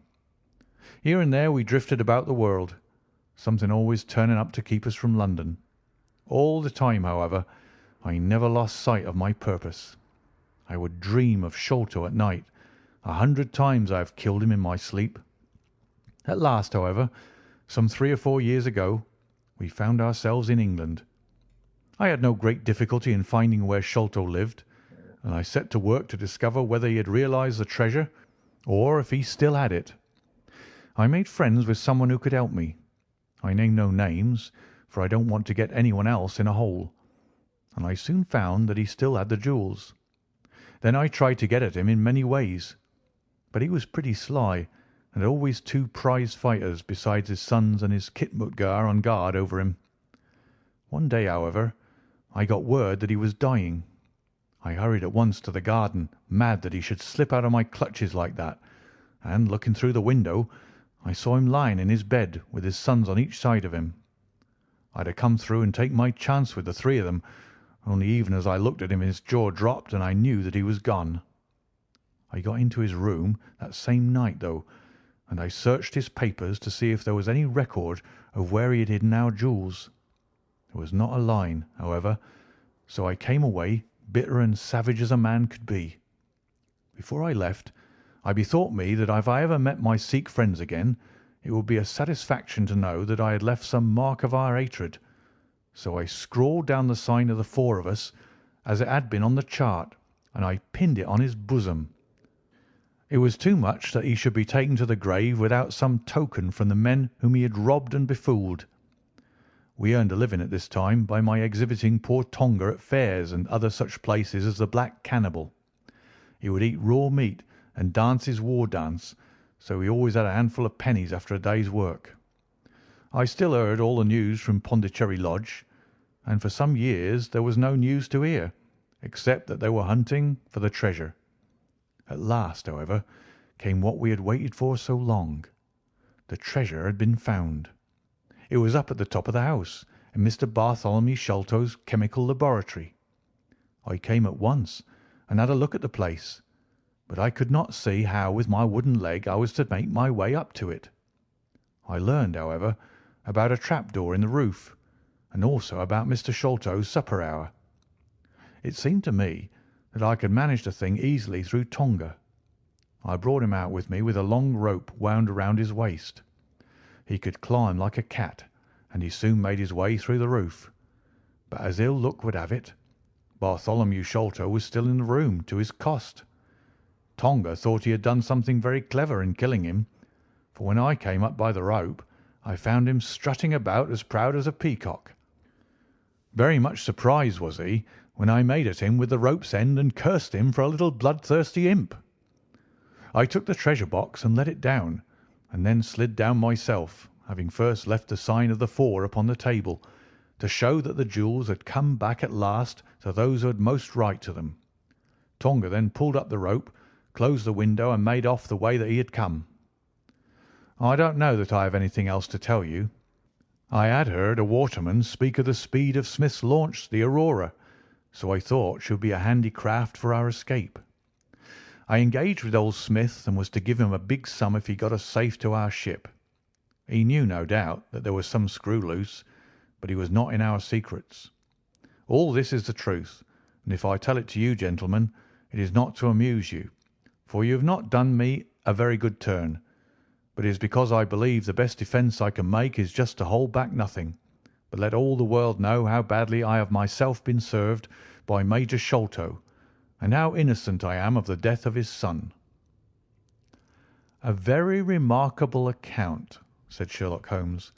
"A fitting wind-up to an extremely interesting case. There is nothing at all new to me in the latter part of your narrative, except that you brought your own rope. That I did not know. By the way, I had hoped that Tonga had lost all his darts, yet he managed to shoot one at us in the boat." "He had lost them all, sir, except one which was in his blowpipe at the time." "Ah, of course," said Holmes. "I had not thought of that." "Is there any other point which you would like to ask about?" asked the convict affably. "I think not, thank you," my companion answered. "Well, Holmes," said Athelney Jones, "you are a man to be humoured, and we all know that you are a connoisseur of crime. But duty is duty, and I have gone rather far in doing what you and your friend asked me. I shall feel more at ease when we have our story-teller here safe under lock and key. The cab still waits, and there are 2 inspectors downstairs. I am much obliged to you both for your assistance. Of course, you will be wanted at the trial. Good night to you." "Good night, gentlemen both," said Jonathan Small. "You first, Small," remarked the wary Jones as they left the room. "I'll take particular care that you don't club me with your wooden leg, whatever you may have done to the gentleman at the Andaman Isles." "Well, and there's the end of our little drama," I remarked, after we had sat some time smoking in silence. "I fear that it may be the last investigation in which I shall have the chance of studying your methods. Miss Morstan has done me the honour to accept me as a husband in prospective." He gave me a most dismal groan. "I feared as much," said he. "I really cannot congratulate you." I was a little hurt. "Have you any reason to be dissatisfied with my choice?" I asked. "Not at all. I think she is one of the most charming young ladies I have ever met, and might have been most useful in such work as we have been doing. She had a decided genius that way. Witness the way in which she preserved that Agra plan from all the other papers of her father. But love is an emotional thing, and whatever is emotional is opposed to that true, cold reason which I place above all things. I should never marry myself, lest I bias my judgment." "I trust," said I, laughing, "that my judgment may survive the ordeal. But you look weary." "Yes, the reaction is already upon me. I shall be as limp as a rag for a week." "Strange," said I, "how terms of what in another man I should call laziness alternate with your fits of splendid energy and vigour." "Yes," he answered, "there are in me the makings of a very fine loafer, and also of a pretty spry sort of fellow. I often think of those lines of old Goethe: Schade, dass die Natur nur einen Mensch aus dir schuf, denn zum würdigen Mann war und zum Schelmen der Stoff. By the way, apropos of this Norwood business, you see that they had, as I surmised, a confederate in the house, who could be none other than Lal Rao, the butler. So Jones actually has the undivided honour of having caught one fish in his great haul." "The division seems rather unfair," I remarked. "You have done all the work in this business. I get a wife out of it. Jones gets the credit. Pray, what remains for you?" "For me," said Sherlock Holmes, "there still remains the cocaine bottle." And he stretched his long white hand up for it. End of chapter 12, and end of The Sign of the Four by Sir Arthur Conan Doyle. Narrated